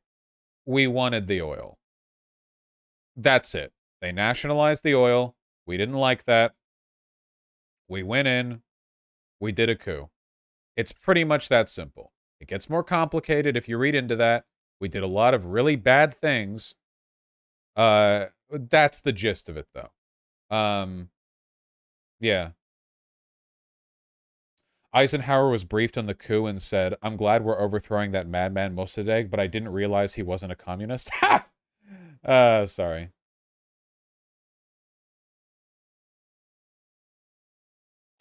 America didn't want the oil, Britain did. America was worried because he worked with the Communist Party. Oh, okay, so Britain wanted the oil and we wanted to kill communists. Gotcha, okay.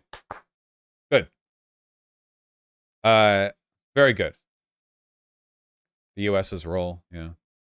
The CIA sent Major General Norman Schwarzkopf Sr. Schwarzkopf? Hey. What were you doing during World War II?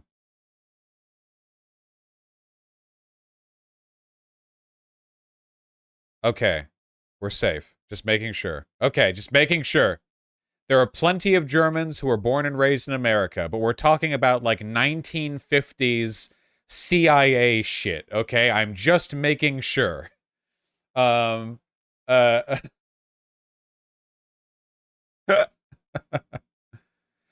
coup was carried out by the U.S. administration of Dwight D. Eisenhower in a covert action advocated by Secretary of State John Dulles and implemented under the supervision of his brother Alan Dulles, the director of Central Intelligence. The coup was organized by the CIA and the United Kingdom's MI6, two spy agencies that aided royalists and royalist elements of the Iranian army. Much of the money that was channeled through the pro-Shah Ayatollah Mohammad Behbahani, who draw many religious masses to the plot. Ayatollah Kashani had completely turned on Mossadegh and supported the Shah by this point.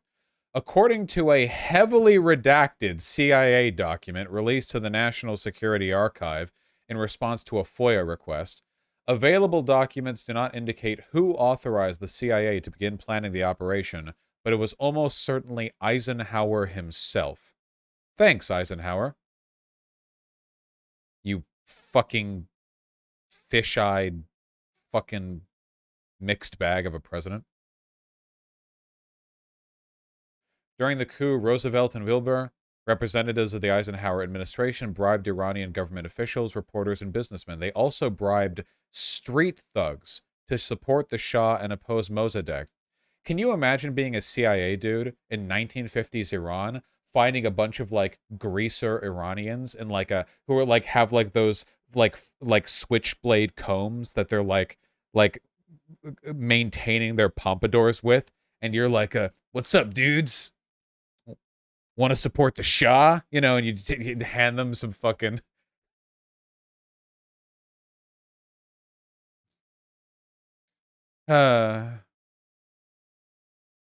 No, in Iran it would be a scimitar. No. Oh, you're right. Sorry, switchblade scimitars. It's like 2 feet long, and they like swoosh it, and a gigantic scimitar curved comb flips out, and they just like two-handed brush their.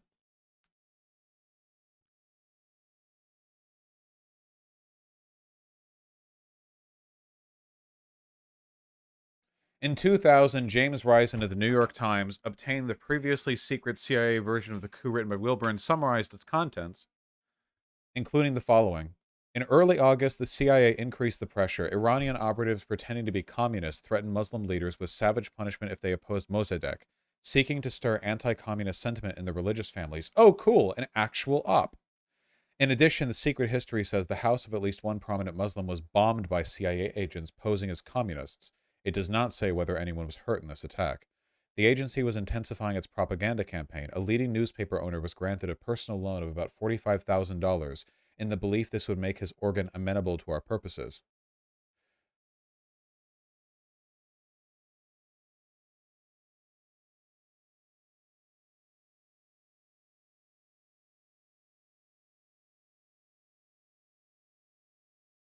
Jesus.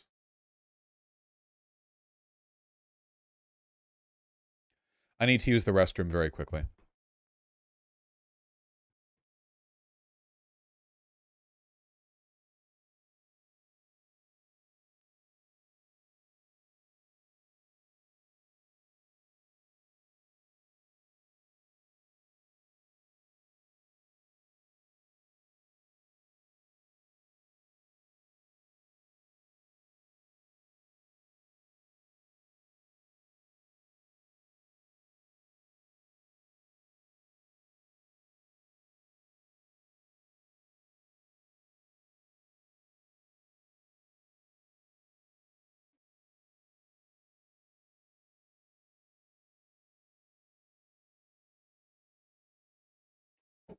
It's really good to learn about the Islamic Golden Age stuff, because you know how like modern racists will say that white people are superior because Western civilization is the most advanced like right now, which I mean for the past 200 and 250 years or so, like that's basically been true in terms of like inventions and scientific development since the Enlightenment period. We've been on the up and up. We've been the primary like pushers forward of the sort of, you know, at least the technological angle. But the thing is, like, if you went back like 1,200 years, that would not be the case at all. And if we lived in that time and somebody wanted to form a racial pretext for which race was superior based on their contributions to science or whatever, if you went back 1,000 years, it would be like, oh, obviously it must be like the Arabs and the Persians who are the most racially advanced. Look, while the Europeans live in mud huts, you know, they're like fucking figuring out evolution and have like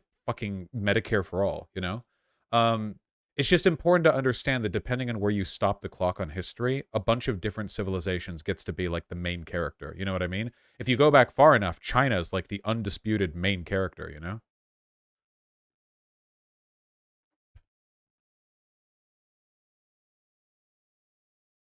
Yeah, just understanding how much variance there's been in the prominence of a variety of empires can really help you in these arguments. Okay. Somebody recommended a Vox video. Middle East Cold War explained. No, this is somewhat tangential. We have to be disciplined. Okay. So basically, they nationalized the oil industry, and we did a coup, half because we wanted the oil and half because we thought we saw communists in a bush somewhere, okay? After the coup, the Shah became increasingly autocratic and sultanistic, and Iran entered a decades-long phase of controversially close relations with the United States and some other foreign governments. While the Shah increasingly modernized Iran and claimed to retain it as a fully secular state, arbitrary arrests and torture by a secret police, the Savak, were used for crushing all forms of political opposition. So you guys know how you've seen, like,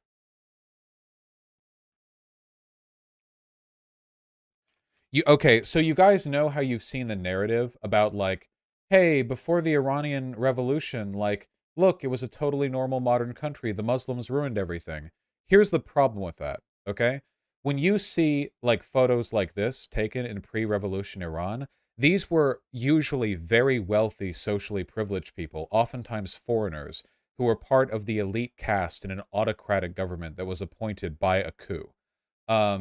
This wasn't like Iran broadly. The vast majority of Iran was Muslim. It was led by a nominally secular Shah, who was like a puppet for Western interests. What we're seeing here isn't an authentic expression of social progressivism in the country, but rather like an imposed and very selective caste of people who get to live as modern Westerners, while the majority of the country doesn't and don't. And ultimately, we are the reasons why Islam in Iran is what it is. Because as we're about to find out, when you spend like 40 years doing coups and suppressing the religious majority with a dictatorship, you know, eventually if you pull the band back far enough, what if not religious extremists are going to be the guys who fight back against you?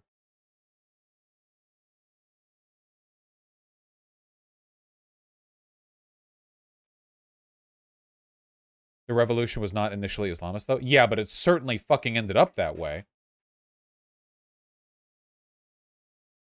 We'll get to it. Ruhollah Khomeini, a radical Muslim cleric, became an active critic of the Shah's far-reaching series of reforms known as the White Revolution. Khomeini publicly denounced the government and was arrested and imprisoned for 18 months. After his release in 64, he refused to apologize and was eventually sent into exile. White Revolution. A far-reaching series of reforms resulting in aggressive modernization in Iran launched in 1963 by the Shah, Mohammad Reza Pahlavi, which lasted until 79. These reforms resulted in a great redistribution of wealth to Iran's working class, explosive economic growth in subsequent decades, rapid urbanization, and deconstruction of Iran's feudal customs. Well, that all sounds quite nice. The reforms were characterized by high economic growth rates, major investments in infrastructure, substantial growth in per capita wealth, and literacy of Iranians. The economic growth and education advancement arguably paved the way for Shah's military arms buildup and the establishment of Iran as a major geopolitical power in the Middle East. It consisted of several elements. Okay, this gets very... the Shah thought he would outflank leftists with reforms from above. Yeah, I think this might be like a Roosevelt kind of deal, where it's like, you know, let's capitulate.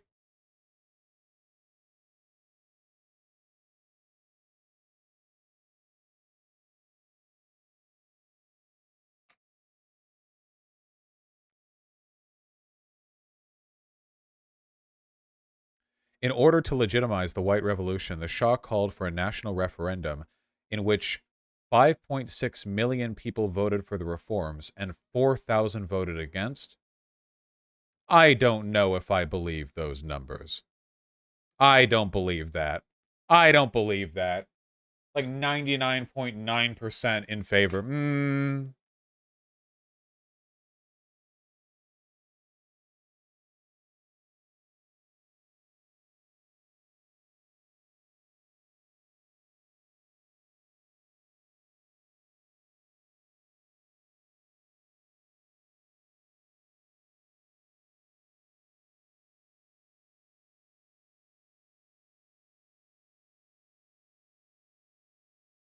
Interesting. All right, let's continue. Due to the 1973 spike in oil prices, the economy of Iran was flooded with foreign currency, which caused inflation. By 1974, the economy of Iran was experiencing a double-digit inflation rate, and despite the many large projects to modernize the country, corruption was rampant and caused large amounts of waste. By 1975 and 1976, An economic recession led to an increased unemployment rate, especially among millions of youth who had migrated to the cities of Iran looking for construction jobs during the boom years of the early 70s. By the late 70s, many of these people opposed the Shah's regime and began organizing and joining protests against it. Oh boy. Oh boy. The 1979 Iranian Revolution. Main article. See also Iranian Revolution, Iran-Iraq War, and Human Rights in the Islamic Republic of Iran.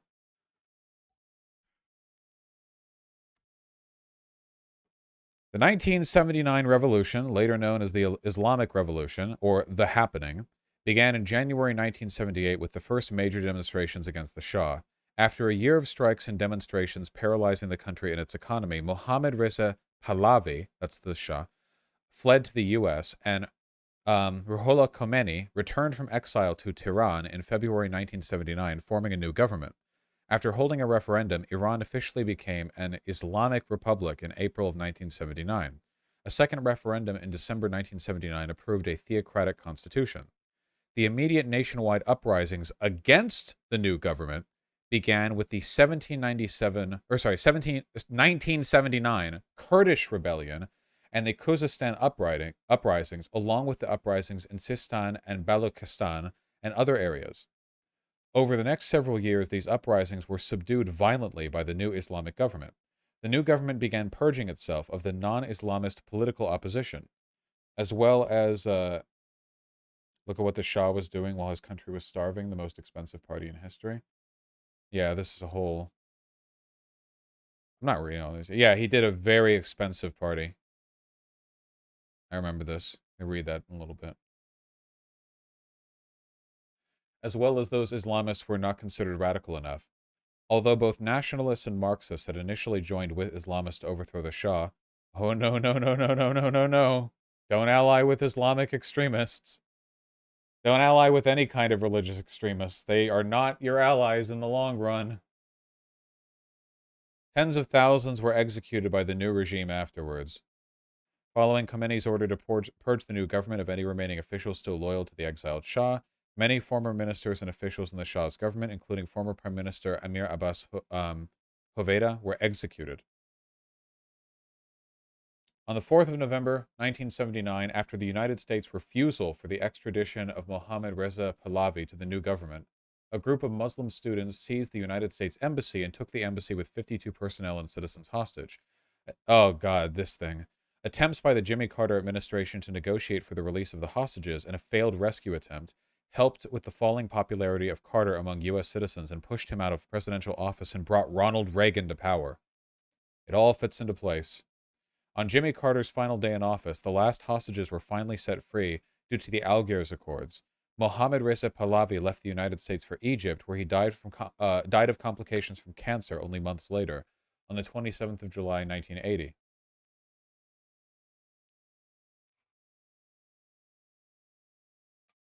Yeah, I can't believe the Iranians gave us Reagan.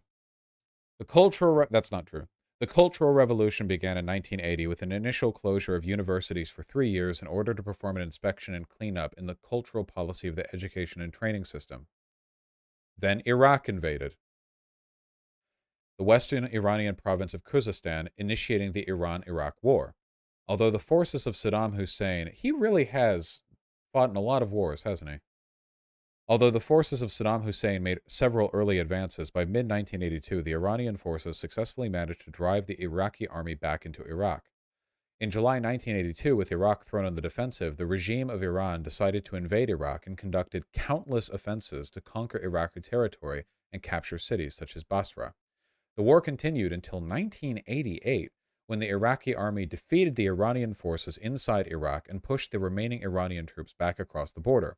Subsequently, Khomeini accepted a truce mediated by the United Nations. The total Iranian casualties in the war were estimated to be around 150,000 killed in action, 60,000 missing in action, and 11,000 to 16,000 civilians killed. Following the Iran-Iraq War in 1989, yes, in this war, Saddam Hussein used chemical weapons. Yeah. Which we gave him.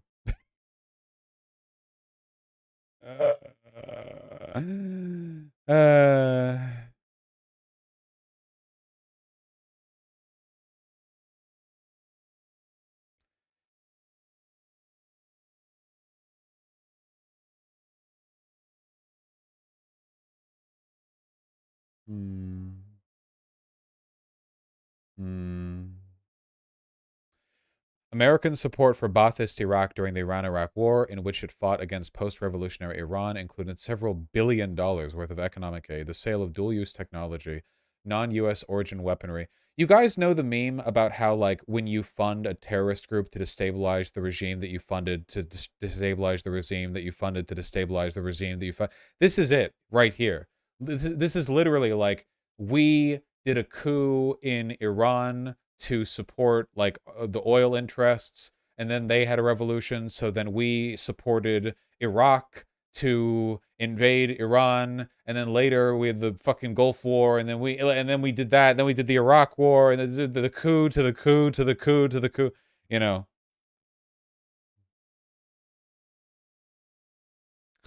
The U.S. government support for Iraq was not a secret and was frequently discussed in open sessions of the Senate and House of Representatives.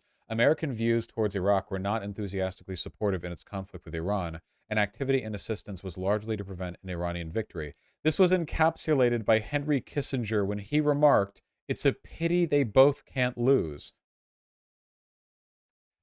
Thanks, Kissinger. Thank you for your input on the matter. You have like the congressional debates, and meanwhile in like the corner of like the house, you know, the house hall, there's just like this sulfuric pit where Kissinger is like sitting at like a little desk made of like, I don't know, human bone, occasionally chiming in. Iraq's use of chemical weapons. Iran suffered more than 50,000 casualties from Iraq's use of several chemical weapons. Assistance in developing chemical weapons were obtained from firms in many countries, including the United States, West Germany, the Netherlands, the United Kingdom, and France.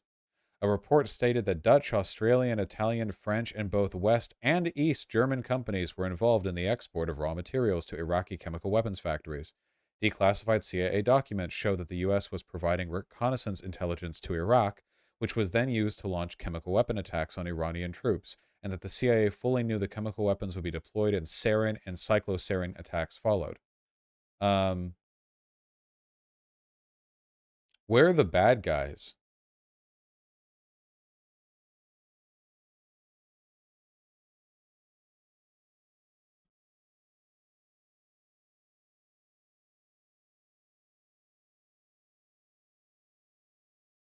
So anyway, following the Iran-Iraq War, Akbar Hashemi Rafsanjani and his administration concentrated on a pragmatic pro-business policy of rebuilding and strengthening the economy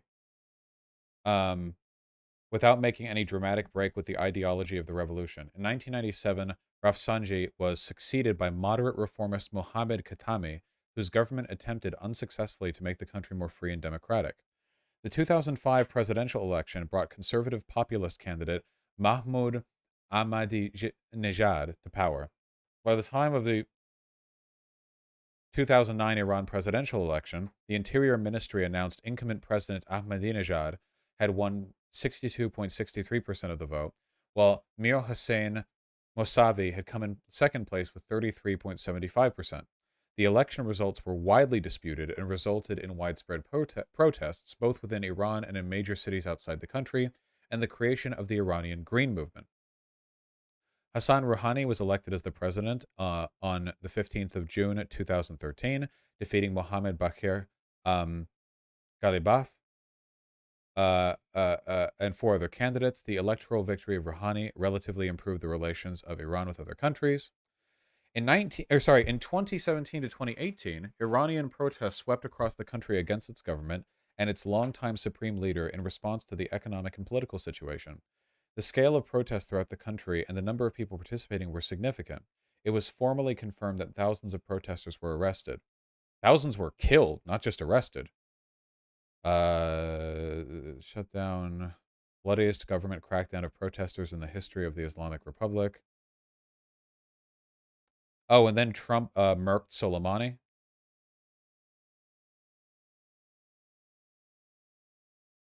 3 days after, Iran's Islamic Revolutionary Guard Corps launched a retaliatory attack on U.S. forces and by accident shot down Ukraine International Airlines Flight 752, killing 176 civilians and leading to nationwide protests.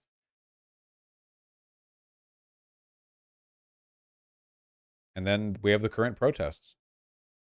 Oh, I forgot about that bit. I think that actually was an accident. Why would they shoot down a Ukrainian flag? I think they were just twitchy. Yeah, that was just them. That was just a fuck up, you know.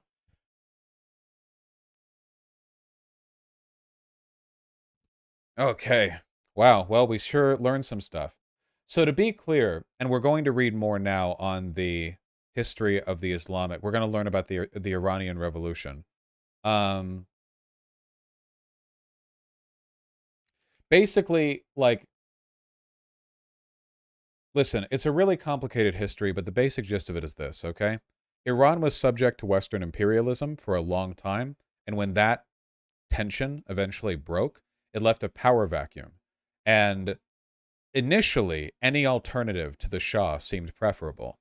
Muslim extremists, populists, Marxists, nationalists, they all struggled to fill the void. And at the end of the fighting, after many, many killings, it was the Muslim extremists who won.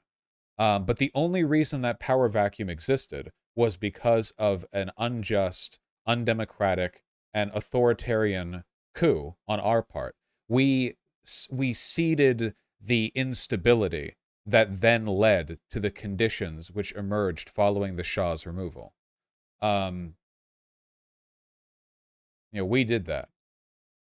Stolen Revolution, Iran, 1979. Yeah, it's important to understand the government of Iran is militantly and aggressively Islamic, but the people of Iran are not.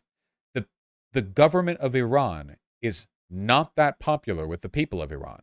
The people of Iran are, generally speaking, more secular, more progressive, and more reformist than the government. The government is disproportionately religiously extremist. That doesn't mean they're all like fucking Bernie-crats over there or anything. It just means that the government is worse than what the people would want if they were given authentic democratic representation.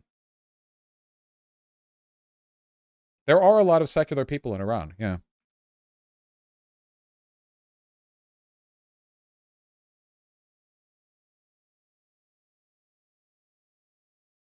Listen to this.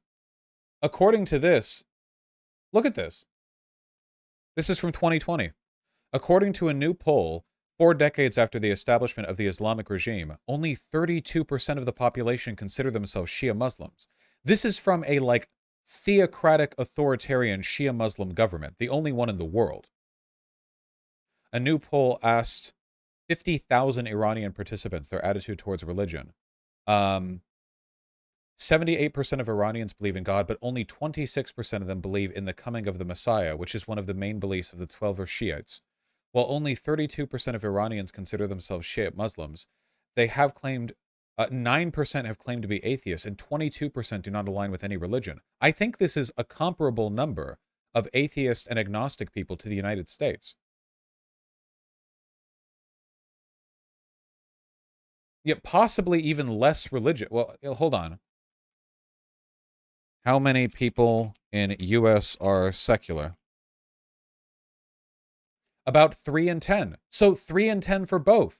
9% plus 22% do not align with any religion or are atheist in Iran. And 3 in 10 Americans are religiously unaffiliated. This is what I mean. Iran, the population of Iran is not the government of Iran. Yeah, it's like, think of Donald Trump, right? Imagine if Donald Trump had succeeded on January 6th and immediately created a theocratic, Christian nationalist government, America, the country, might have been Christian fascist at that point, but America would still be full of non-Christian fascist people. In fact, the Christian fascist group would probably be a minority, a third of the country, maybe. Just keep that in mind, 37% of Iranians drink alcohol regularly or occasionally, despite its prohibition. 73% of the population disagree with the compulsory hijab, while 58% don't believe in hijabs at all. The poll was conducted by an anti-regime activist. True, but is that bad? I think the anti-regime activists are in the right here. I guess, I mean, that is a bias, sure, but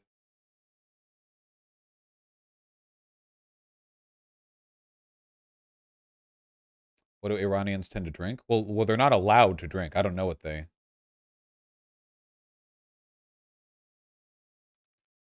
I don't know what they have a preference for.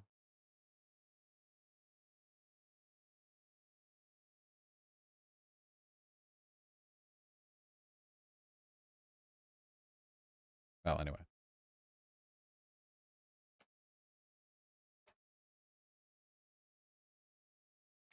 Isn't Iran aligned with Russia?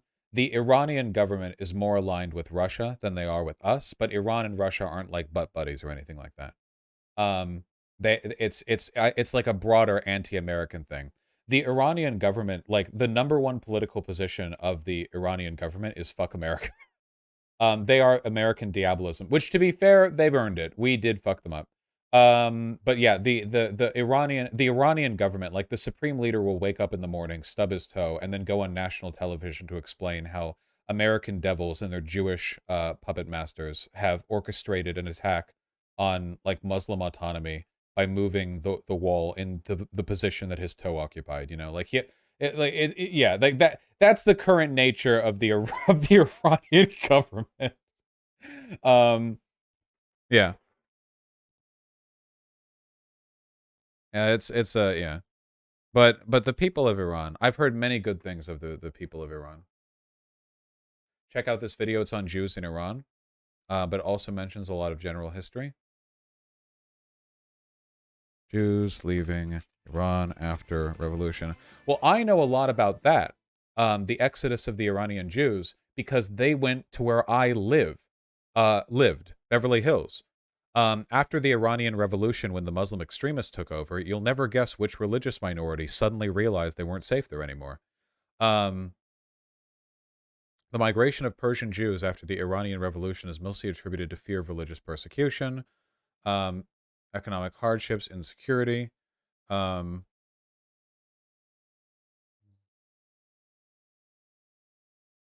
If I Control F Beverly Hills, do you think... Ha! From Babylonia to Beverly Hills, the Exodus of Iran's Jews documentary. Right down there. They're everywhere over there. And they have great food. Which means that I grew up eating Iranian food.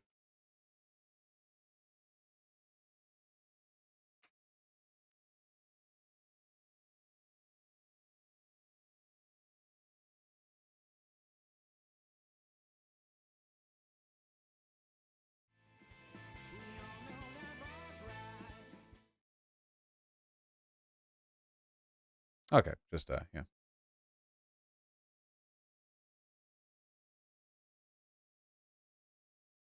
Iranian dude likely speaking for the silent majority there. What are we looking at?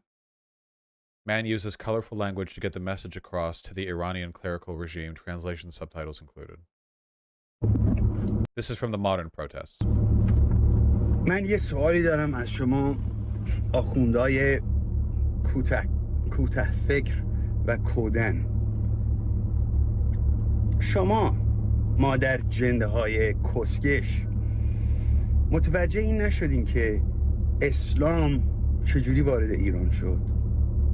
اسلام فکر کردید مثلا اون عثمان بود، کدوم کسکشی بود، با شکلات و شیرینی و گل اومد دم مرز گفت ببخشید مزاحم میشم، این یه بروشور جدید. Sorry, this feels a bit narrativized for my taste. I'm not sure if I would even disagree with what he's saying, but I don't think we're at the part of this yet where we're rah-rahing, if that makes any sense.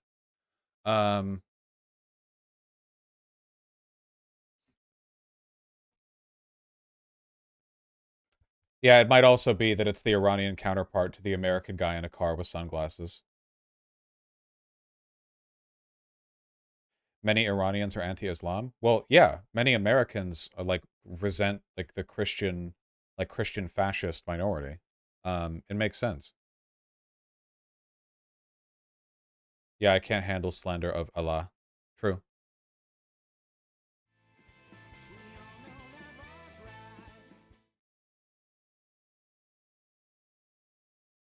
Khomeini wrote a letter to Gorbachev to convert him to Islam. That is incredibly funny.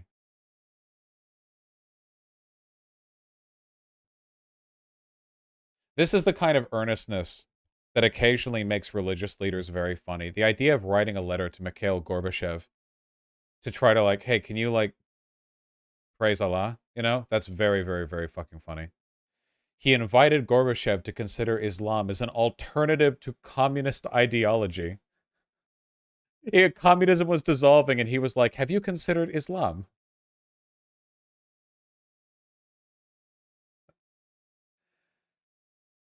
Ayatollah Khomeini wrote to Mikhail Gorbachev on the 3rd of January 1989. On the 7th of January, Khomeini's representatives, Abdullah Javadi Amoli and Mohammad Javad Larijani and Marzi Harichi, went to Moscow to officially deliver the letter. Soviet officials met the Iranian delegation at the airport. They had a delegation!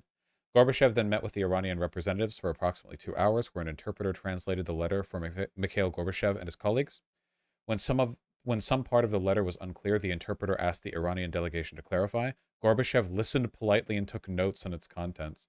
The letter's contents were kept secret, and so Soviet officials did not know it was an invitation to consider Islam. In the letter, Khomeini congratulated Gorbachev for his bravery in dealing with the modern world and his reconstruction of Soviet principles. He suggested Islam as an alternative to communist ideology and recommended Muslim philosophers such as Ibn Arabi, Avicenna, and Al-Farabi. The letter included a prediction about the end of Marxism and the collapse of communism. Khomeini stated, Mr. Gorbachev, it is clear to everyone that from now on communism will only have to be found in the museums of world political history. Ouch. For Marxism cannot meet any of the real needs of mankind. Marxism is a materialistic ideology, and materialism cannot bring humanity out of the crisis caused by a lack of belief in spirituality, the prime affliction of the human society in the East and West alike. Khomeini warned Gorbachev against falling into the arms of Western capitalism.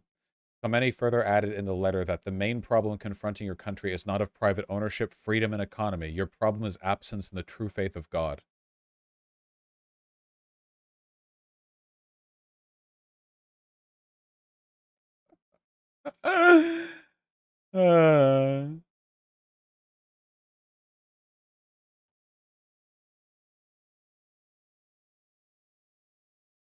God. Yeah, homie took his shot, for sure, for sure.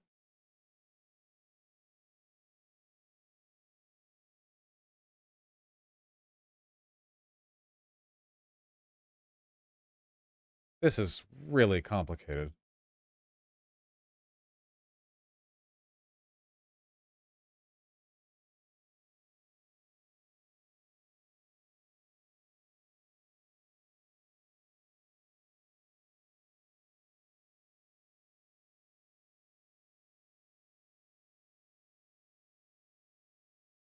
Let's learn a little bit about the Supreme Leader. Oh. Where is he? Linky.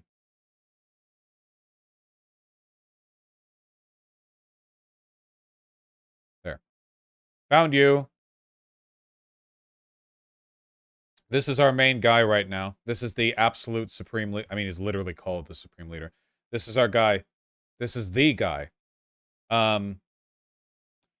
A 12er Shia Marha, and the second and current Supreme Leader of Iran, in office since 1989. He was also the third president of Iran. Khomeini is the longest-serving head of state in the Middle East, as well as the second longest-serving Iranian leader of the last century, after the Shah. According to his official website, Khomeini was arrested 6 times before being sent into exile for 3 years during the Shah's reign.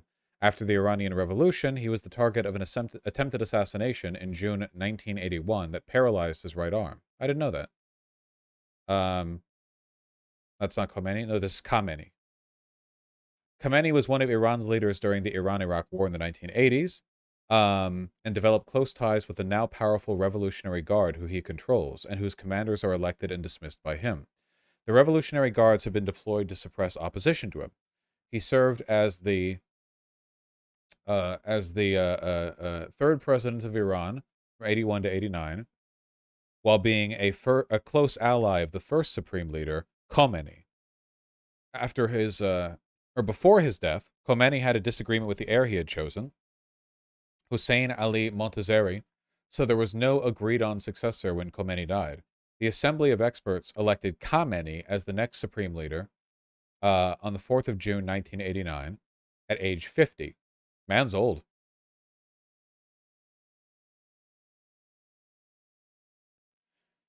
As supreme leader, Khamenei is the most powerful political authority in the Islamic Republic, head of state of Iran, commander-in-chief of its armed forces, can do literally anything that he wants no matter what. There have been major protests during his reign, including the 1994 Qazvin protest, the 1999 Iranian student protest, the 2009 Iranian presidential protest, the 2011-2012 Iranian protest, 2017-2018 Iranian protest, 2018-2019, 2020 protest, 2020. What the fuck is this? This is just an infinite recurring chain of protests. 2017 to 2018, 2018 to 2019, 2019 to 2020. Just consolidate this into the ongoing fucking protests. Oh, sure, President Sunday.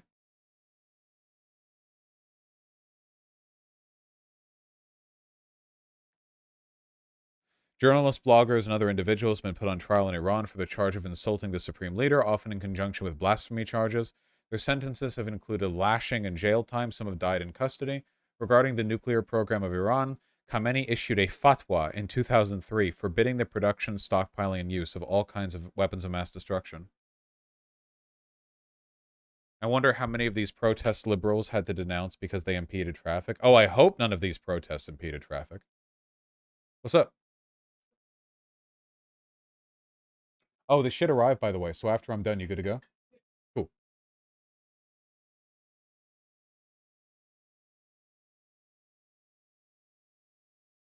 This is a very cursed image. Doesn't he just look like he's participating in the Cambodian genocide here? I don't know. I guess he couldn't because he has glasses. Second of 8 children. Education.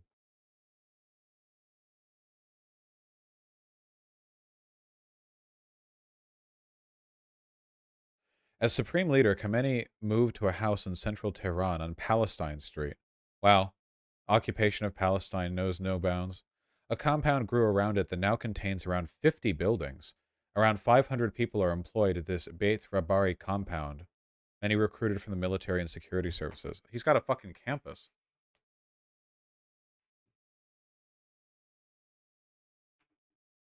According to Mehdi Kalaji, an Iran expert at the Washington Institute for Near East Policy, Khamenei has a decent life without it being luxurious. Robert Tate of the Daily Telegraph commented that he is renowned for a Spartan lifestyle.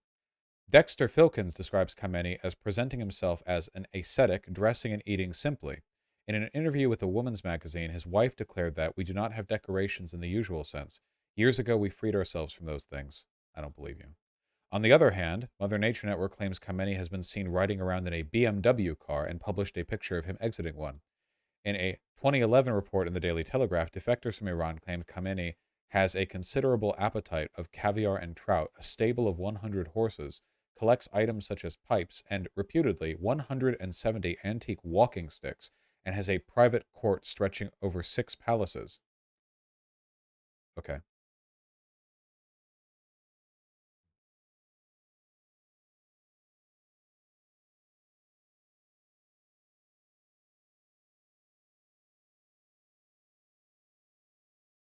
So he's a true believer. Everything that I've ever read about him gives me the impression that Khamenei is sincerely a Muslim, you know? Like, not that that justifies anything. Like, to put it in comparison, like, I think Khamenei actually is a Muslim. The Saudi royal family, I don't think that at all. I think that if the Saudi royal family could get away with it without inciting a revolution, I think they would replace, like, Mecca with, like, a sports stadium. Or maybe, like, a big pinball arcade or something. I don't think they give a fuck about anything other than their money. I mean, obviously, the Saudi royal family encompasses a ton of people, so I'm kind of generalizing, but broadly. Yeah. The Pope is also a true believer? Well, I hope the Pope is a true believer, yeah.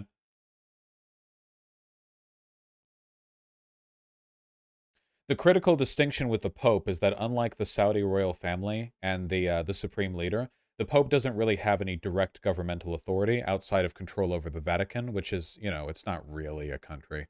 You know, he's principally a religious authority, whereas the Saudi royal family and the supreme leader are principally governmental authorities. Yeah, the Vatican's a microstate. The Vatican's it's not a real country. It's not a real country. It's not a real country. Fatwa against nuclear weapons. Fuck yeah, dude. Me too. I also declare a fatwa against nuclear weapons.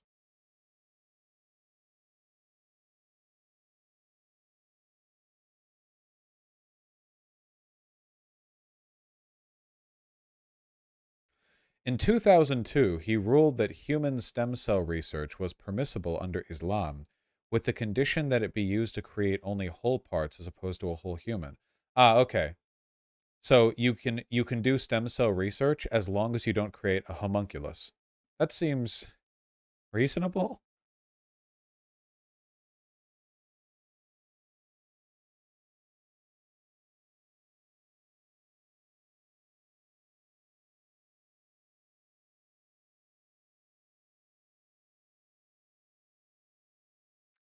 A 6-month investigation by Reuters has said that Khamenei controls a financial empire worth approximately $95 billion that is not overseen by the Iranian parliament, a figure much larger than the estimated wealth of the late Shah of Iran. According to the Reuters investigation, Khamenei uses the assets of a company called Headquarters for executing the order of the Imam, or Sitad in Farsi, in order to increase his grip on power. Reuters found no evidence Khamenei is tapping Sitad to enrich himself, but did find he used Sitad's funds, which rival the holdings of the Shah, for political expedience.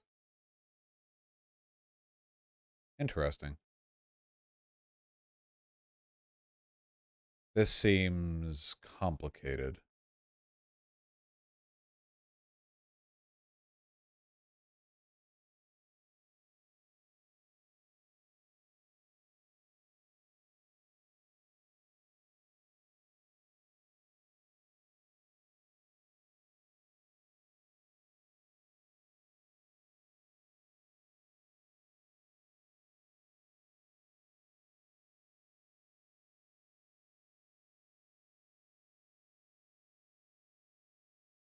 Interesting.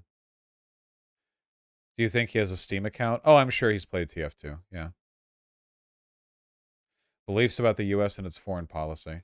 The U.S. and Iran have had no formal diplomatic relations since the Iran hostage crisis. Speeches by Khamenei regularly mention the principle of resolute opposition to the United States.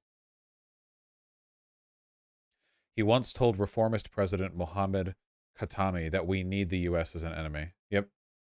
The supreme leader basically he does the same thing that Putin does, whereby reframing all internal problems as like a product of antagonism towards the West, they can justify their authoritarianism.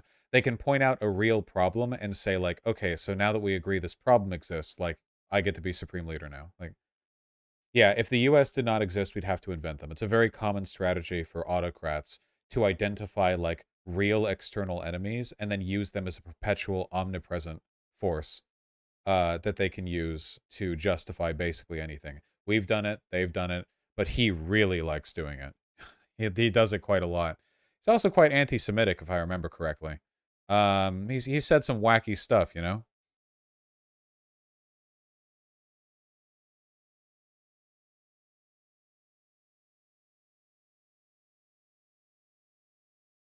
In March 2020, Khamenei warned against a U.S. U.S. offer of aid to fight COVID-19 on the grounds that it could be a way to hurt Iran by further spreading the disease. He also suggested the U.S. had developed a special variety of the virus based on Iranian genetic information they have gathered, although he provided no evidence for the theory.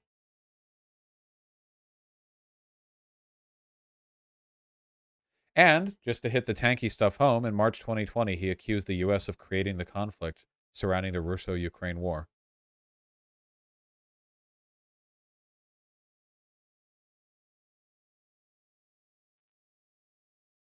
He's been criticized for making threats against Israel and anti-Semitic rhetoric.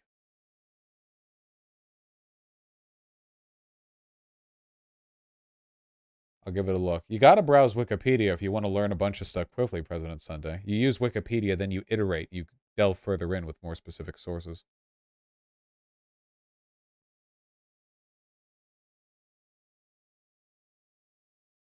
Wants to annihilate Israel, says he wants to glass Israel.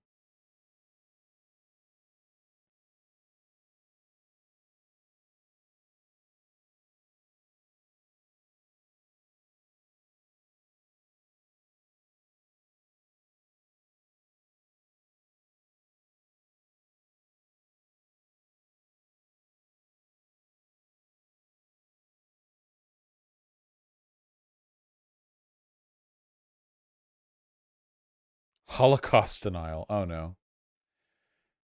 During a morning speech in 2014, marking the Persian New Year, Khamenei called into question the Holocaust. He said that the Holocaust is an event whose reality is uncertain, and if it has happened, it's uncertain how it has happened. Additionally, he commented that no one in European countries dares to speak about the Holocaust, and said that in the West, speaking about the Holocaust and expressing doubts about it is considered to be a great sin. On Holocaust Memorial Day, January 27th, 2016, Khamenei posted a Holocaust-denying video on his official website. In the video, lasting about 3 minutes, the video features images of Holocaust deniers Roger Garodi, Robert Farrison, and David Irving. In a series of tweets in mid-December 2019, he praised Garodi. In the fight he engaged in against Zionists is a hashtag divine duty for all those who respect the hashtag truth.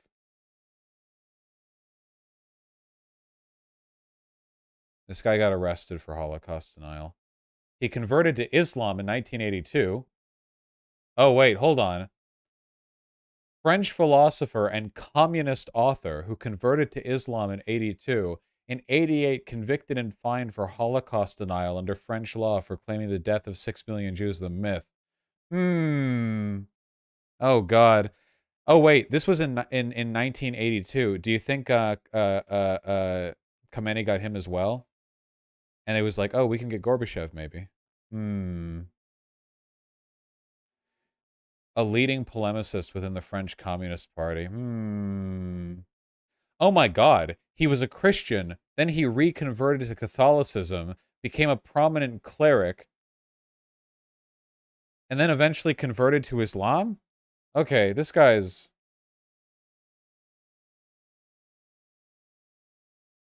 He's like a MAGA tanky for Allah? Yeah, I guess he is. Fuck. Yeah, flip-flopping. Jesus.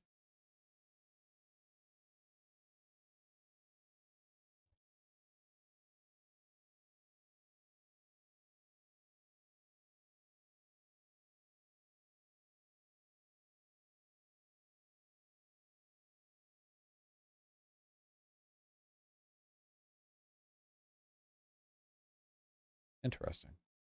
Hold on.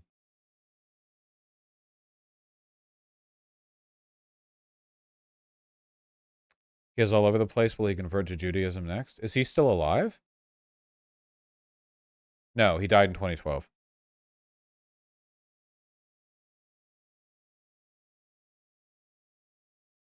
What am I supposed to look at here? President Sunday? This is a very long Wikipedia article. I'm getting near the end of stream anyhow. There was a lot of other stuff that I wanted to learn about, like Kurdish separatism. The Kurds are like an ethnic minority that have been historically mistreated, that have vied for independence for a very long time. The stolen revolution, on how the Iranian revolution could have been cool, but then like the fucking extremists took over.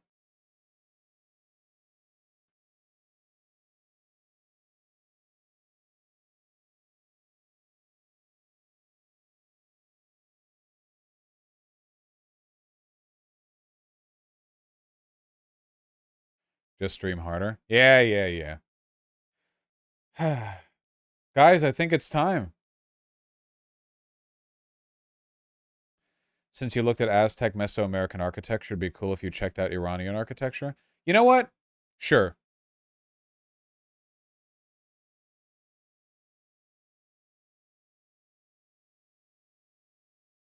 I do think it's kind of cool that Allah gives artists visions from the great ether and compels them to make like the dopest tiling in the known universe. It's really cool of Allah to do that, you know?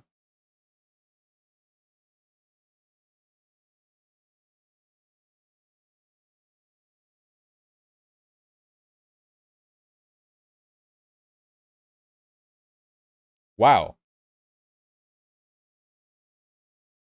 This is before the Parthenian. Whoa, whoa, whoa. Why haven't I ever seen this before? This is before the Parthenian period. We always see like ancient Greek ruins. Look at this. This was from the BC times, from 3rd to 1st century BCE.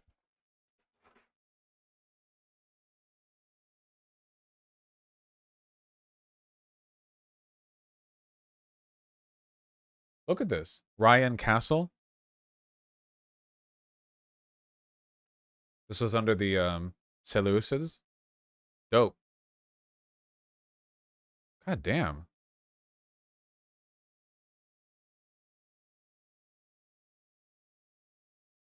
God damn. Panoramic view of the Naksh-i-Rustam. This site contains the tombs of 4 Achaemenid kings, including those of Darius I and Xerxes. Can you fucking imagine? Oh. Can you imagine making your way through the goddamn mountains of Iran and you just see these fucking tomb obelisks built into the side of the mountain? Jesus Christ.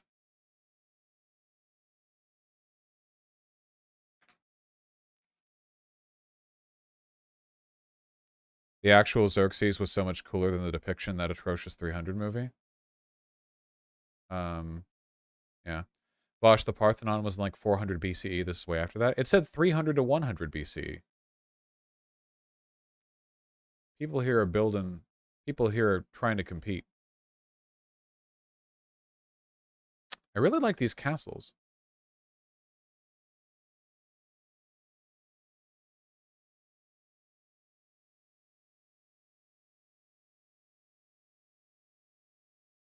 Sandcastles? Yeah, they are. They're just the coolest sandcastles, like, ever, basically. Yeah, if you look up ancient Persian architecture, there's a lot of stuff still around. That's dope.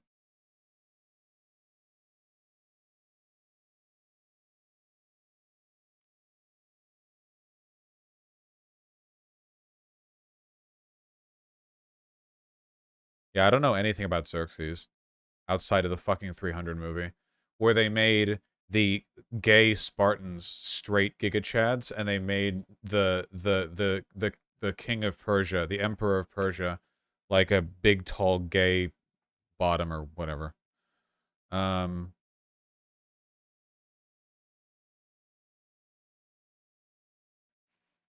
Interesting. I'm cognizant.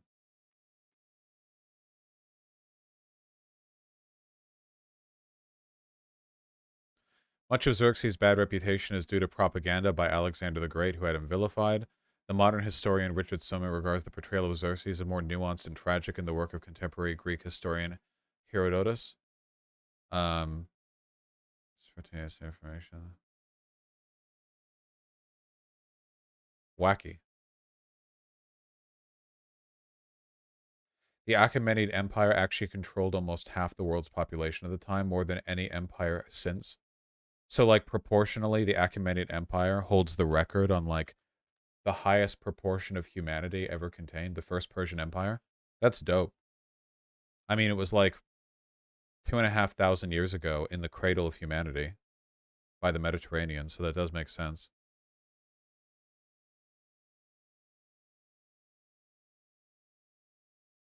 Yeah, contemporarily the largest empire in history, spanning a total of 5.5 million square kilometers.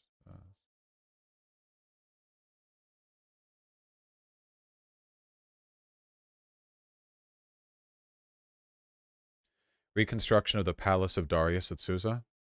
God damn.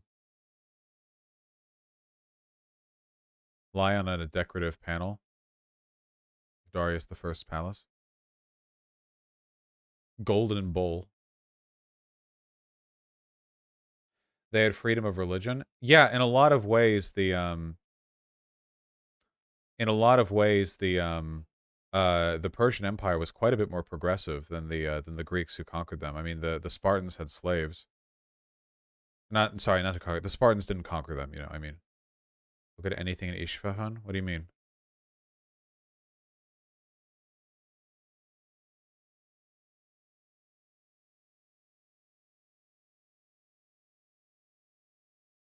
This is what a Zoroastrian temple looks like. That looks nice. I like the eagle.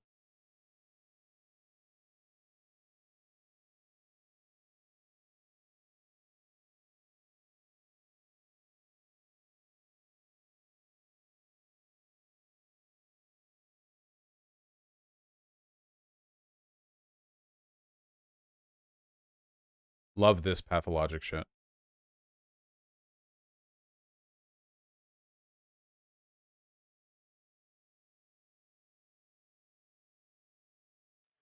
Is there any Babylonian architecture left?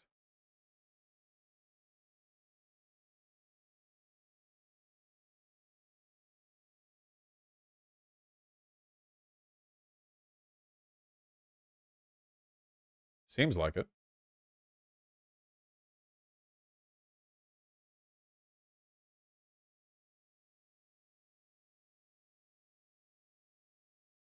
I think this is a recreation. I don't think they moved this entire facade. It would have been here in ancient Babylon, like a citadel. It's difficult to tell with recreations because sometimes like the shit is totally made up, right? Like this, for example. Like I think like this is totally made up. I don't believe this for a fucking second. Not because it would have been impossible to build, but because like the idea of like constructing something like this. No, it's real with the bridges radiating out like this. Okay, wait, I could be totally wrong. Hold on. What is this meant to be? The Hanging Gardens? But we don't know what the Hanging Gardens look like. Aren't there conflicting historical accounts? I mean, look, if you Google Babylon, like, here's a photo that comes up. The farther back you go in history, the more we have stories of what things looked like.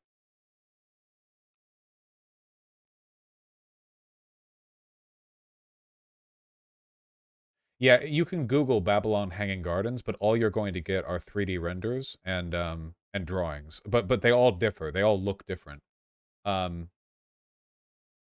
We just have like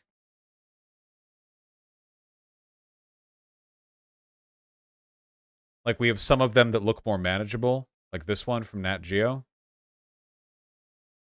which definitely looks like something that could be done, you know? Like that looks sort of. And then you have like colossal mega fortresses. Who knows? Imagine if it sucked. Yeah, true. Okay, wait. I'm just delaying. I'm super hungry. And we learned a lot of stuff today. Okay? I gotta go. I gotta stream tomorrow. I gotta go. I gotta pick up the fans. So I can finally finish building my computer. Yeah, we learned a lot of stuff today. We learned about the golden age of Islam. We learned about, a little bit, admittedly, about the modern situation in Iran. We learned about the Aztecs. We learned about the Incans. We didn't really learn about the Mayans, but they're cool too, okay? We learned lots of stuff. And if we keep doing these every once in a while, eventually we'll know everything. That's the goal. I love you guys very much.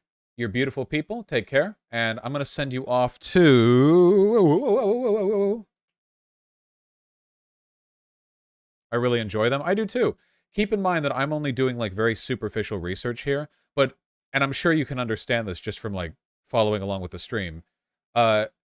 Reading through a Wikipedia page is going to literally give you more, like 10 times as much knowledge on a subject than the average person, you know? It's really valuable. Even just learning the basics, right? Read Canoe? Wait, show them what? Canoe, show them what? This fan art of me? Oh. Oh, that's dope. Ah, that's super cute. Girl boss Canoe. That's extremely cute.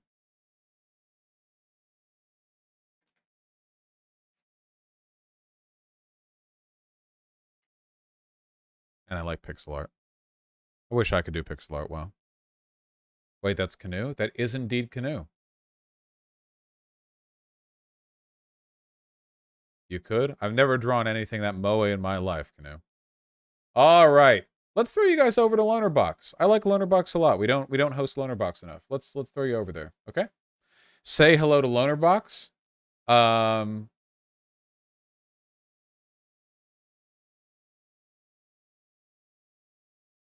Okay, what you have to say is, "What's up, you cool loner fox?" A.